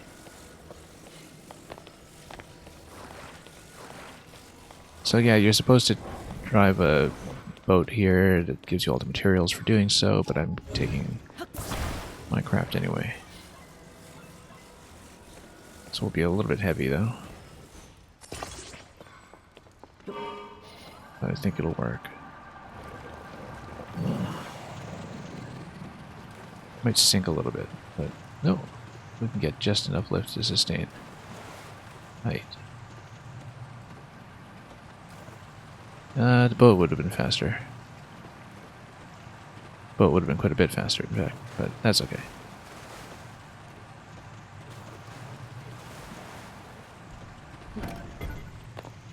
We can always use the rocket to expedite things slightly. Whoop.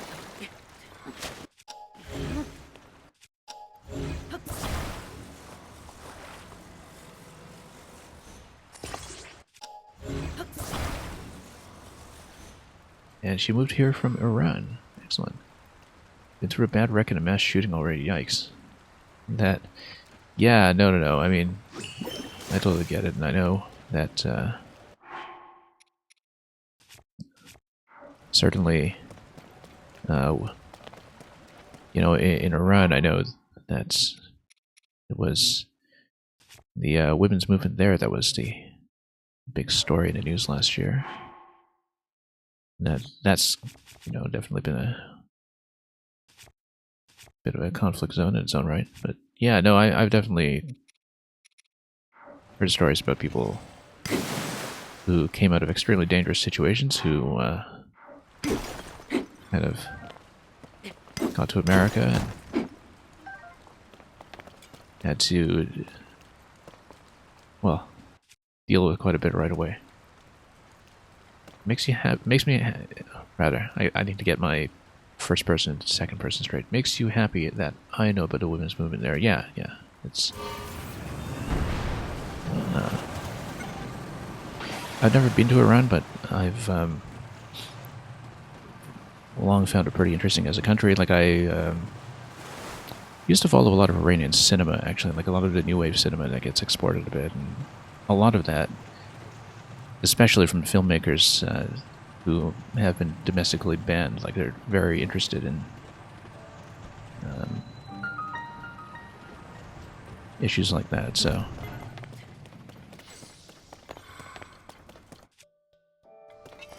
And also some Iranian expats who are writing from either France or America or other places, and kind of had a lot to say about, you know, the political situation for women there since 1979, so...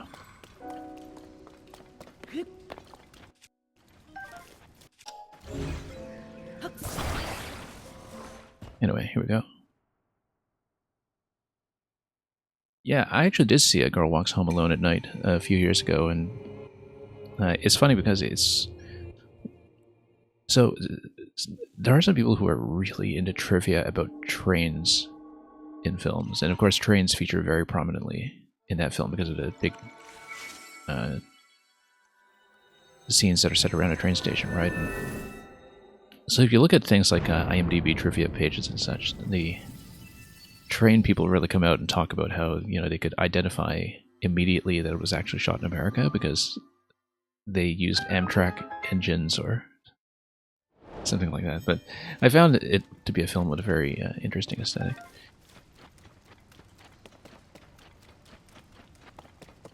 But yeah, I spent a lot of time watching films by Abbas Kiarostami. Like Close Up and Taste of Cherry, and a lot of those really experimental films. Although I knew him from some of the later work, like the international films that he did at the end of his career first.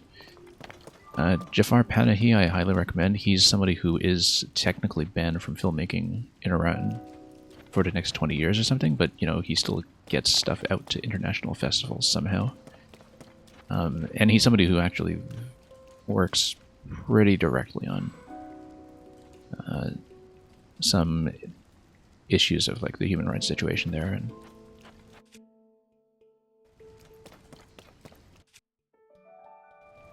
is he the guy who snuck a film on a thumb drive in a cake? I think he might have been, actually.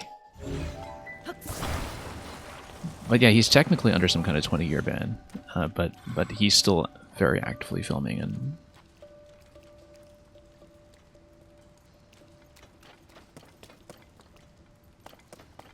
yeah, so there's a lot of international interest, especially in the art house scene, in what filmmakers from around are doing.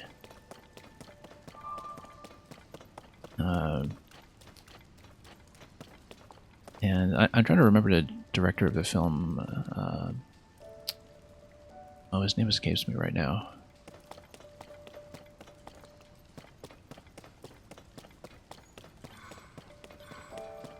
The director of the films A Separation and The Salesman from a few years back, which were kind of big international hits. Asghar Farhadi, that's right. His films I find very impressive.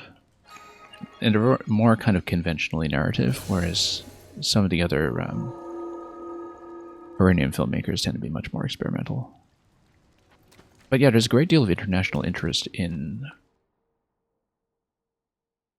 a lot of that generation of Iranian filmmakers because they were kind of doing stuff with metafiction and blurring the lines between documentary and fiction that were way, way ahead of what anybody else was doing. And some of it was because it was kind of their own creative approach to working around a censorship regime, right? And yeah, I haven't kept up with cinema too much in recent years. Partly because of, well, partly pandemic and partly because I've been spending so much time on Twitch. But I used to go to a lot of art house cinema all the time and a lot of international cinema. And definitely the Iranian filmmakers were something that I kind of suddenly paid a lot of attention to in the 2010s because they came highly recommended to me, so.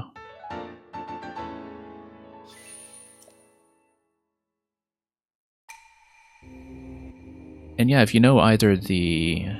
You probably know either the graphic novel or the animated film Persepolis.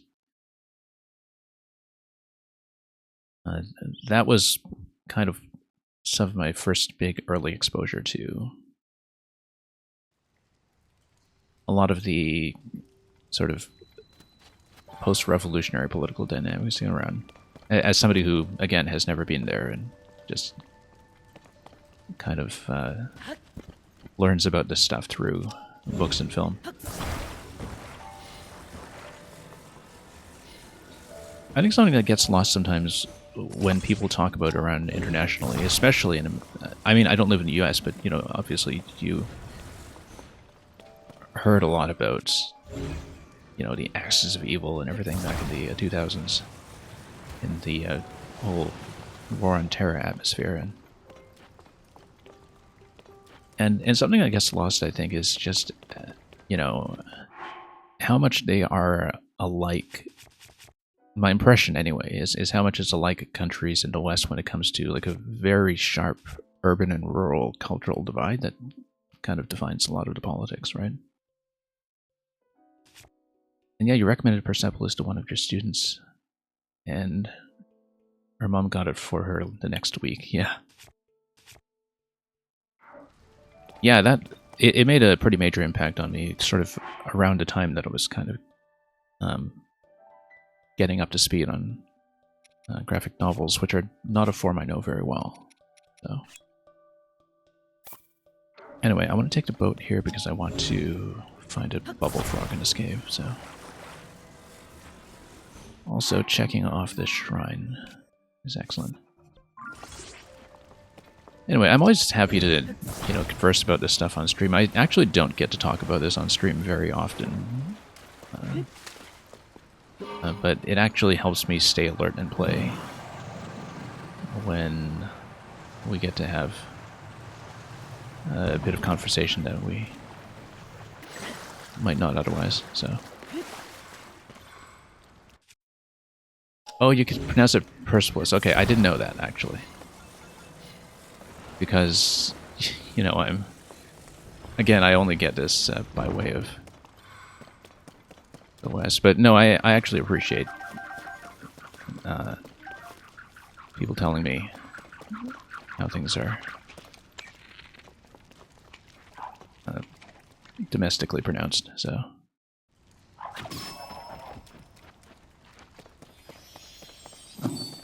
Again, I don't know necessarily that I know my stuff. It's more I get this stuff secondhand from culture that is exported or made internationally, and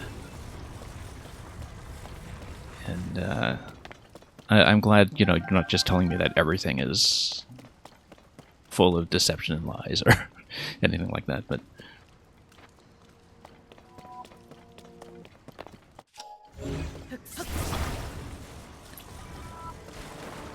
anyway.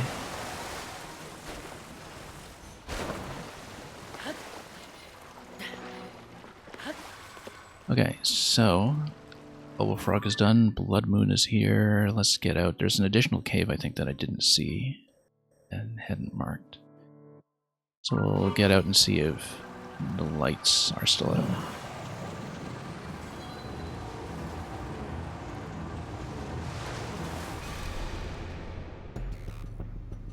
When the glow of the blood-stained moon shines upon the land,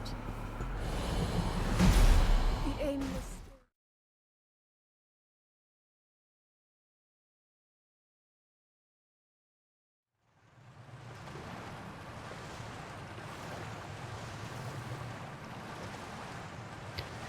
But, yeah, so Panahi, the band filmmaker that I was talking about, he made a film a few years ago that I thought was really impressive. It was called, I think it's called Three Faces. And...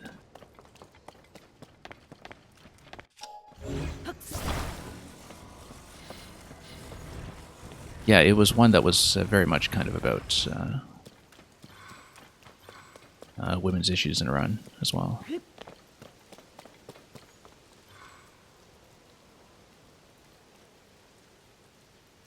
So, I have some cultural exposure to that in my own small way. I want to play this so bad, but you just know your ADHD is going to take over like Breath of the Wild. Yeah. You know, I feel like that's the right way to play games like this. I mean, I'm not very objective focused. I actually haven't done technically speaking, the first quest in the game. This is actually the same way I played Breath of the Wild, is that I just kind of ignored a lot of main quest content. I have at this point actually done a lot of the main quest, but totally out of the suggested order. And as I always say, I don't particularly like following instructions when it comes to playing video games. I like doing things my own way, and I always felt both the Breath of the Wild and this game were kind of perfect for my playstyle.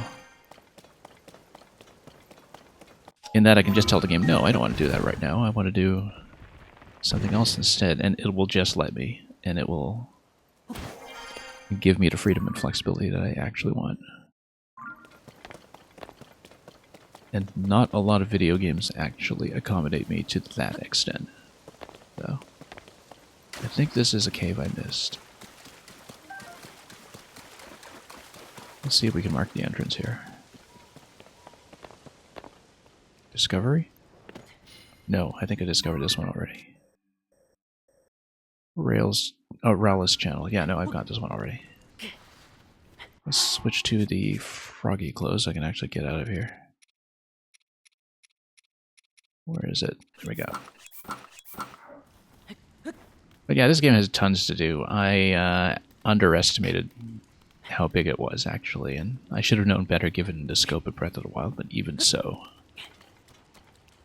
There's some stuff here that I'll probably not get done for years, even. And yeah, do it stink.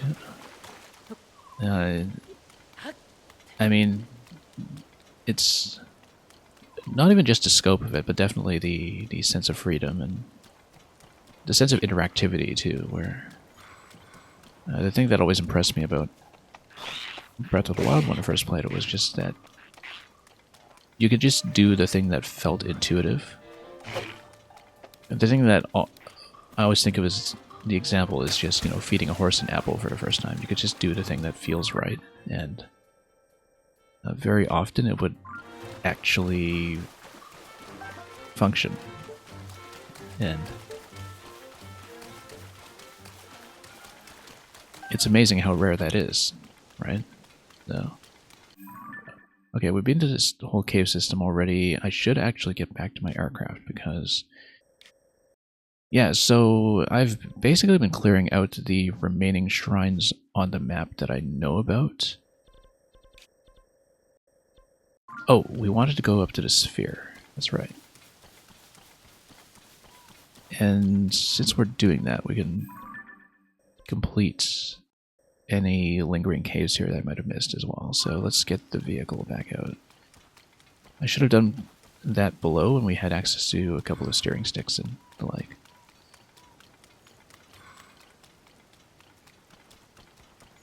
Yeah, there are a few things in this game that are a little more guided or tutorialized in Breath of the Wild, but that's because it's kind of getting players caught up if they missed the first game. It's very clearly designed that way, where there are a couple of things that Breath of the Wild lets you figure out on your own that this game just kind of wants to tell you right away so it can get you into the new systems, which I understand.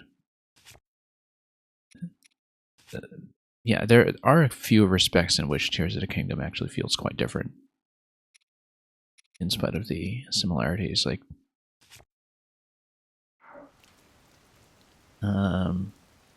anyway.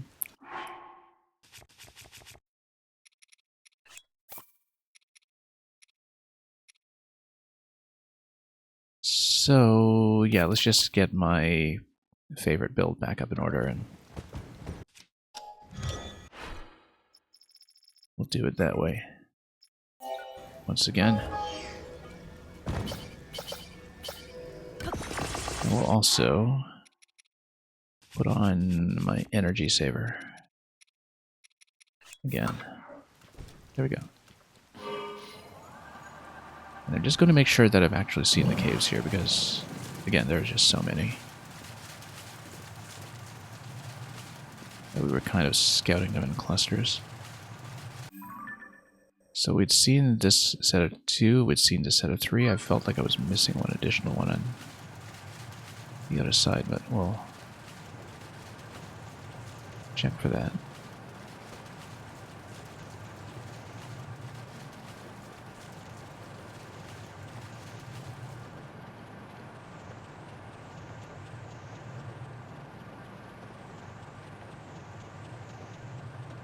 And yeah, we've seen a waterfall previously. That's been done. This one up here. This is new, I think. So we'll check this one.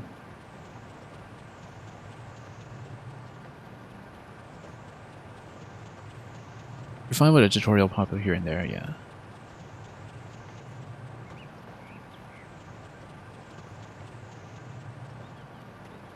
I mean, it really depends on, you know, how new to people the systems are going to be, right? We don't really care about those guys. We'll move in here. Uplands around a foothill cave. Maybe I should take the vehicle in here to save it, but... because we just built that thing, I don't really want it to go to waste. Yeah, anyway, let's... hang on, let's actually fight these guys first. Instead of getting poked. Jump shot, please? No? Okay. That's fine, we'll let my allies do the rest.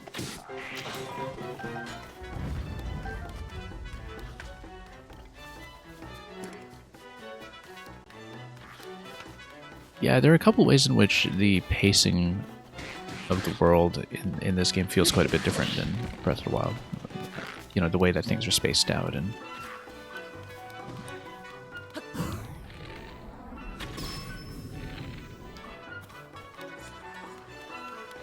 let's see. One of the very few games that I've played that kind of feels like this, which I've talked about quite a bit on this stream, is Subnautica.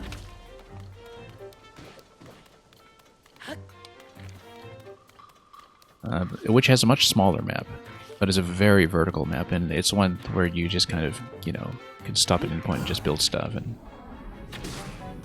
collect and just kind of hang around instead of actually pursuing the story, which honestly is one of the less interesting things about the game. Okay, that guy's gonna die to fall damage, we don't care. You know, for the longest time, I didn't know what the plot of this one was either. At this point, we've seen enough cutscenes that I do, in fact, know what's going on. But the way I played this game, there was a very, very long time in which I was completely oblivious to the plot. So I would say that when I was about 100 hours into this game, I felt like I still knew nothing about it. Let's just smash this. Actually, no, these blocks are the tough ones. I don't particularly want to spend your ability on it. Okay, let's shove this through.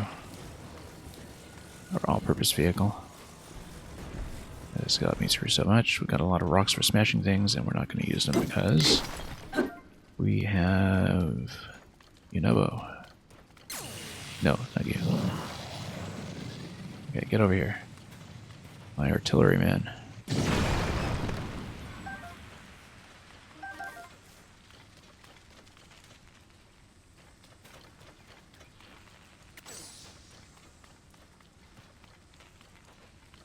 But yeah, I have been taking this game pretty patiently, and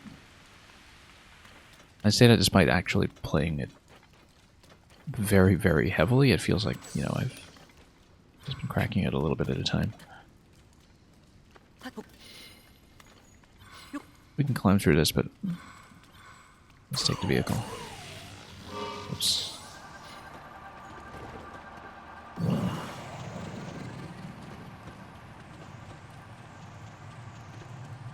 Okay. We'll probably break the spike thing at this point. Let's move this out of the way so I don't tap it with a mistake.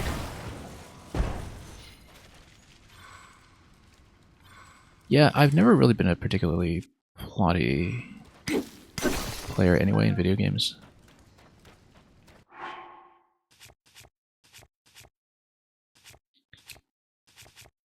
So,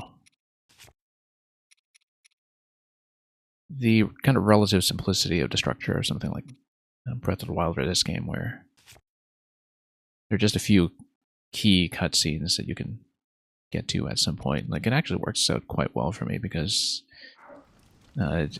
most of the story is kind of told through your own experience of discovering the world, right?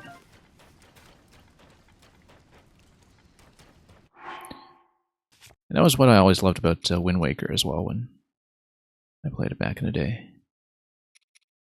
Do we not really have any mining weapons at this point? I guess we have a couple of rocks around here.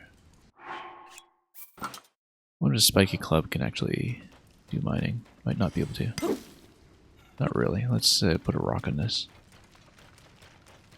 Oh, look. More weapons. Let's smack these guys first.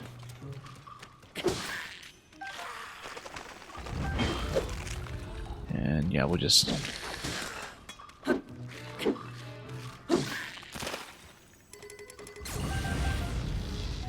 use the weapon here for mining.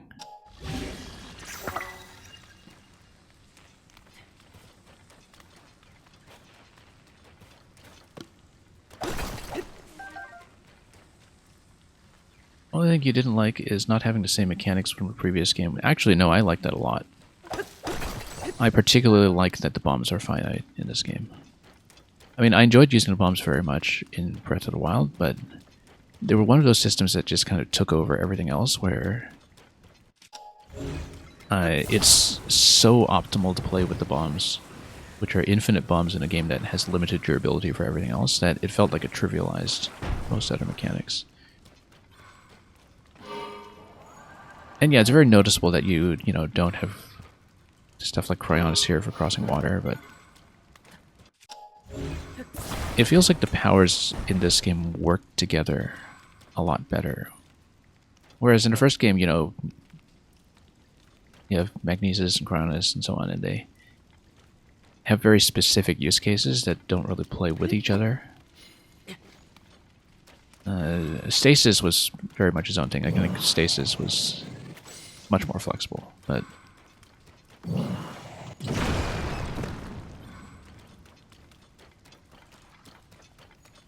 in this game, I'm using the powers in conjunction with each other constantly.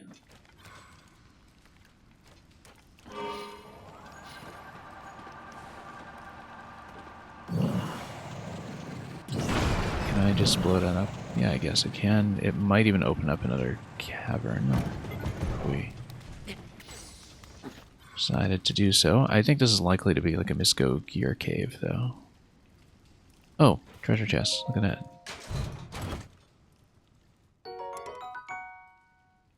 And I have no room except we can just drop this guy. Although we should have used it to bust open a wall first, actually. Let's do that.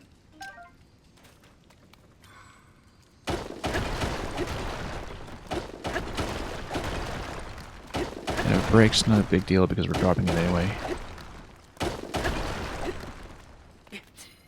And then if Yunobo would like to come back, I can use him.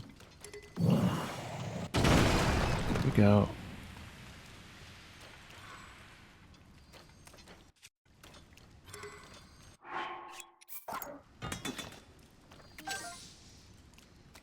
What made me decide to do a no glider run? It was by accident.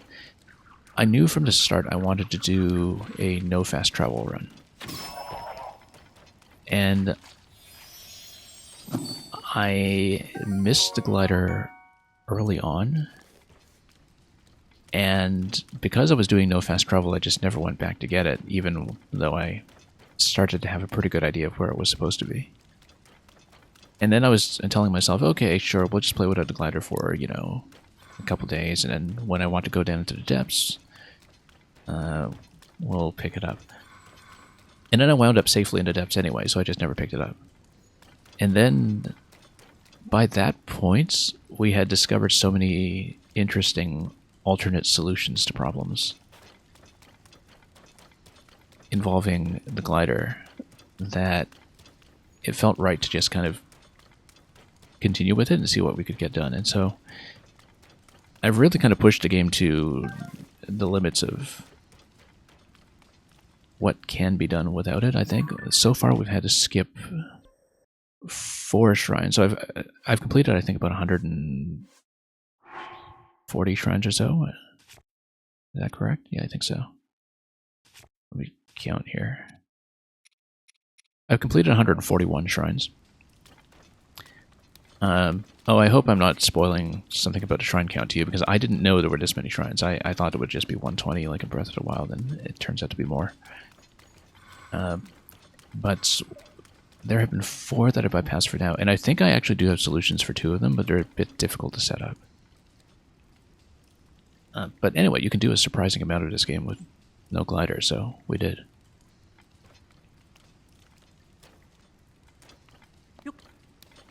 Yeah, there are a few things you can't do. There are a few Koroks that definitely require a glider. But for most of the overworld, you can circumvent the glider using vehicles. The problem with shrines is that in shrines you're not allowed to just build anything you like from your inventory. You only use the tools in the shrines. So the roadblocks that we've encountered from not having a glider mostly involve shrines where you have something like an updraft you're supposed to ride right away, but you're not given any tools, and you're not given any items to pick up or construct. I feel like there's supposed to be more to this cave than just a bubble frog. Like, we busted our way all the way here. There's no way it's just that spear, right? There's got to be something else here.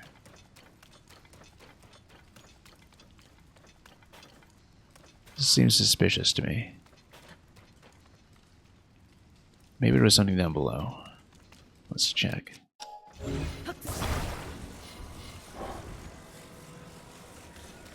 So yeah, we had to be creative about some things. There was one place I encountered a few days ago. Oh, here it is. That was a massive problem, where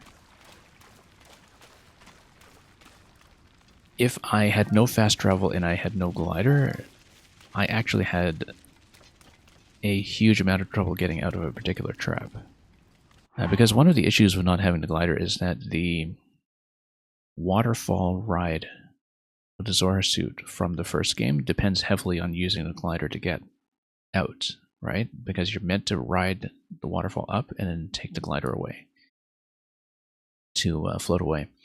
And if you can't do that, it turns out that you run into some pretty awkward moments with movement. Let's just blow this up. Can I? Yeah, let's just blow this up. Whatever. Yeah.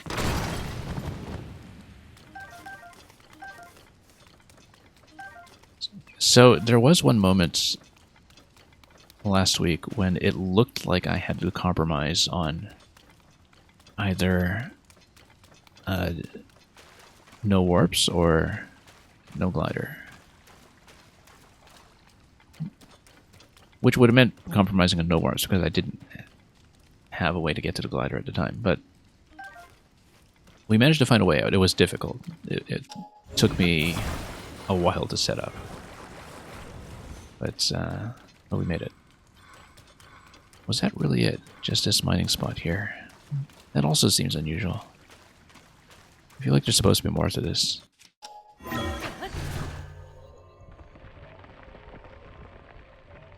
Yeah, with some of the shrines in this game where you need tools,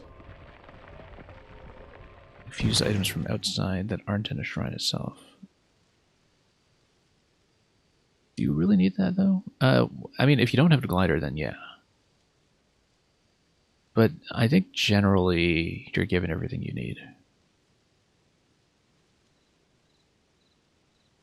Like, the only times that I've felt like I actually required fusion from the outside is if I was trying to circumvent the glider by using something like a shield.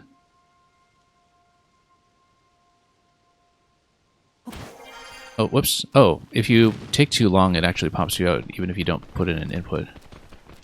I was actually intending to cancel back in so I could grab my vehicle, but I can probably still do that, although I'm pretty high up at this point.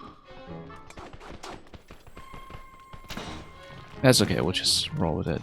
Although I was kind of hoping to get my vehicle back.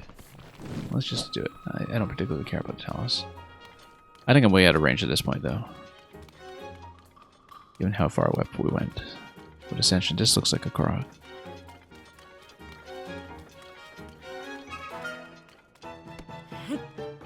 That's not. Okay. It would have been in the first game. But it's not anymore. Yeah, we actually went way up. Okay, no, that's fine. We'll just build a new one. Whatever.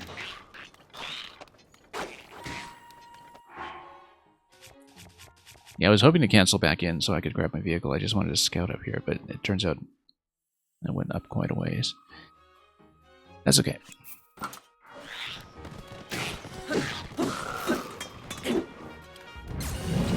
Oops. There we go.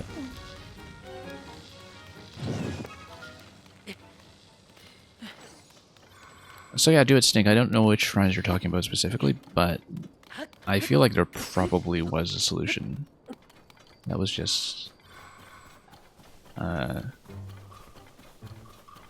entirely doable, like within the constraints of the shrine. I mean, from what I've seen so far, anyway.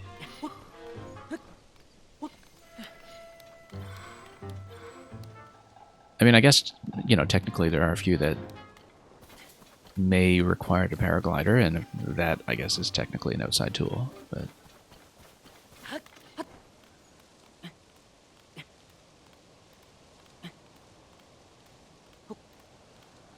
There was one where you needed to reach a certain height from the entrance. You could do it with Ascension. I'm trying to remember. Anyway, I'm sure I can look up some of that afterwards when I'm finished. But the thing I wanted to look for was this sphere. I don't think we've been here. I've been to a lot of other spheres, but I think that one is new, so we'll head on up. Really spending down these fans again. Gotta roll for some more.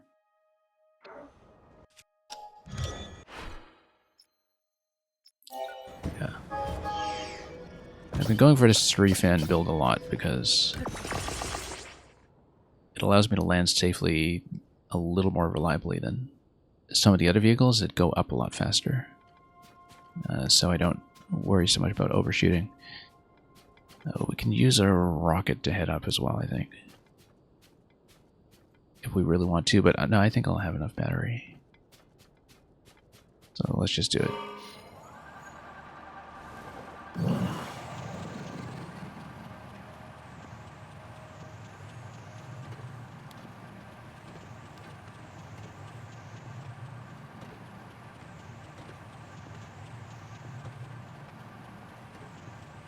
But yeah, I'm sure that, you know, as people kind of crack this game open, particularly people who are speedrunners and glitch hunters and so on, that even some of the things that I think look impossible without the glider will turn out to be doable. Perhaps. I don't really know.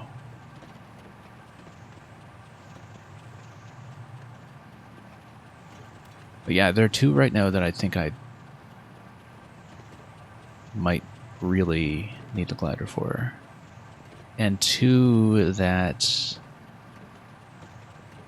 I've bypassed for now, but which look like they are doable if I make some adjustments. Maybe. I mean, even some of the ones that I skipped earlier in the game because I thought they might require the glider, like once I had a chance to return to them and give them a fresh look, it turned out they were actually completely doable and very easily so. So the more you learn about the game, the more your assessment of this might change, right? Oh, maybe I should have used a rocket to get up here. That's okay. Worst case, we'll spend a charge. There's also this island here that you can land on early, maybe.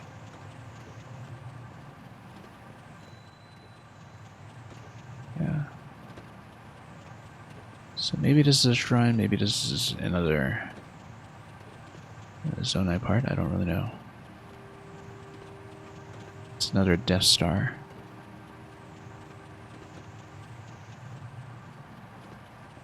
Hopefully no surprises like low gravity or something.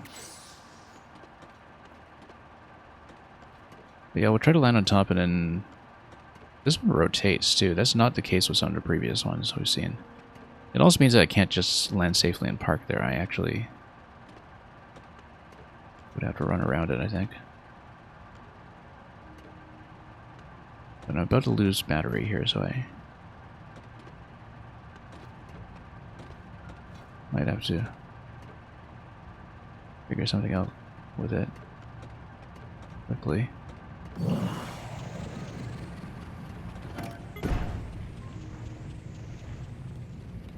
We can also drag the vehicle and walk with it.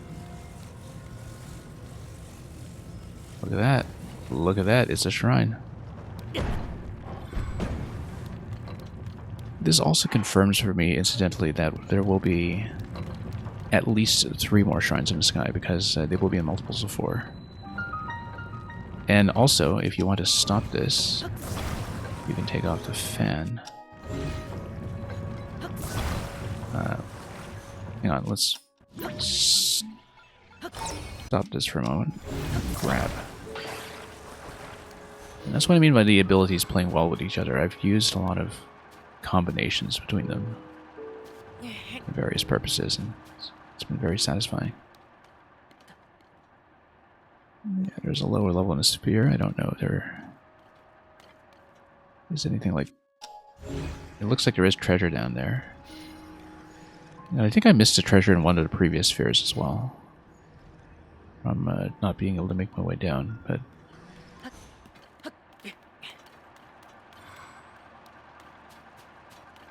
Yeah, I guess if you actually did keep this turning,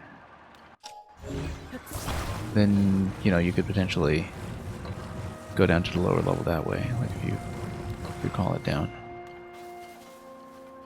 We'll have to see the pattern after we get a shrine. But anyway, I've seen, I think, 28 shrines so far in the sky level, and this would be the 29th, so that tells me that there are minimum 32, which I expected.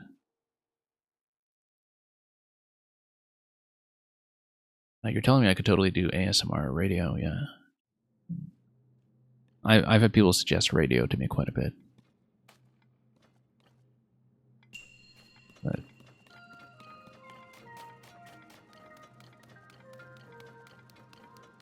anyway, a flying device. Well, this is very spacious. It's basically a wing test.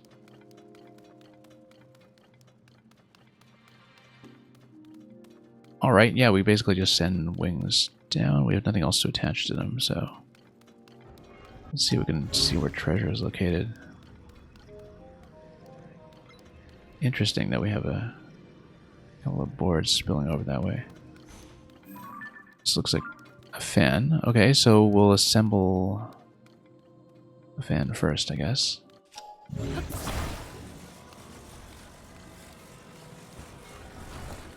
Let's... Whoops.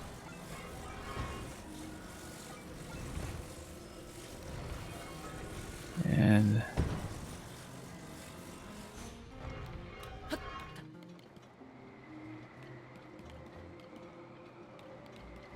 yeah, if you ever hear me not speaking particularly clearly and just mumbling incoherently or something, it probably means that I'm just very sleepy.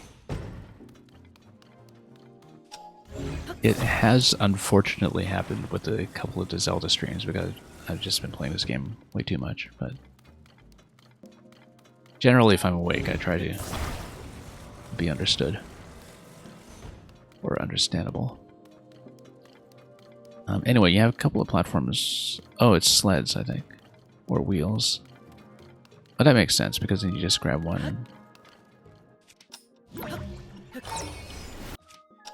Am I within range? Yes, I am. So yeah, you can basically, for a few seconds, use recall like stasis. Now, the thing is, I don't know where the treasure chest is located here, and I don't see it.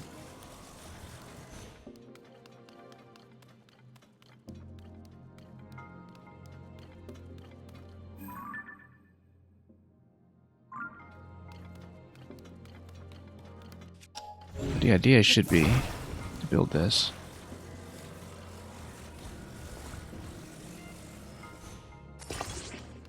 That's a little far back. Hang on. How many hours do I have in the game? 300 something.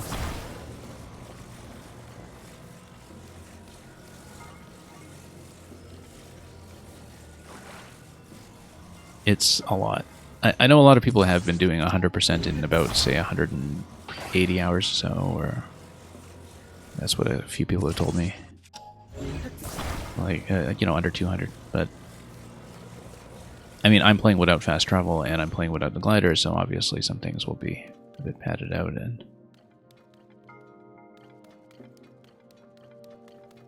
And I'm also not looking anything up. So...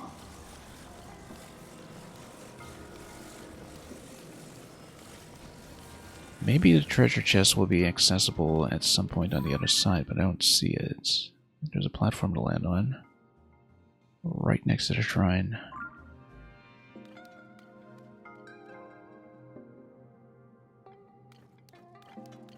Yeah, it could be the treasure is up there, but...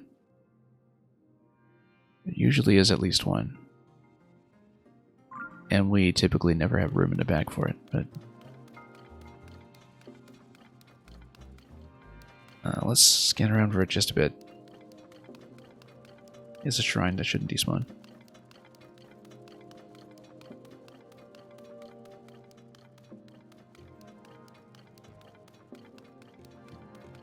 So, let's see.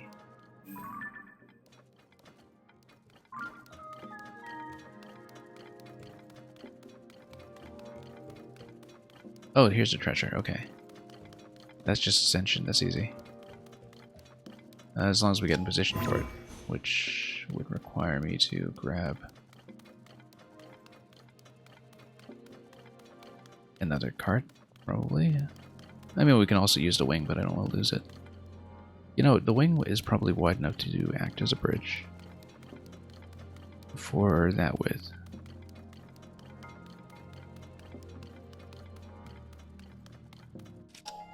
You're so not ready for the school year to start next month. Yeah, things happen pretty quickly. Next month? Oh, I guess it is July. And I get mixed up sometimes because I've been around a couple of different academic calendar systems in the past because I mean I used to be in the UK where they have an October start. And I've also been around some other North American institutions that follow the UK schedule. And so I always forget how it's actually the late August start for a lot of people. Even though I used to have that myself, so.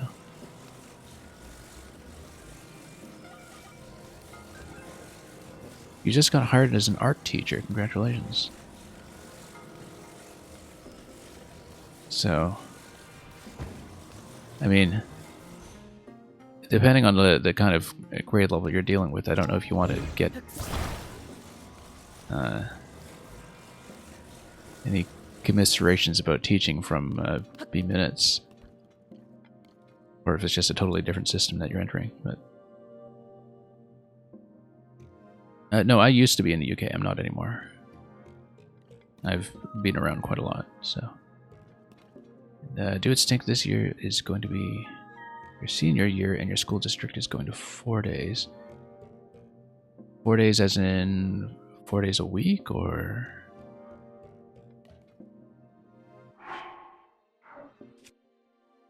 Yeah, let's see. And yeah, no, Do It Stink. Sometimes it's unclear who's addressing whom, so no worries about that. Anyway, we've got a treasure chest. Let's just go. I maybe should have aimed this a bit more accurately. That's okay. We've got power. Lots of power. This should be an easy flight. As long as overshooting it is not a risk. Overshooting it is totally a risk. Let's pitch down a little bit.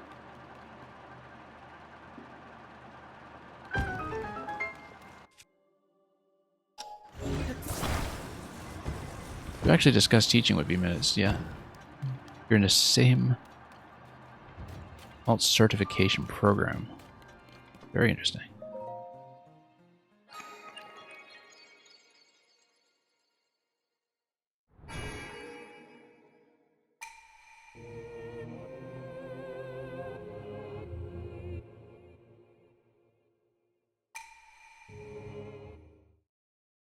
Oh, I actually sort of vaguely remember now Alien Cult that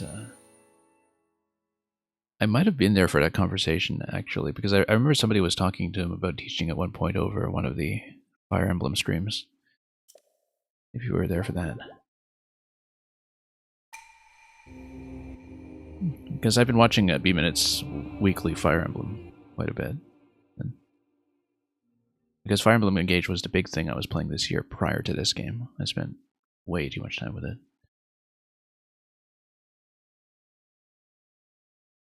Well, teaching art from kindergarten to 6th, interesting. Yeah.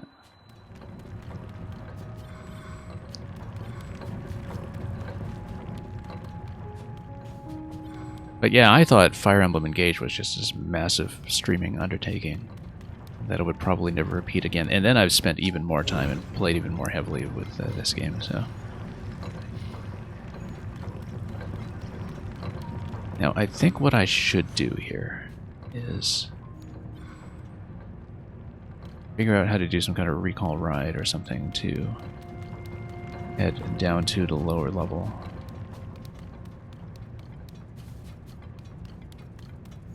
Oh, maybe you would drop in here. Hey, look, that works. Totally works. Okay. That worked surprisingly well. Sage as well, excellent. So, I totally missed one of these in the bottom side of one of the other spheres, I think. There was one sphere where I never actually went up through the bottom, and so that one might be worth checking at some point. It was the one that was like the parasphere is closer to the sky mine. I obviously did a sky mine, but that was kind of the second sphere of 2, and there was one sphere that I didn't actually touch.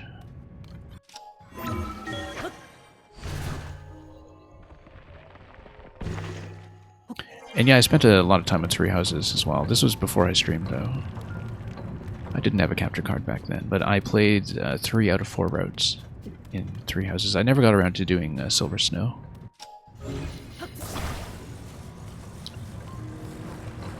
I always meant to go back to do it, but, you know, one only has so much time.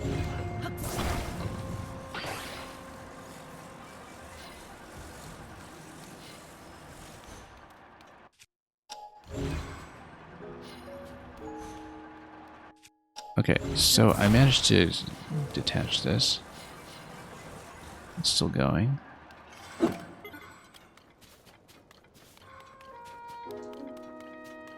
And now we can probably fly out.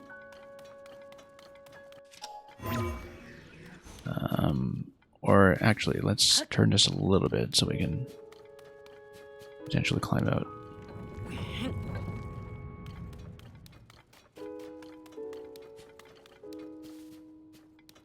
We'll probably build our own vehicle again, but we are given a couple wings to continue here.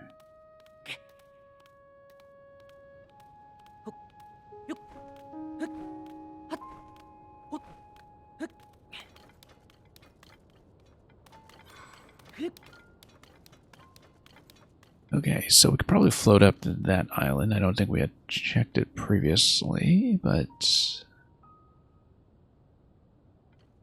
we'll see.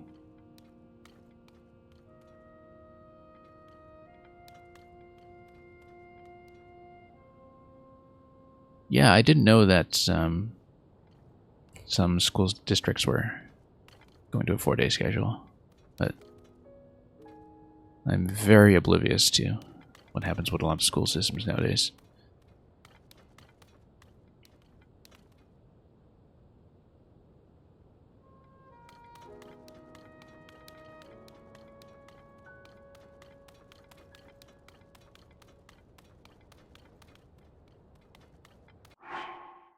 And it's true that it would make more sense, in an environment where something like a 4-day work week has already been normalized, but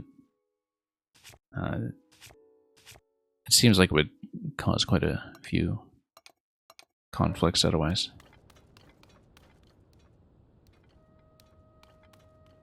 Okay, so this island looks kind of promising. We should actually switch to the Korok mask.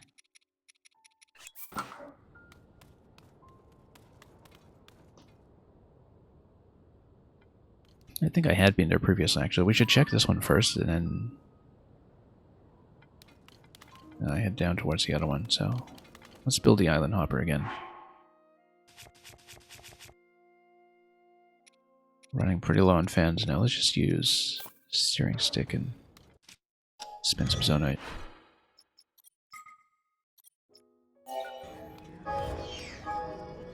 We're really overspending, though.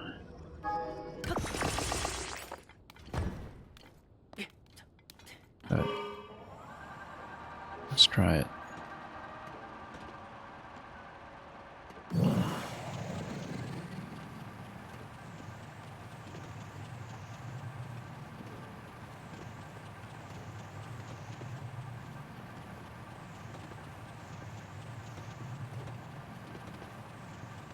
And oh, this is nothing. It's absolutely nothing, just a fragment. Okay, let's go down to this island here, though. I think it's just a wing track that allows you to fly in towards the sphere. So, probably not that interesting. We've now gained a little too much height for our own good. I wonder if we should actually try. I've almost certainly been there already. On my way out of Death Mountain, perhaps. Because Death Mountain is here. Yeah, we definitely flew there early on. Oh, we never found the wife wafted away, right? I haven't been doing quests at all, that's why I've got so many of these.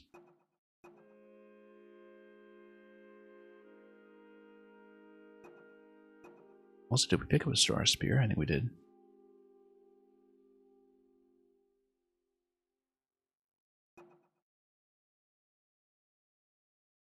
Crossing a bridge in the east of the domain. Hopping and skipping to a floating place.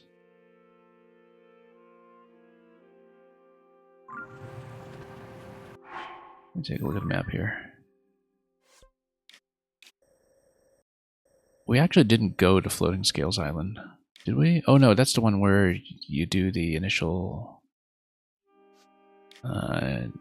shot through the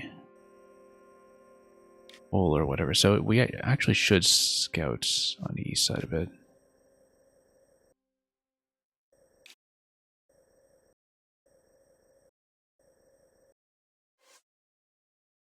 Skipping to a floating place. Yeah, it's gotta be one of the islands in the east.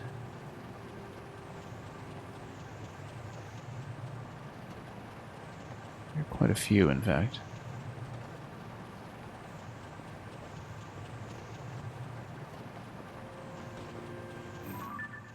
We've been to this. Whoops.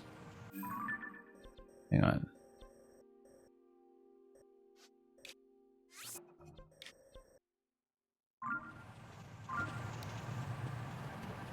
Yeah, we must have been to that one. That's the... So we had the 2 archipelagos that are visible here. We didn't actually interact with this one, though, I guess.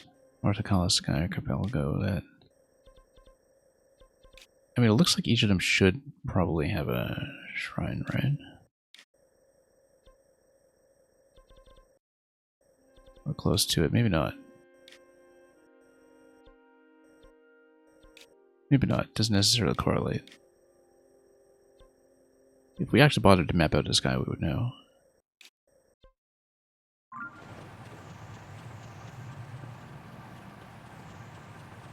Yeah, let's head back over and... Oh, low gravity. Didn't expect that all of a sudden.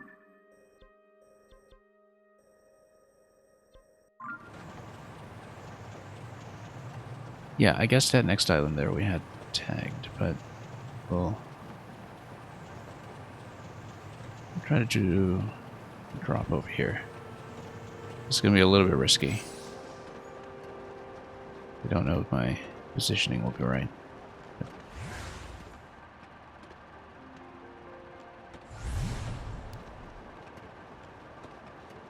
Get up here into the low gravity zone and then see if we can get the fall down. And if we follow the sky, that's fine too. At this point, we've got a lot to do.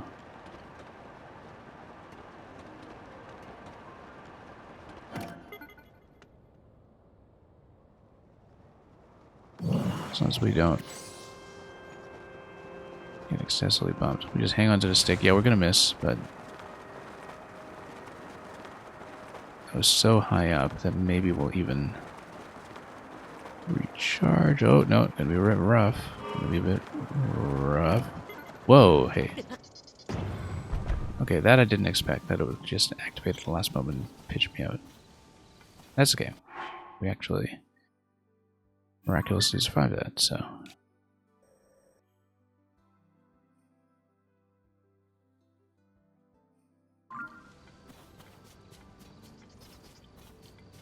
Yeah, sorry I'm a little bit behind on reading the chat myself, but I am reading along.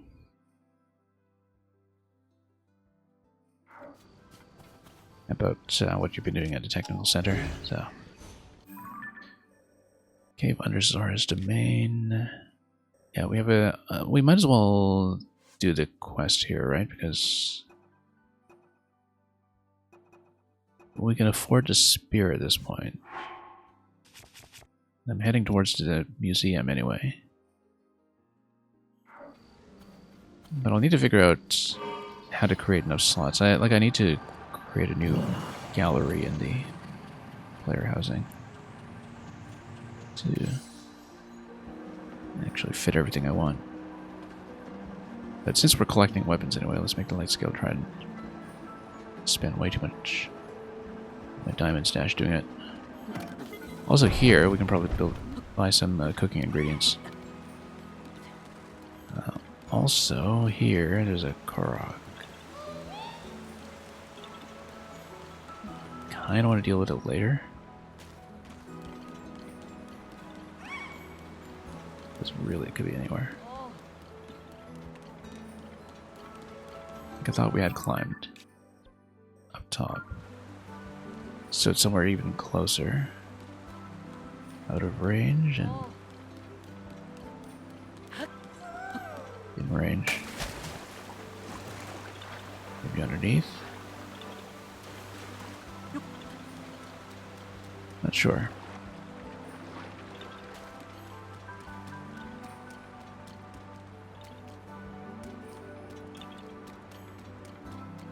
Anyway.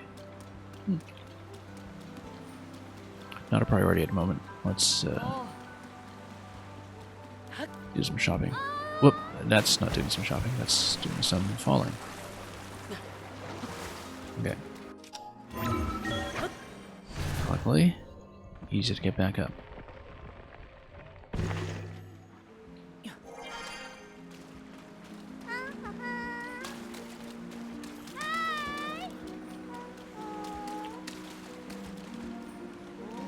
And, yeah, one moment.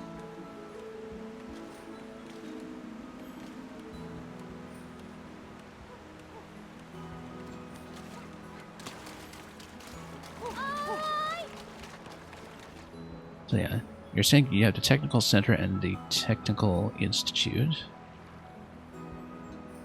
Ah, I see. So it's for trades. Yeah. You know, I think it was... So a few years ago I saw this documentary. It was a National Geographic documentary that I think is streaming on Disney Plus nowadays, but I did see it a few years ago, and it was called Science Fair, and it's just about, you know, a whole bunch of kids making projects for a science fair, for like a major international competition, actually. And there was a Korok here, or this is within range. And the interesting thing about it was that you could see how the students involved were coming from totally different levels of institutional support, where you would have some who were very kind of rigorously coached in a program where, you know, the science fair was very much a part of what the school does year to year. But then you would have some equally interesting projects from some students who received absolutely no institutional support because they were from schools that just invested completely in football, right? And that they wouldn't really even have a permanent science teacher on faculty to sign off on things, and you just get the football coach to be the official sponsor and all that. But anyway, that's just what came to mind with the conversation that you're having. Then this happened. Yeah. Well, at least they made it back safely. Couldn't find a Korok, though. Don't know where it could be. But anyway, I just want to get a little bit of shopping done.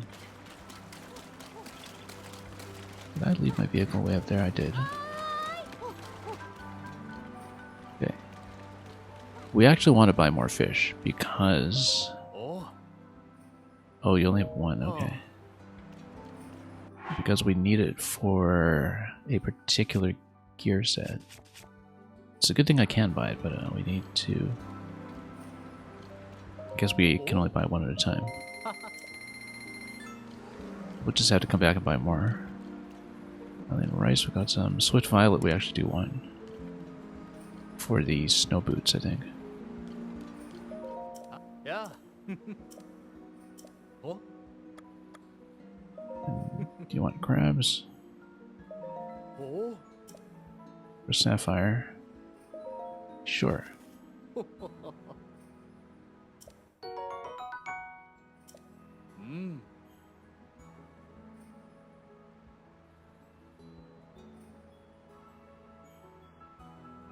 Kids were beating each other up daily. One teacher was boasting the intimate part of their bum. Knives and guns were always getting confiscated. I feel like it's more entertaining if you think about each of these events as actually related and, you know, kind of part of the same narrative. Actually, I'm not going to think too hard about that. And, yeah, Do It Snake, you're talking about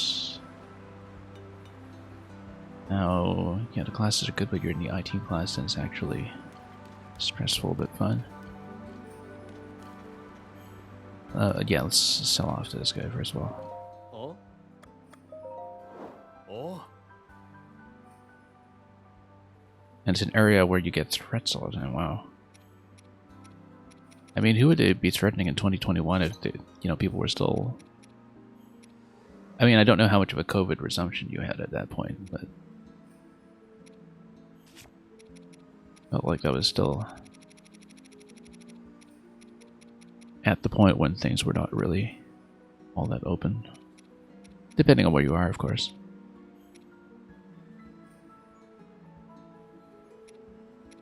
Alright, we need to sell some things. Let's figure this out.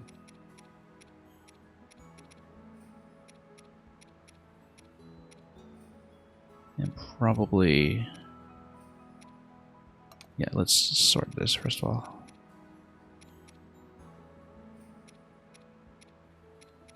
What do I got? Plenty of.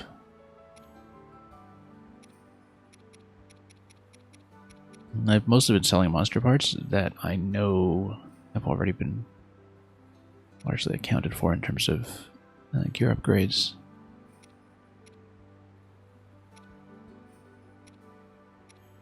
But we don't want to choose this poorly.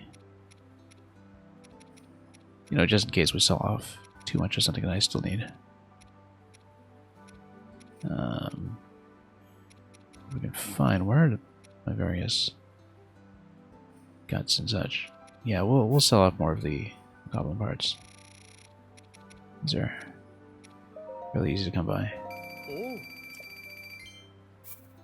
And moblin parts. Oh.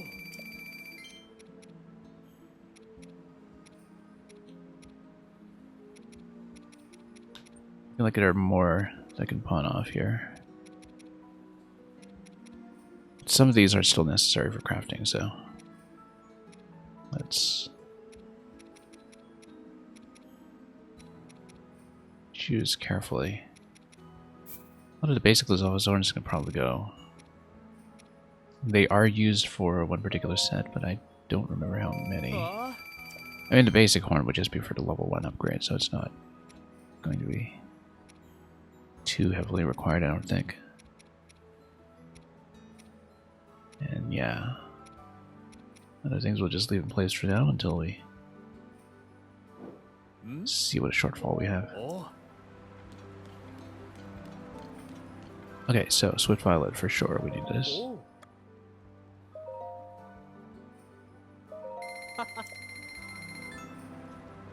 And we can, you know, pluck some more off the cliffs as well, but as you can see, I haven't actually been able to acquire much. Light skill trident, yes, and we'll trade in our diamonds for this thing. Yeah. And yeah, let's do it.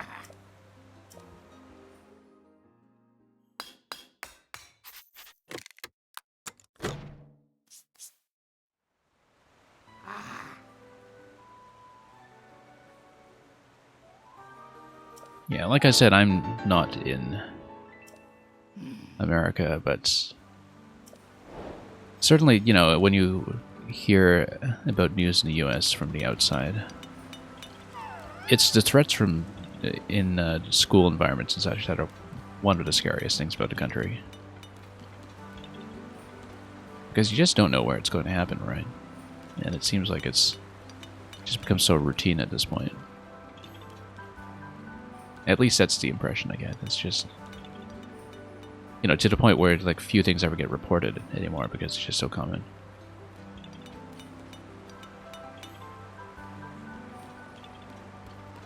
And yeah, most of it is just, you know, something fabricated for attention, but you just don't know, right? So you don't want to be the person who's dropping the ball in the emergency response when there actually is one.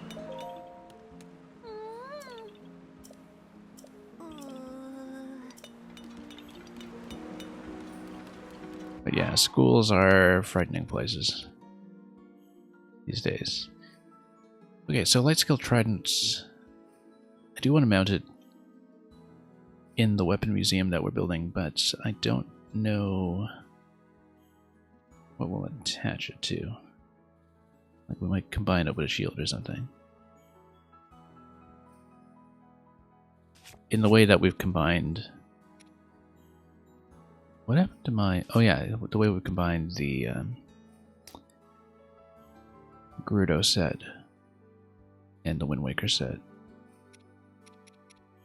I guess right now I'm thinking about whether I should build an additional shield room or an additional weapon room. Because an additional shield room would let me build more shield and weapon combinations. An additional weapon room would allow me to build more weapon and attachment combinations.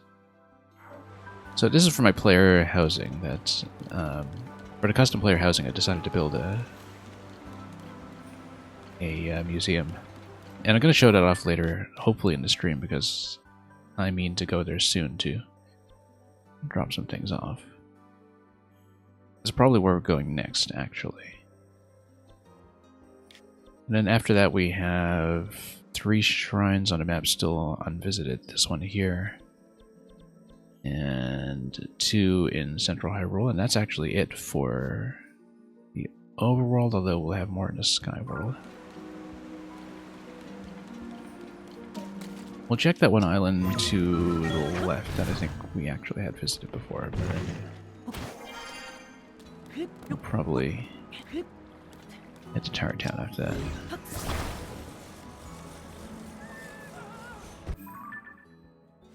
It's actually kind of hilarious that I still haven't managed to deal with Wife Wafted Away, because this is the sequel to the quest A Wife Washed Away in the first game, which was actually one of the last quests I ever did in Breath of the Wild, because I had to return to the game, I think, 2 or 3 years after I finished it to finally fill in that quest, because I just could not find it in the first game.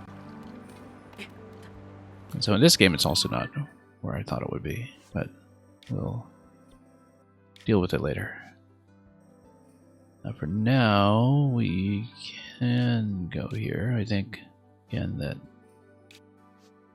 we had been there previously on my first set of flights. Actually, yeah, let's go to Tower Town first. Let's clean up my weapons first, and we're not just oversnuffled.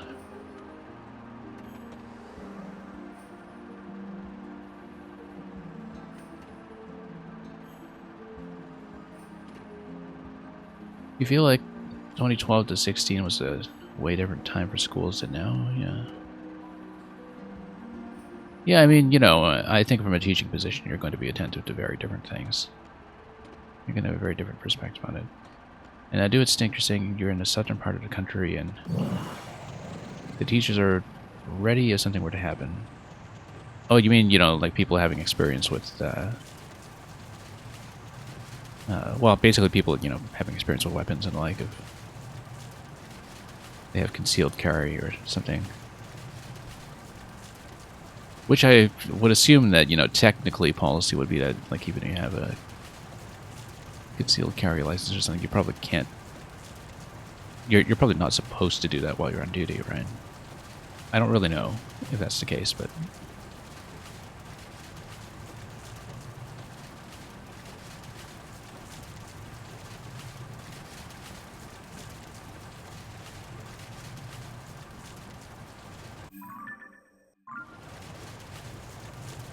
Anyway, let's move up here.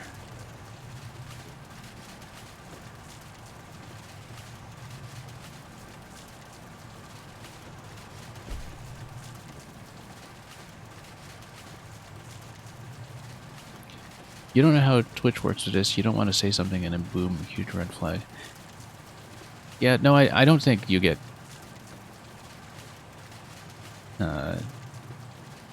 I don't think so. I don't think you get flagged for anything if nobody's reporting you. For most purposes, like there might be some system-wide filters and such that are on, but...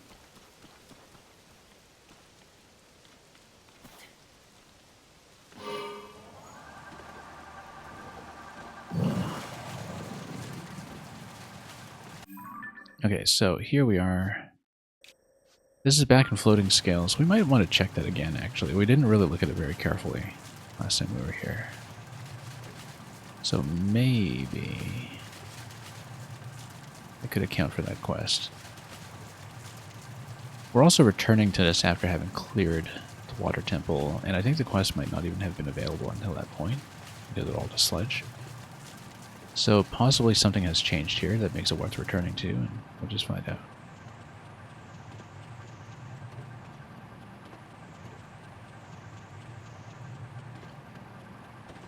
Yeah. This is a very lightly moderated channel. Because I trust people who, you know, want to stick around for a stream like mine, and, you know, it's also small enough to be manageable. So, we usually don't have problems.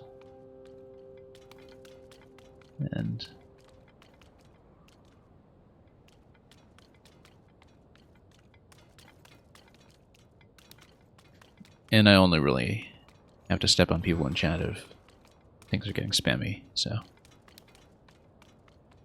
Basically, all the teachers are armed with their own firearms, even with that being illegal in your state. Yeah, I mean, if their sort of threat assessment independently is that they think the system is letting them down, then maybe. I mean, that's a pretty frightening environment to be in some ways, but, like, you know.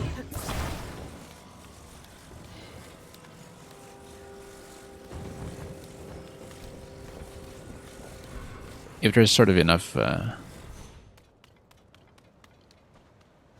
lack of trust and things being okay, then I can see why that kind of situation might arise. Anyway, we've been to most of the islands in this sector here. I think that's the one we went to previously.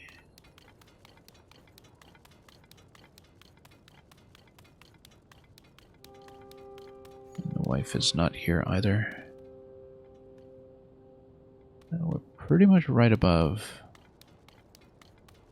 the whole Tarrytown area, though, so... Also, I think I have no ferries left at this point. I actually have to be careful with all damage. Which means if we're going down, we should actually attach a balloon for safety. So we can do the float. But yeah, Mythic Court is actually right there. It's very easily accessible.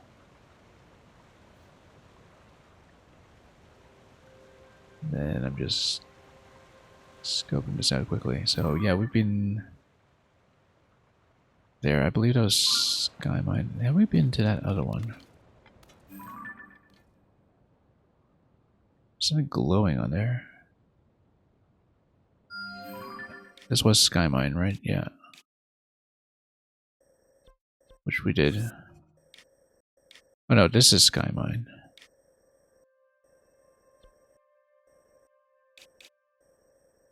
This is the one that's...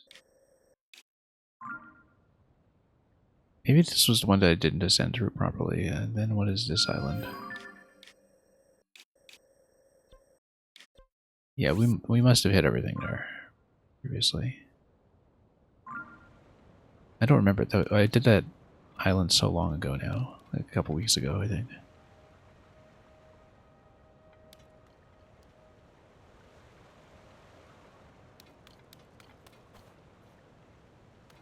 Let me check this. Yeah, I think we're actually just going to go down to Tarrytown. It's probably best. So let's get the balloon on this. If we can. I stand back a bit to give it some room. So I'm not actually using the balloon as a balloon, I'm using it basically as a parachute.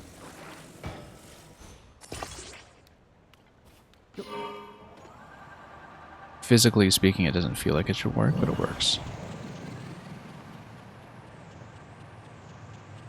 Because the balloon adds weight, the vehicle sinks, but it also suspends the vehicle a bit if it's in free fall.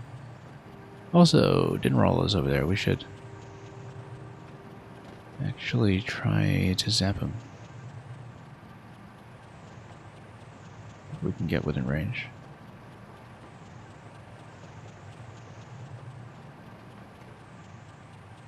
Yeah, small streamer Twitch when you are just kind of...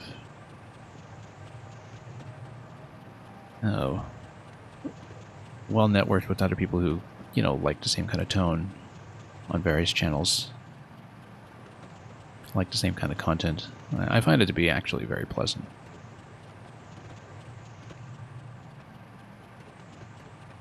I've dropped off of most other forms of social media. But I feel like I've generally had a pretty positive experience with not only my community, but other ones that I frequent here on Twitch. Okay, so here's the museum house I was talking about. I spent way too many parts in doing the Triforce, so we have almost no parts left for expanding to additional rooms. Which is too bad, because we actually do need to expand soon. I will, however, go to Tarrytown first to do some weapon reorganization, and since the Red Dragon is there, we might actually go after him first. So. Let's get the balloon off. Unless we want to go rocket. Ah, no. Let's get the balloon off. I'm going to see if I can chase. So we want to go for the claw, I think. Let me check my parts.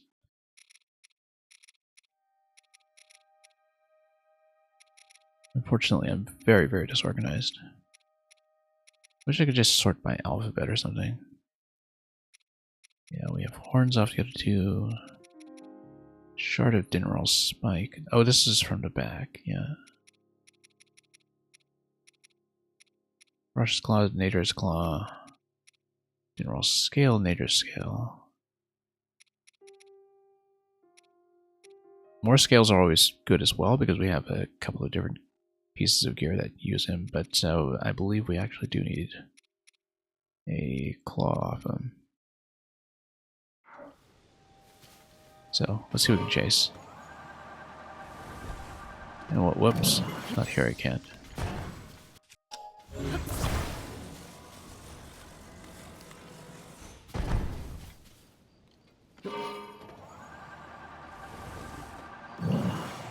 And we'll come back here to Tarrytown afterwards. Let's see if we can do this first before he's totally out of range. And we can always do a water landing afterwards, so I'm not too concerned about this.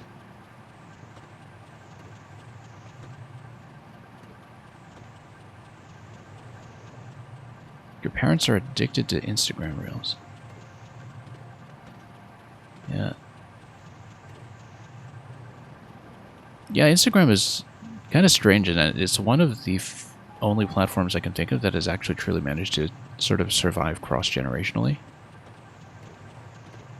Instead of, you know, being too uncool for the next cohort, basically. And Do It Stink, you say that you have accounts that you're never on and you use Twitter for people that you watch, but you don't talk. Yeah, that's generally the experience for very public social media like that, is that the vast majority of people lurk. And a very small percentage of power users dominate most of the conversation. Like, you know, 10% of people post 90% of messages or something. Which is why it always kind of leads to an environment that feels very unstable and extreme. Because most of the things that you read in places like Twitter are from people who are just kind of obsessively posting, right? That's probably not a very healthy guide for conversation, but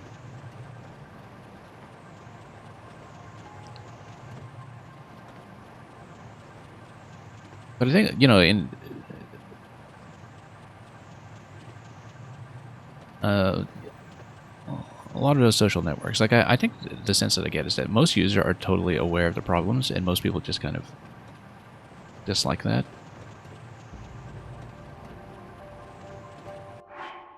But the networks are just useful or just necessary enough that people just bear with it anyway, where, you know, we all kind of know it's terrible, but, oh, we have to put on flame protection here. We all kind of know it's terrible, but we just kind of suffer through it anyhow.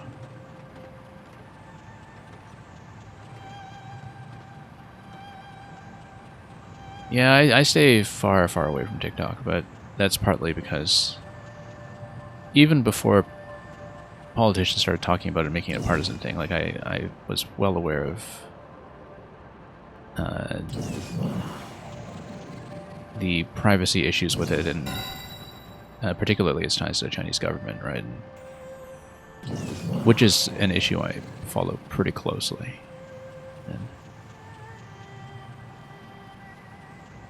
And it's too bad that, you know, as I understand, in the United States, it's become like something else that's become co-opted into partisan politics, which is very unfortunate because like TikTok legitimately is like a serious security risk. And oh, I hope I'm actually getting a landing on land. No, sorry, a water landing here. I'm not just totally inaccurate. What? That was not water. Or rather, it was water, but it was shallow water. I should have actually scouted that out before I decided to take the fall like that, because now we lost the Dragon Claw.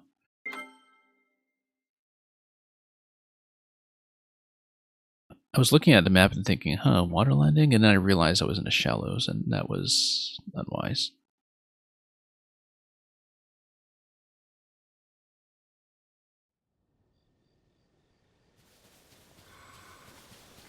Yeah, due to Stink, I actually really miss Miiverse. And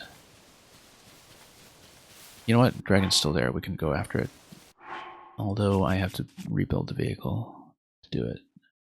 And that'll be expensive. But we can do that. We're not entering shrines anytime soon. We'll be keeping the vehicle. Let's just build it. And let's not just drop off this time. This is not too bad an autosave location, all things considered. Okay.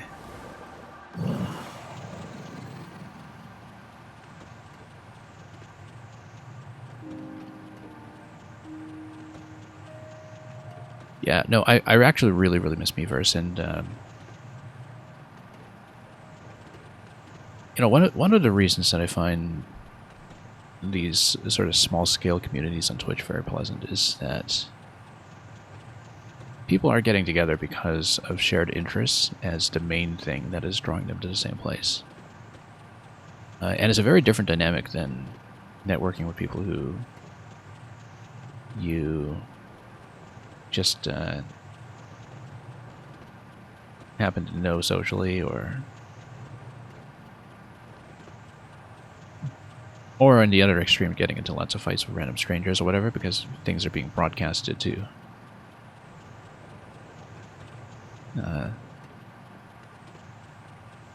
I don't know, opponents and adversaries. But the thing that worked about Miiverse was very much the same, which is that, you know, I don't particularly care to spam Nintendo content to friends who don't care about video games, right? Or even to people who I've networked with for other reasons in other fields who don't care about video games. I don't want them to see my video game spam, and I don't need to notify them of everything that I've been playing or achieving.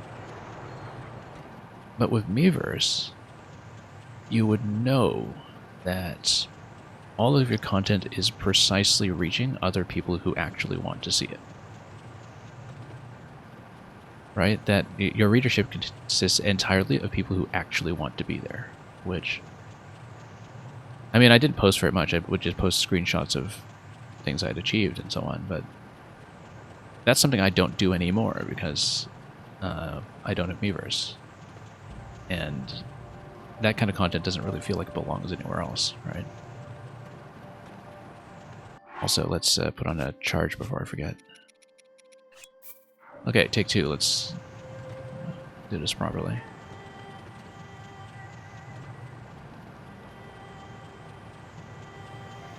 Flame Guard. Let's not forget.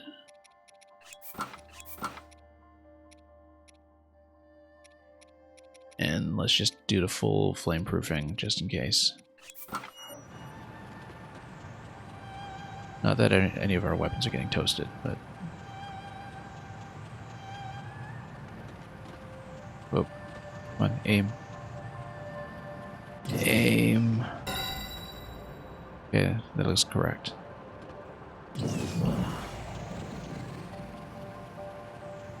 Alright, how far did the shallows extend? Pretty far. So if we want to do a water landing, we need to do it further out, basically. And possibly put on a skydive suit for it. It will still be faster, but let's get out of the heat zone first.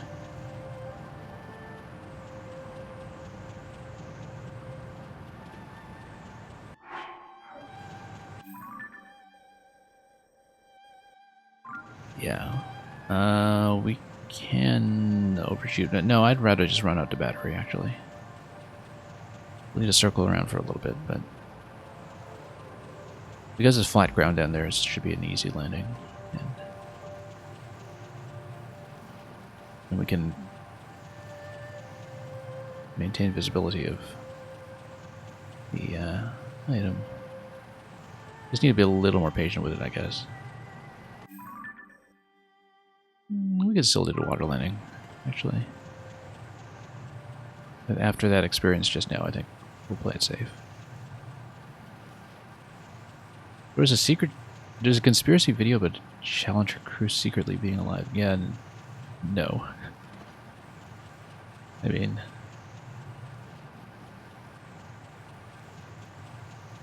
that's a sign that somebody's,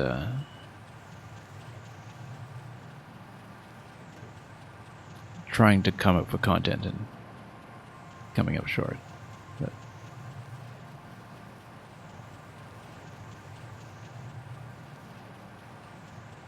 this thing blew your mind when you first saw it, yeah.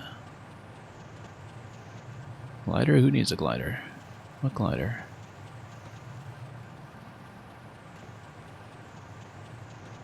Yeah, that's one thing I love about this game, is that everybody is going to have such a personalized experience with this, because, you know, this vehicle is my design, right?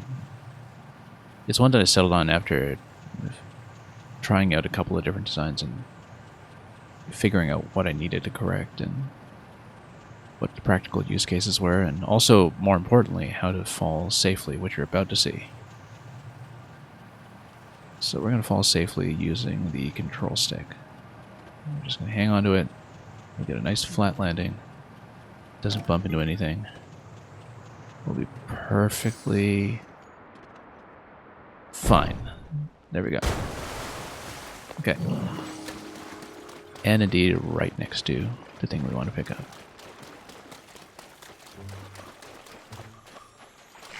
But yeah, nobody's going to quite play the same way depending on what they build and what their playstyle is. And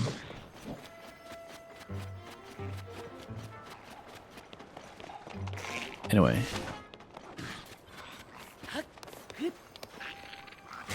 oh come on! I just want to shoot this guy. All right, fine.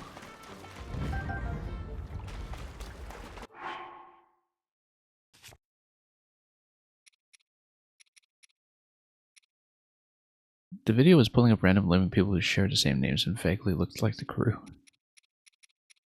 That... yeah, that... I'm not going to wrap my head around that. That's...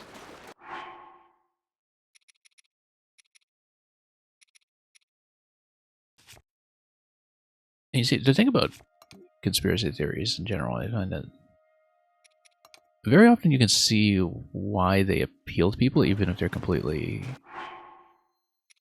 sort of off the rocker, where it's like there's always this kind of little kernel of truth where people have realized that something seems off or something is wrong. But the answer they come up with that for that is just something that's hideously convoluted that is even less likely, right? And And that also, the thing that I think a lot of conspiracy theories tend to miss,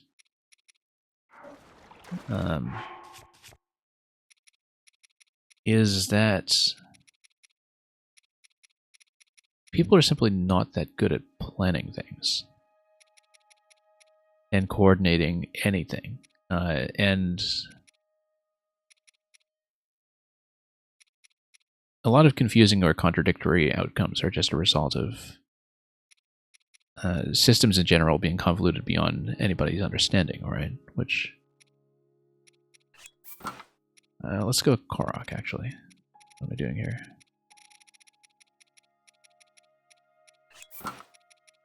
Where nobody in charge understands what's going on either.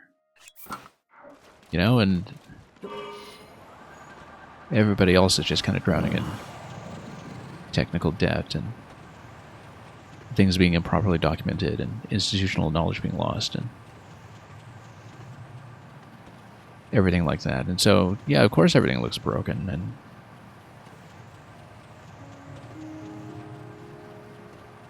and of course everything looks intricately networked.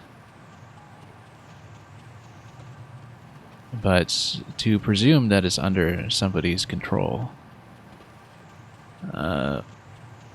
or was actually designed in some fashion, just sort of vastly overestimates the capacity of human beings to get anything done. So...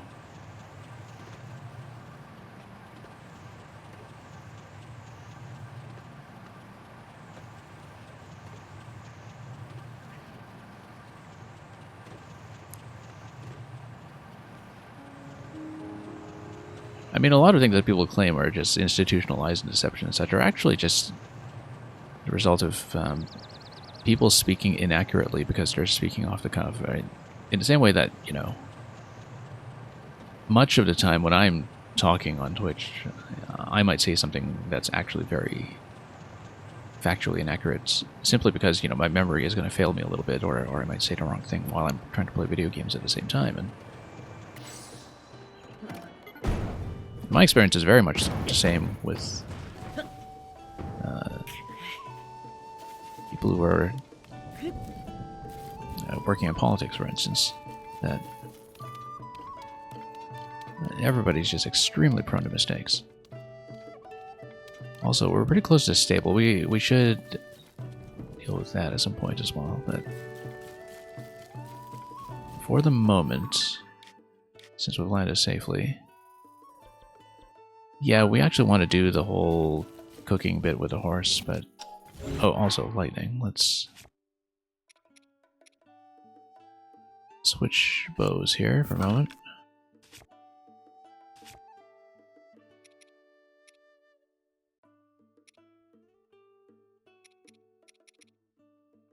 Switch this rocket spear, because obviously that's not going to involve any lightning now, is it? Also, let's check Beetle to see if we have anything we can buy off him. What's new in the world? Safe from Cumulus Crisis. Yeah.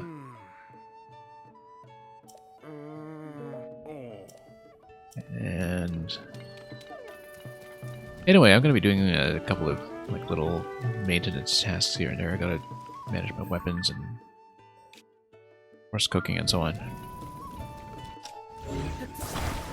But that's fine. It's actually easier to chat at the same time when I'm just doing things that are a little more routine in the game.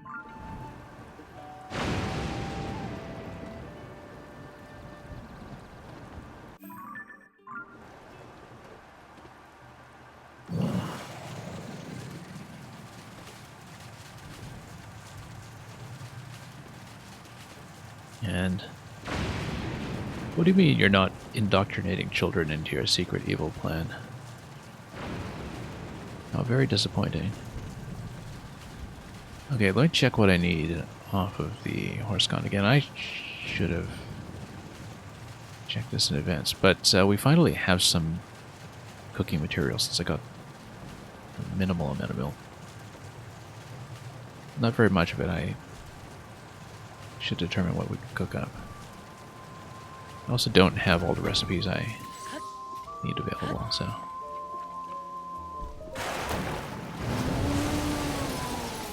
also, Alien Calls, if you've been playing Fire Emblem Engage, you'll appreciate what I named my golden horse here. My golden mare. But anyway, let's see... Whoops, I don't know what I need. I actually don't know how to make the cream soup. I assume there would be something with milk, but I should check it.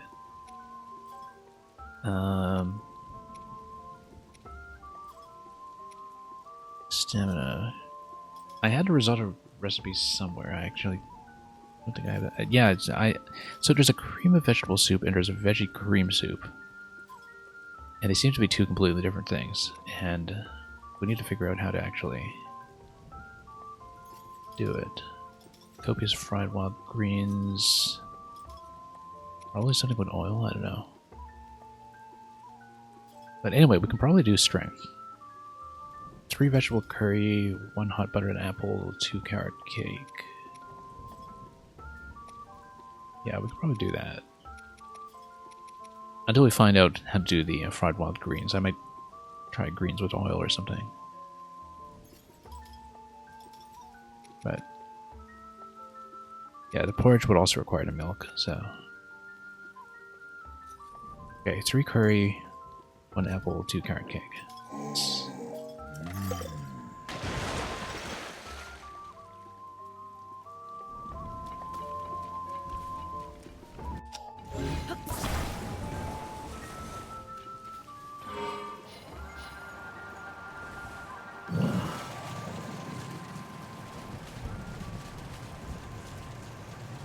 Okay.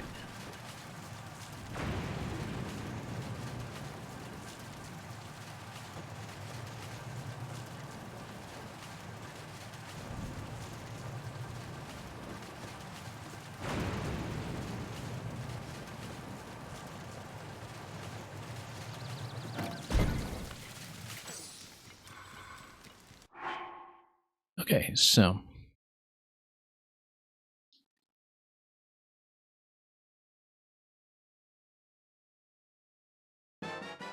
MGM1 coming in with a party or two. Let me give you a quick shout out since you caught me at a time when I can actually type.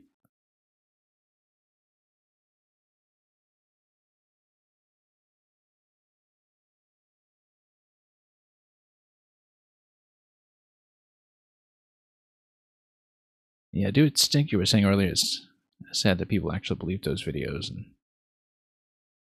you know, basically everybody is more vulnerable to disinformation than they think they are. And the people who are most into things like conspiracy theories and such are generally also the people who believe themselves to be extremely informed. And they think that they're perfectly aware of how everybody else is subject to disinformation and just haven't bothered to self-assess. But yeah, Alien Cult, do take care of the asthma. Do try to watch the stream in good condition. So MGM, welcome. Hope you've been doing well. I need to figure out how to make the vegetable curry. Let's see. We had a spice somewhere, didn't we? Where's my spice?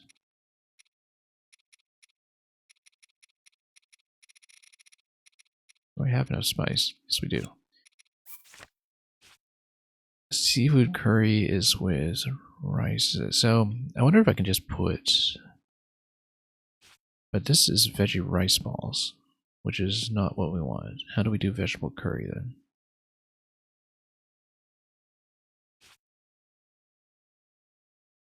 How about spice rice and...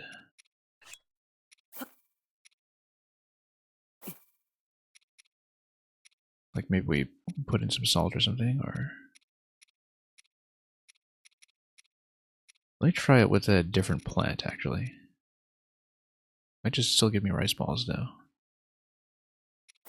Let's see if we try with salt and some amaranth or something.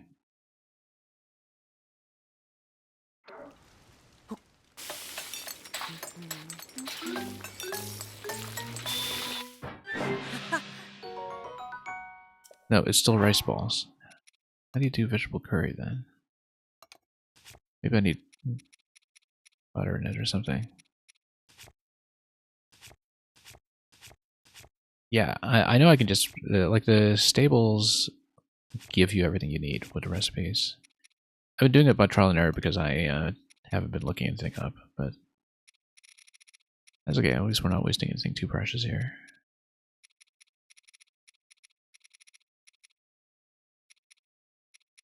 Because we know how to do the carrot cake. I thought the veggie curry would be simple, but let's go butter.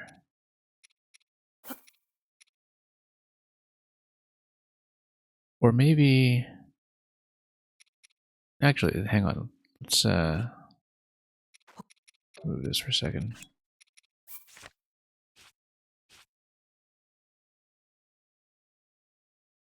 Yeah, okay, this is herb saute.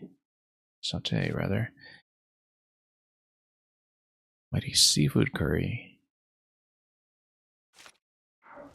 Hang on. Not this. Hang on. Let's try it with butter and see if this still gives me rice balls or something.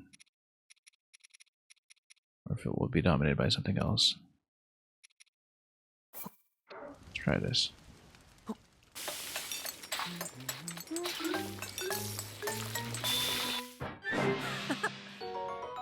Tough curry pilaf. It's still not what I want.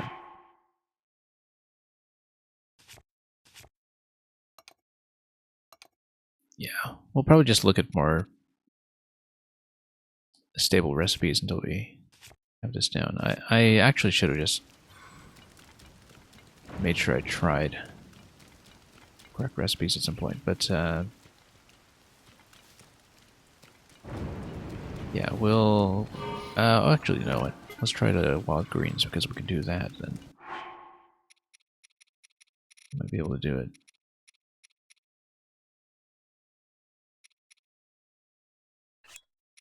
Like fried wild greens, so what if we just fried in oil or something? Let's see if we can, oops, it says copious though, maybe we need tons of it together.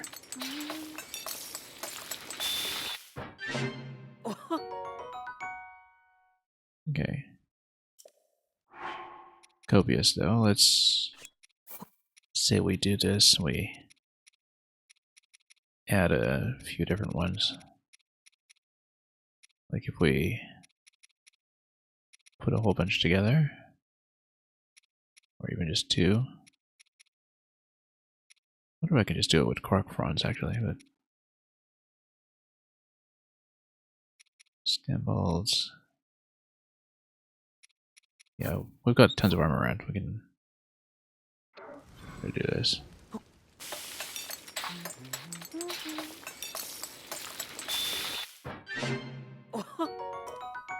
Tough.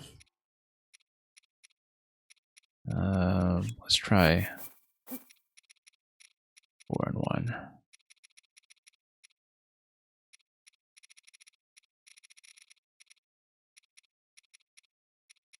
Can't find anything.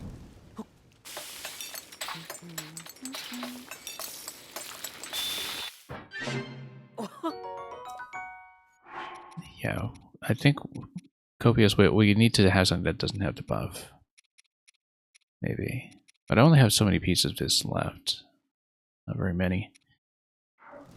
I'm trying out a couple of different things to see if we can get the horse upgrades.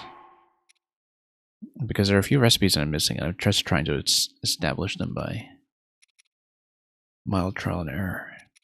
And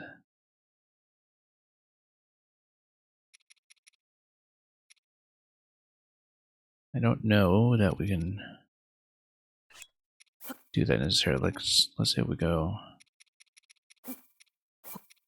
I think this just gives me the peel off again.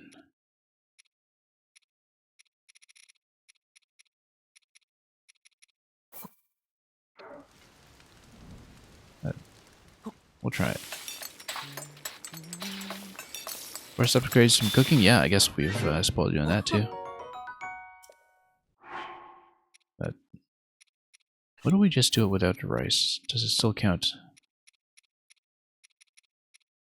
If we say this, we'll see what this does.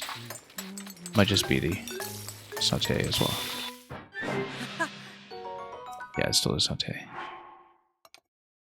Yeah, there are a few things. I'm trying to establish some of the recipes by analogy, and we're just totally off with them. That's okay. I'm going to leave this for the time being until we actually discover the recipes on a wall somewhere. Let's get back to Tarrytown and do what we can. I'm actually going to check this recipe that was provided here in case this turns out to be something useful, because it seems like the stables do give you a lot of sufficient clues. But it's just rice and meat and salt, though. That's not actually what I'm looking for.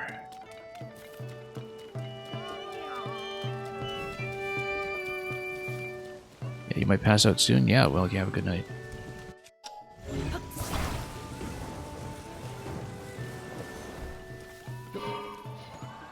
Yeah, I probably shouldn't stay on too long today either, but...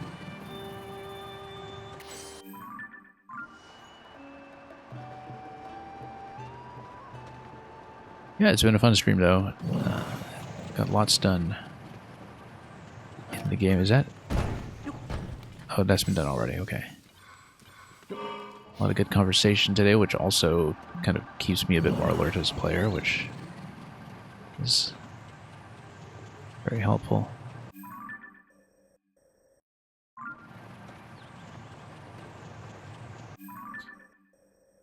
Yeah, we should check the other joinings tables eventually. Also, we don't need to check this anymore. That's been done. So let's just take that off, and then... yeah, let's just go to Tarrytown first.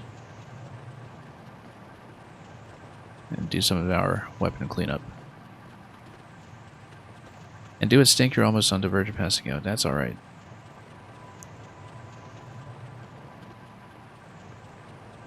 Let's make sure you land on a soft surface.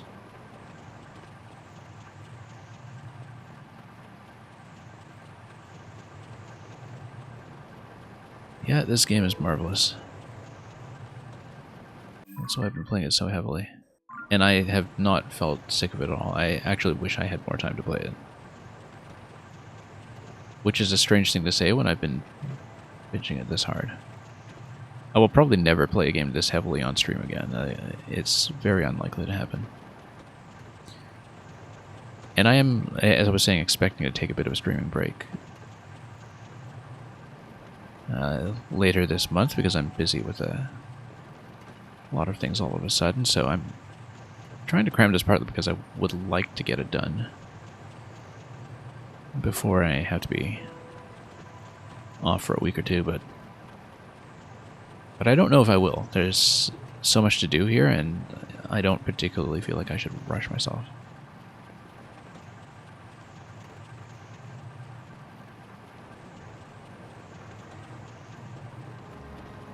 But yeah, do it, Snake. We don't believe in sleep schedules around here, so you're in perfectly fun company.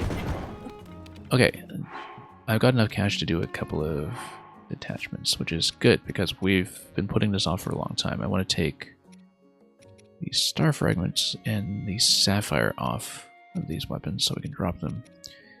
We might need to do some additional reconfiguration to just put things in the places we want. So let's do that. The priority is to get these two detached, though.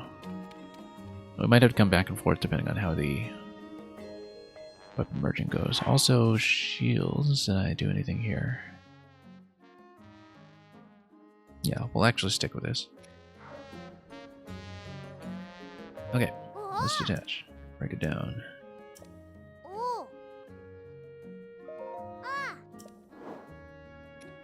We'll do it with a sapphire, and we'll do it with the star fragment.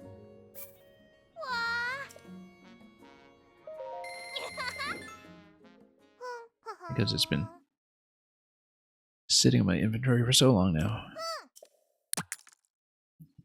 The star fragment on a staff actually is pretty interesting. It has a neat effect that a lot of people won't see because usually, you know, why would you use star fragments like that?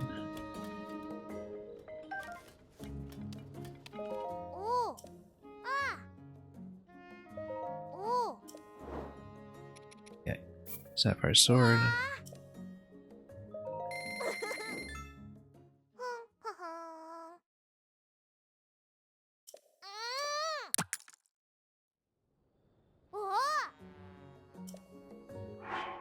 Might even move the flux pounder to a different weapon attachment, but we're okay.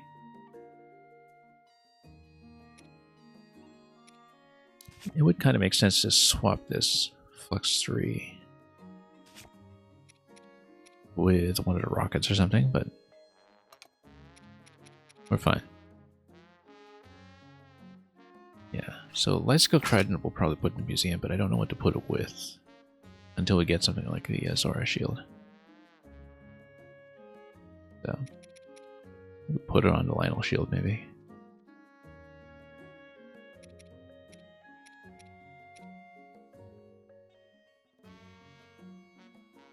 Or even on one of the Zonite shields. But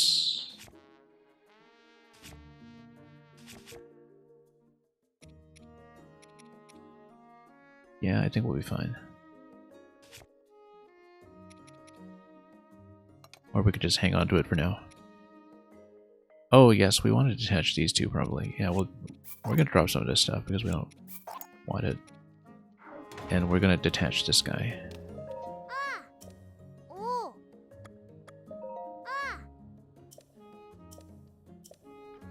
Okay. Let's drop it. Interesting constraint. Because I guess programmatically the game clears the area.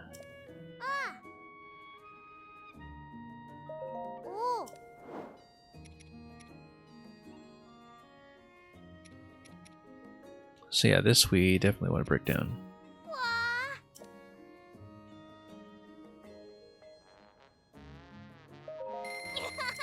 And we can reconfigure.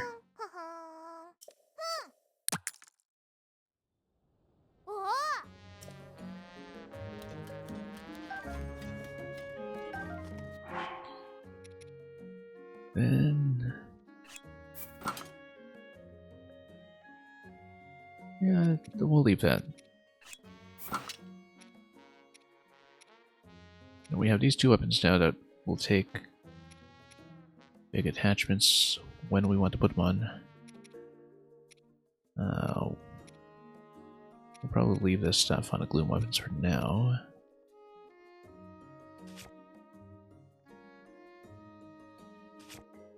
But yeah, we'll have these open for future attachments.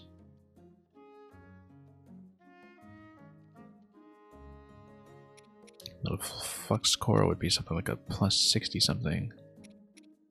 Basically be a 70 damage weapon. And yeah, Silver Boko Horns give you a 70 on it. That's... We'll probably be doing stuff like that.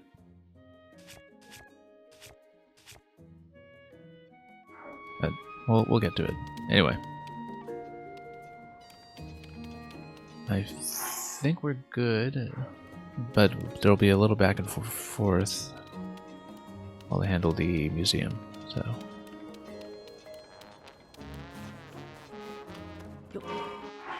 Let's switch off of this weapon so I don't accidentally chuck it. Actually, since we have room, let's just pick one up.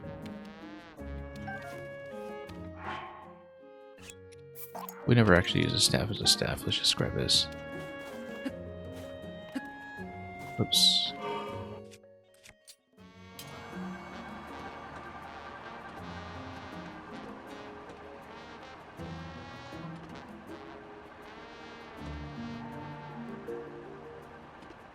Oh, I should have checked if there was an ingredient shop there. That's okay.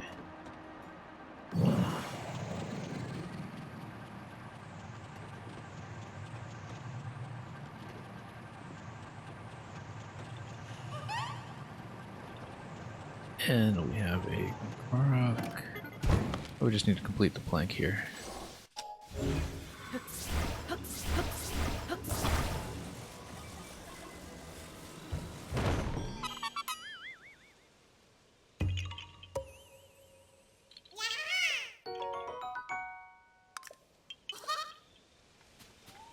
Puts me at 397, I think.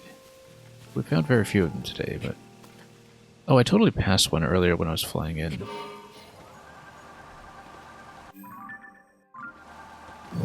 Off to the side. I noticed it in everything, that it was a big geometric car puzzle, but... That's okay. It's a pretty obvious location, too. I just didn't think to drop there. Anyway, here's the Triforce Museum.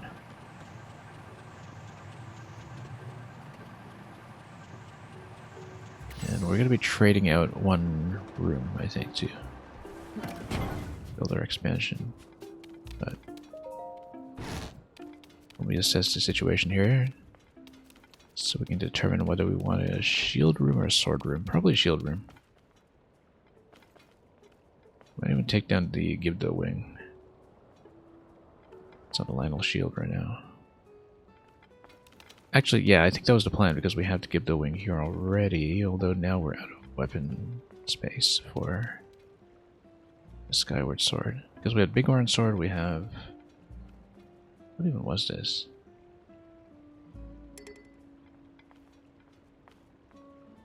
That's like the heroes. Hang on. Let me just drop this remote. What was the base in the sword? Oh, that was the White Sword of the Sky. How can we have... Ah, this was the Sword of the Hero. Yes, that's right. Okay.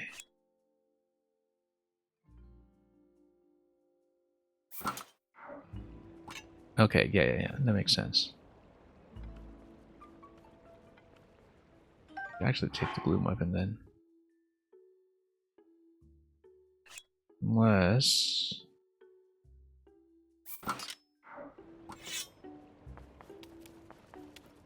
Unless we want the Sword of a Hero and a different shield. Like, basically, we'd take Queen Gibdo, might disassemble, and... Yeah, we'll trade it out for this for sure. Let me just... First of all... Or we could take down a Hudson one. That's somewhat replaceable. Let me just drop this remote.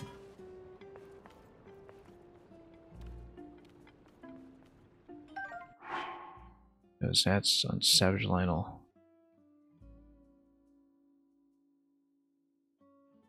We pretty much had it here for display purposes. We can detach it, put it on a weapon.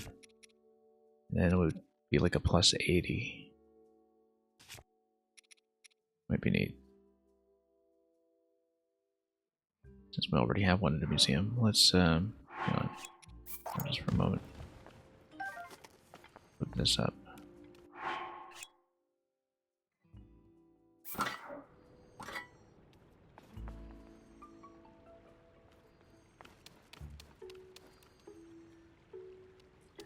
Yeah, so the question is, do we get a shield room or do I get a weapon room?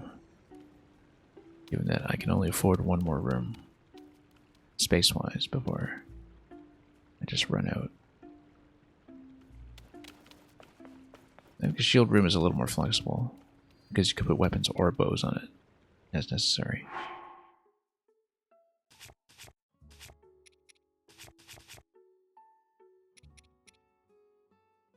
But then I would need something with the hero sword. That's okay, because eventually if we get like a Hylian shield or something, we can put it up. I bet the Hylian shield is in this game, we just haven't found it.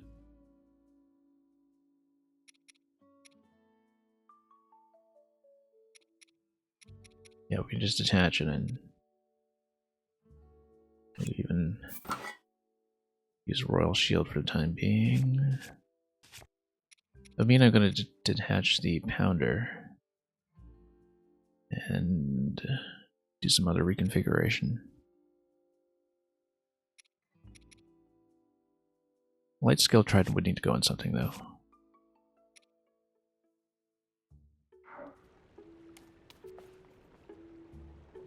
Like a light scale. I don't know, because if you take this and you put this here instead, it's actually just a tiny little sword. Doesn't actually look that good with a core. In fact, I think we'll. What about the light scale trident though? Looks better, and perhaps we can arms and got a part off Mukta Rock or something. Put on it.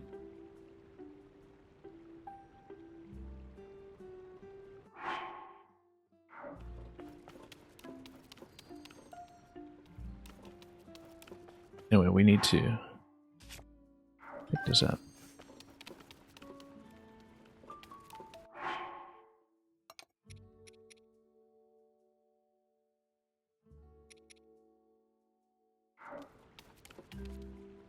Yeah, I wish we weren't quite so limited. But if we take the flux core off, I mean, we could also put the flux core on the trident, perhaps. Feels like it's not going to look that good anyway.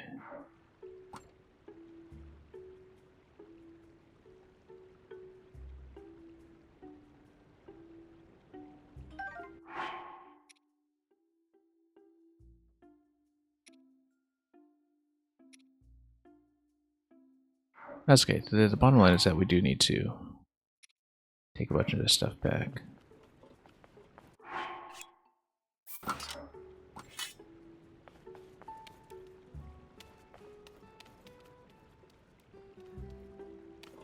I'm thinking it will have to be a shield room. Just makes too much sense.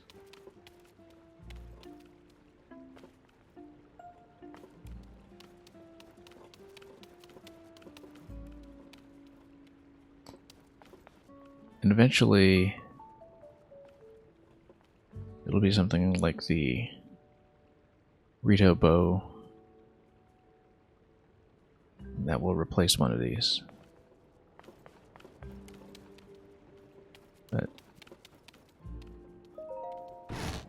we'll do shield room now. If we don't like it, we can eventually trade up to weapons room and do it that way. Hey! Ah!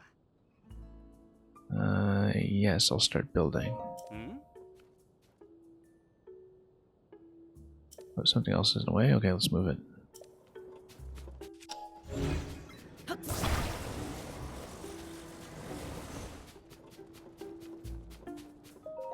Oh!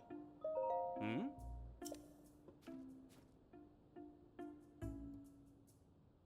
Oh, okay, it's one of the weapons I dropped.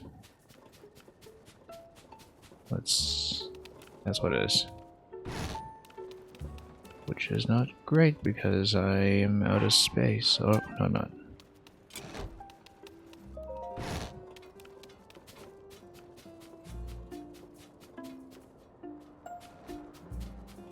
No, we need to figure out what the layout will be then, because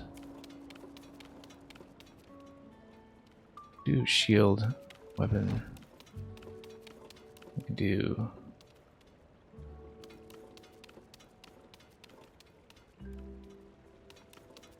yeah, we'll move some rooms. Move shields here, bows here. We'll get it done somehow. Ah! Hmm?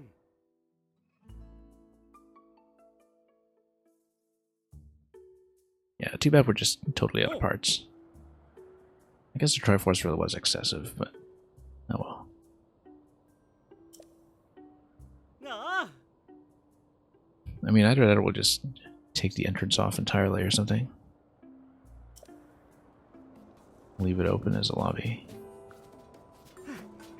But okay, we need to use recall to retain the building in place after we start detaching, basically. But first, we're going to detach a bedroom. Just take it off, because until then we can't actually build anything, so let's recall.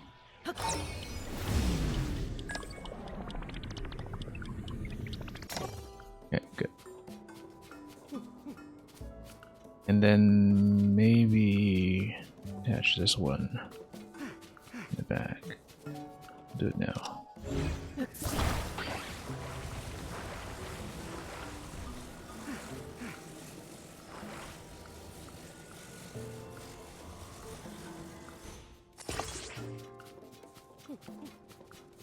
Okay, that's correct. Then, yeah, just put it back in position.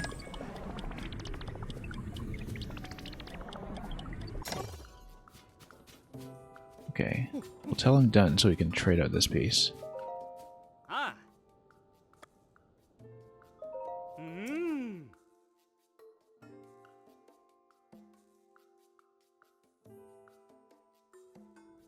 Ah. Okay, Oh. start building, Hmm. and we'll add a shield room. Ah. Ah. And eventually we can put Zora shield with my skill trident. So next time we get a Zora shield, we'll actually keep it for once. Unless we get an even better shield.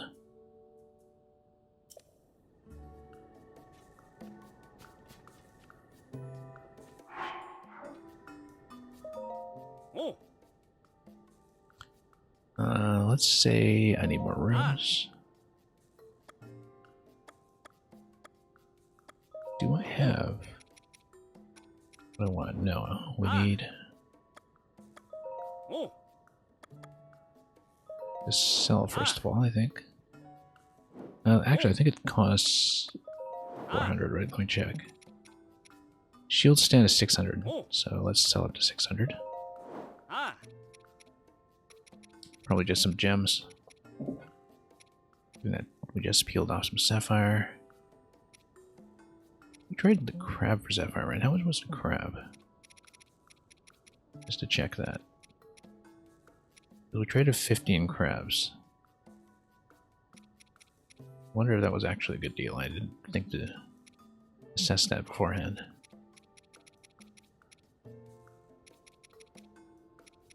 So we just had so many crabs sitting around. Yeah, so it was 8 by 15. That would have been 120 that we traded up for 150. Yeah, okay. Hopefully didn't need the crabs for crafting anything. But we saw like 3 sapphire. We still have enough left for a lot of upgrades afterwards. And we will of course get more.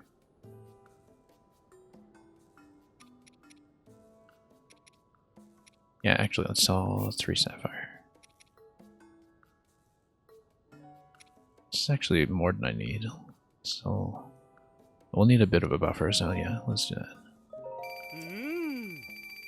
Still need to keep a lot of sapphire for some of the probably the remaining divine helm upgrade once we get the remaining divine helm from the northwest. So Oh. Ah. okay, let's go shield stand. Oh. Ah. So no picture gallery for us, but this will be better. So we'll just attach it to the central section so it's more configurable. That should be fine. Nothing moved, right? So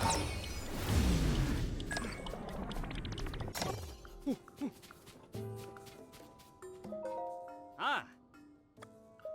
Ah.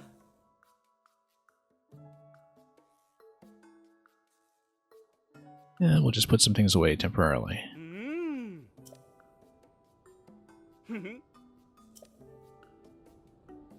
probably... Yeah, detach the flux pounder. Get the hero sword here as well, but we'll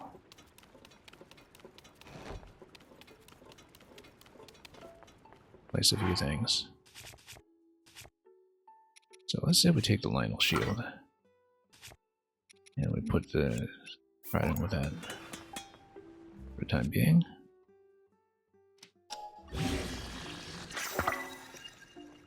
Then we can place it probably on this side.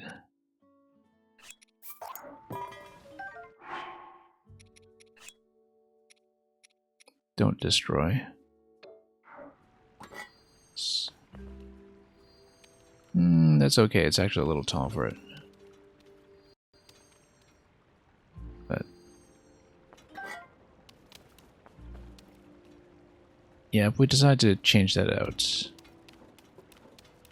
and use the light scale trident as a weapon in the stand room again, we can do that later. For now, let's go again over here, and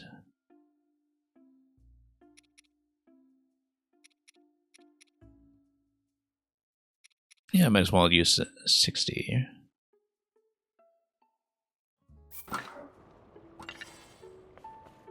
And we'll have one more slot available. Might put the flux pounder there or something. Actually, I kind of like having the Gibdo in the middle for this. We'll probably trade one of these out for the flux pounder anyway. Not flux pounder, but the sword of the hero. Because we do still need to place that somewhere. And find an appropriate attachment. Currently working on your school list right now, yeah. I always found this to be a very productive hour.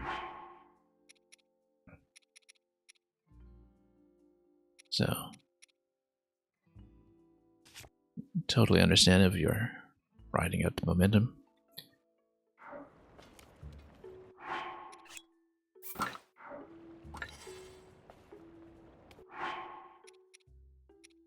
Yeah, eventually I think we'll go Hylian Shield if we can find it, plus the Sword of the Hero, but until that point,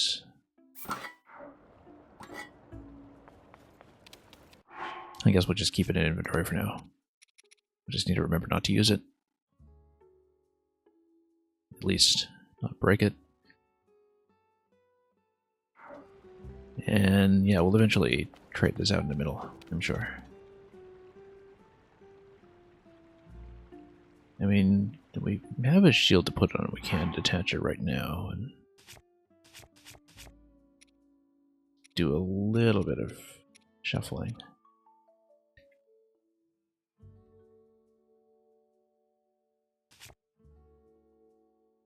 As you can get an additional rocket shield, yeah, that might work.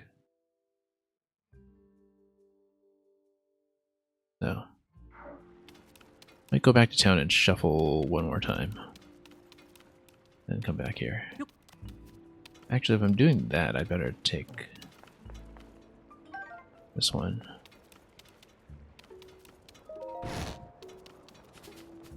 Because we're going to move to Gibdo Wing. Since we already have a Gibdo Wing in a museum, we'll move the Gibdo Wing to one of the Gerudo weapons, I think.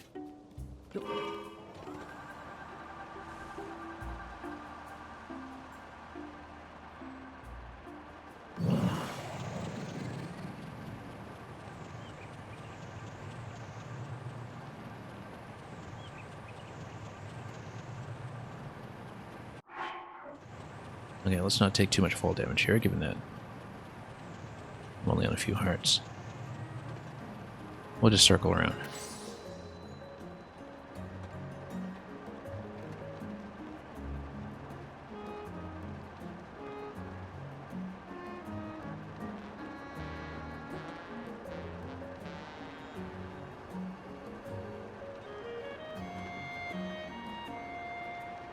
Until we can drop a little more safely. Oh, also, we could totally get another heart container and just use that to refill our health. Let's lose a little bit of elevation here as we're turning in.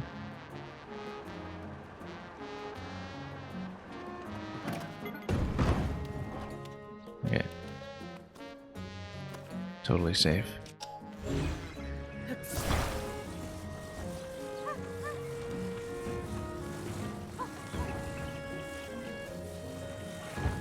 There we go. Come on.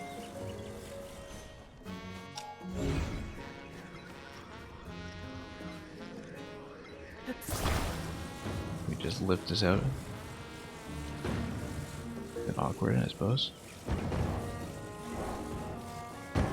Come on. There we go.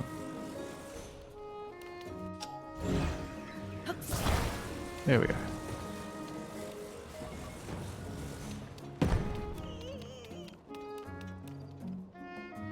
We'll do a little more retooling.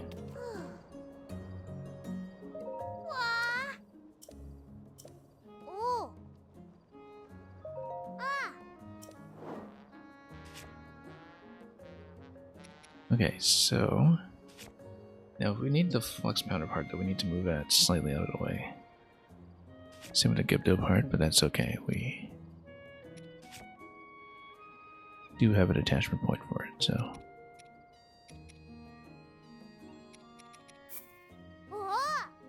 Yeah, let's break it.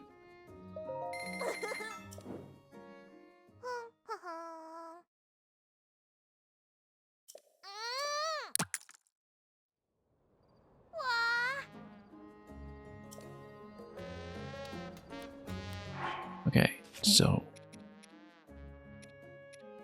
I mean, it's a guster weapon. It makes more sense to put it on the sword than on the spear.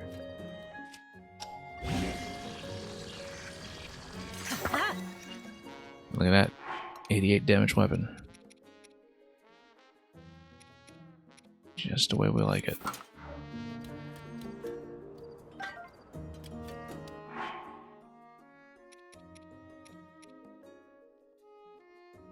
And then on one of the shields, we can place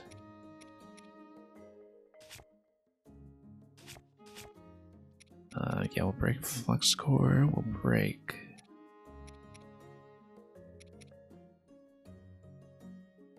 something else. Wanted to zonate weapons. Probably just a construct horn, actually. Maybe. Don't know if that's efficient. Actually, no, we'll break the rocket. We'll put a rocket on a shield. I think that's what we had determined.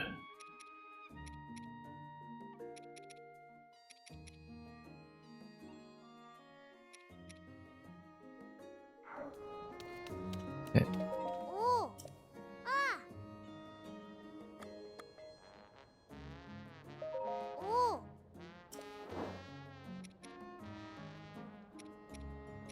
Makes more sense to do it on the sword, actually.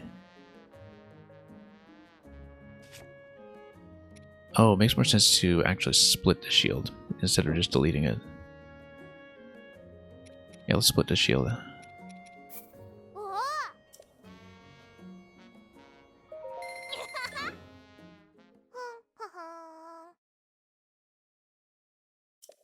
This is a lot more optimization than we realistically need to do, but...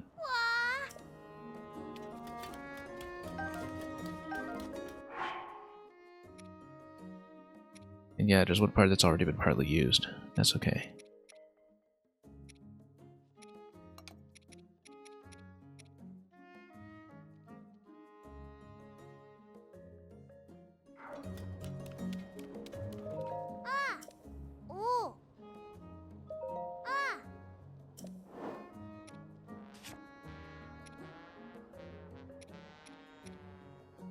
Now, do we want to go to spear?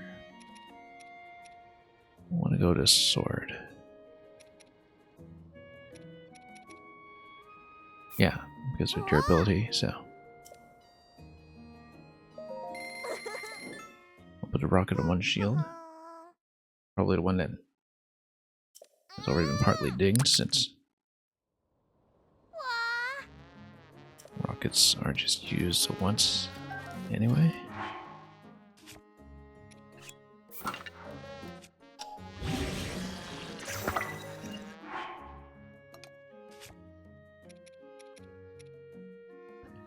Then next we're going to move Flux Pounder onto this sword.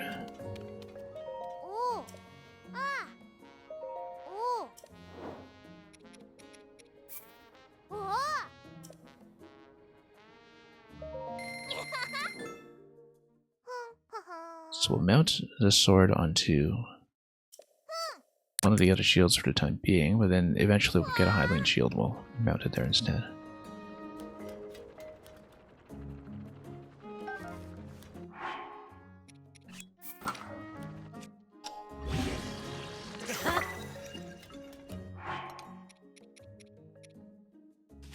The Sword of a Hero will probably just mount on his own shield then. So we want to put on a royal. I guess it kind of makes sense for it to be on a royal. At least until the Hylian shield is here. That means we can break a royal shield, so.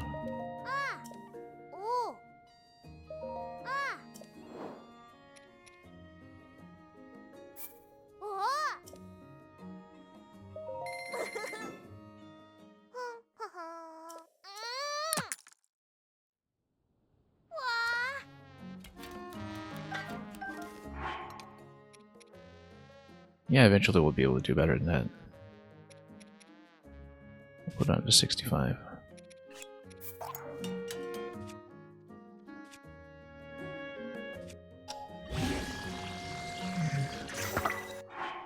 How does it look? Looks pretty good, actually.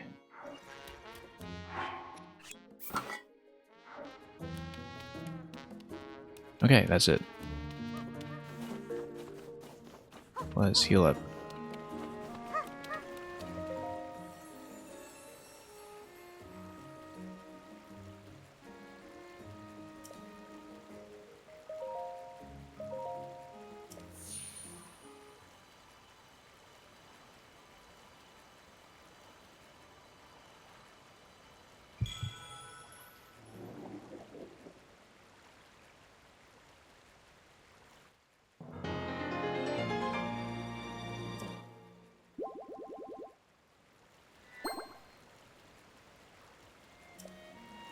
Okay, that's done.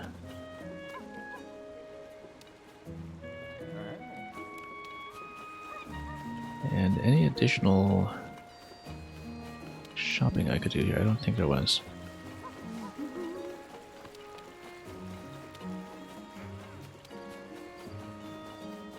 So we'll take this back to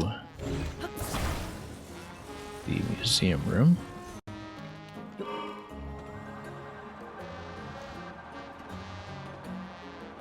And just pop in a shield.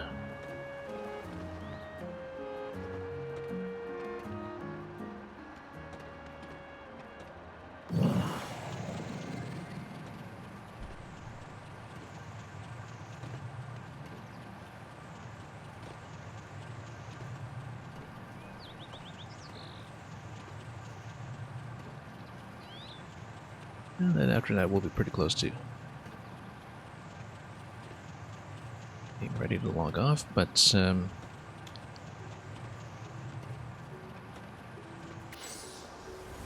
look at a map and see what makes sense in terms of a stopping point.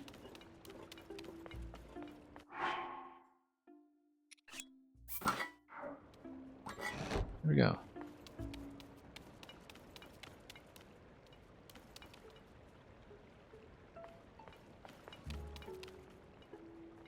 And yeah, eventually we'll place one or both of these, I'm sure. But in the meantime,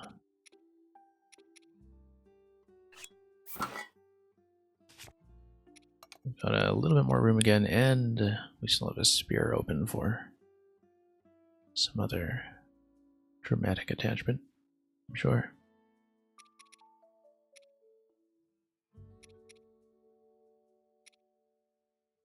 Actually, it might make sense to move the Goma leg onto it. We have 38 by 2, that's going to be 76 and 6, that'd be an 82 spear, that's not...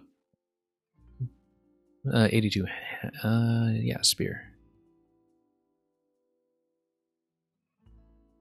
But I like the durability on this though. We'll probably just go with one of the enemy parts on this one. We will determine that another time.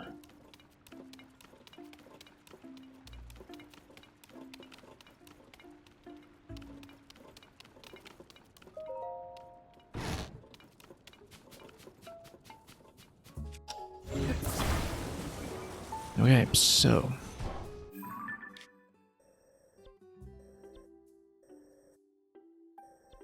yeah, next item on the agenda will probably be to this shrine. We do need to investigate where the rest of the sky shrines are going to be, because at minimum there are going to be 3 more, and we'll probably miss more than that. I mean, we know it's likely to be something at Thunderhand. Yeah, we know there's probably something in the Elden region that we haven't seen yet, which we've marked out already. Not sure where the last one would be, but seems like we have ample room to explore still, especially in Central Hyrule as well. So, we're getting pretty close, I think. The count of 141 shrines.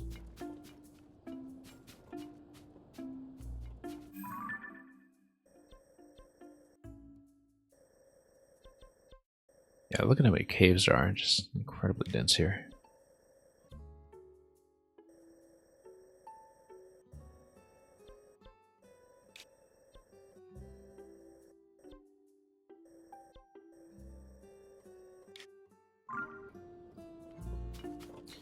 Yeah, I think at this point, we are going to log off for today, so...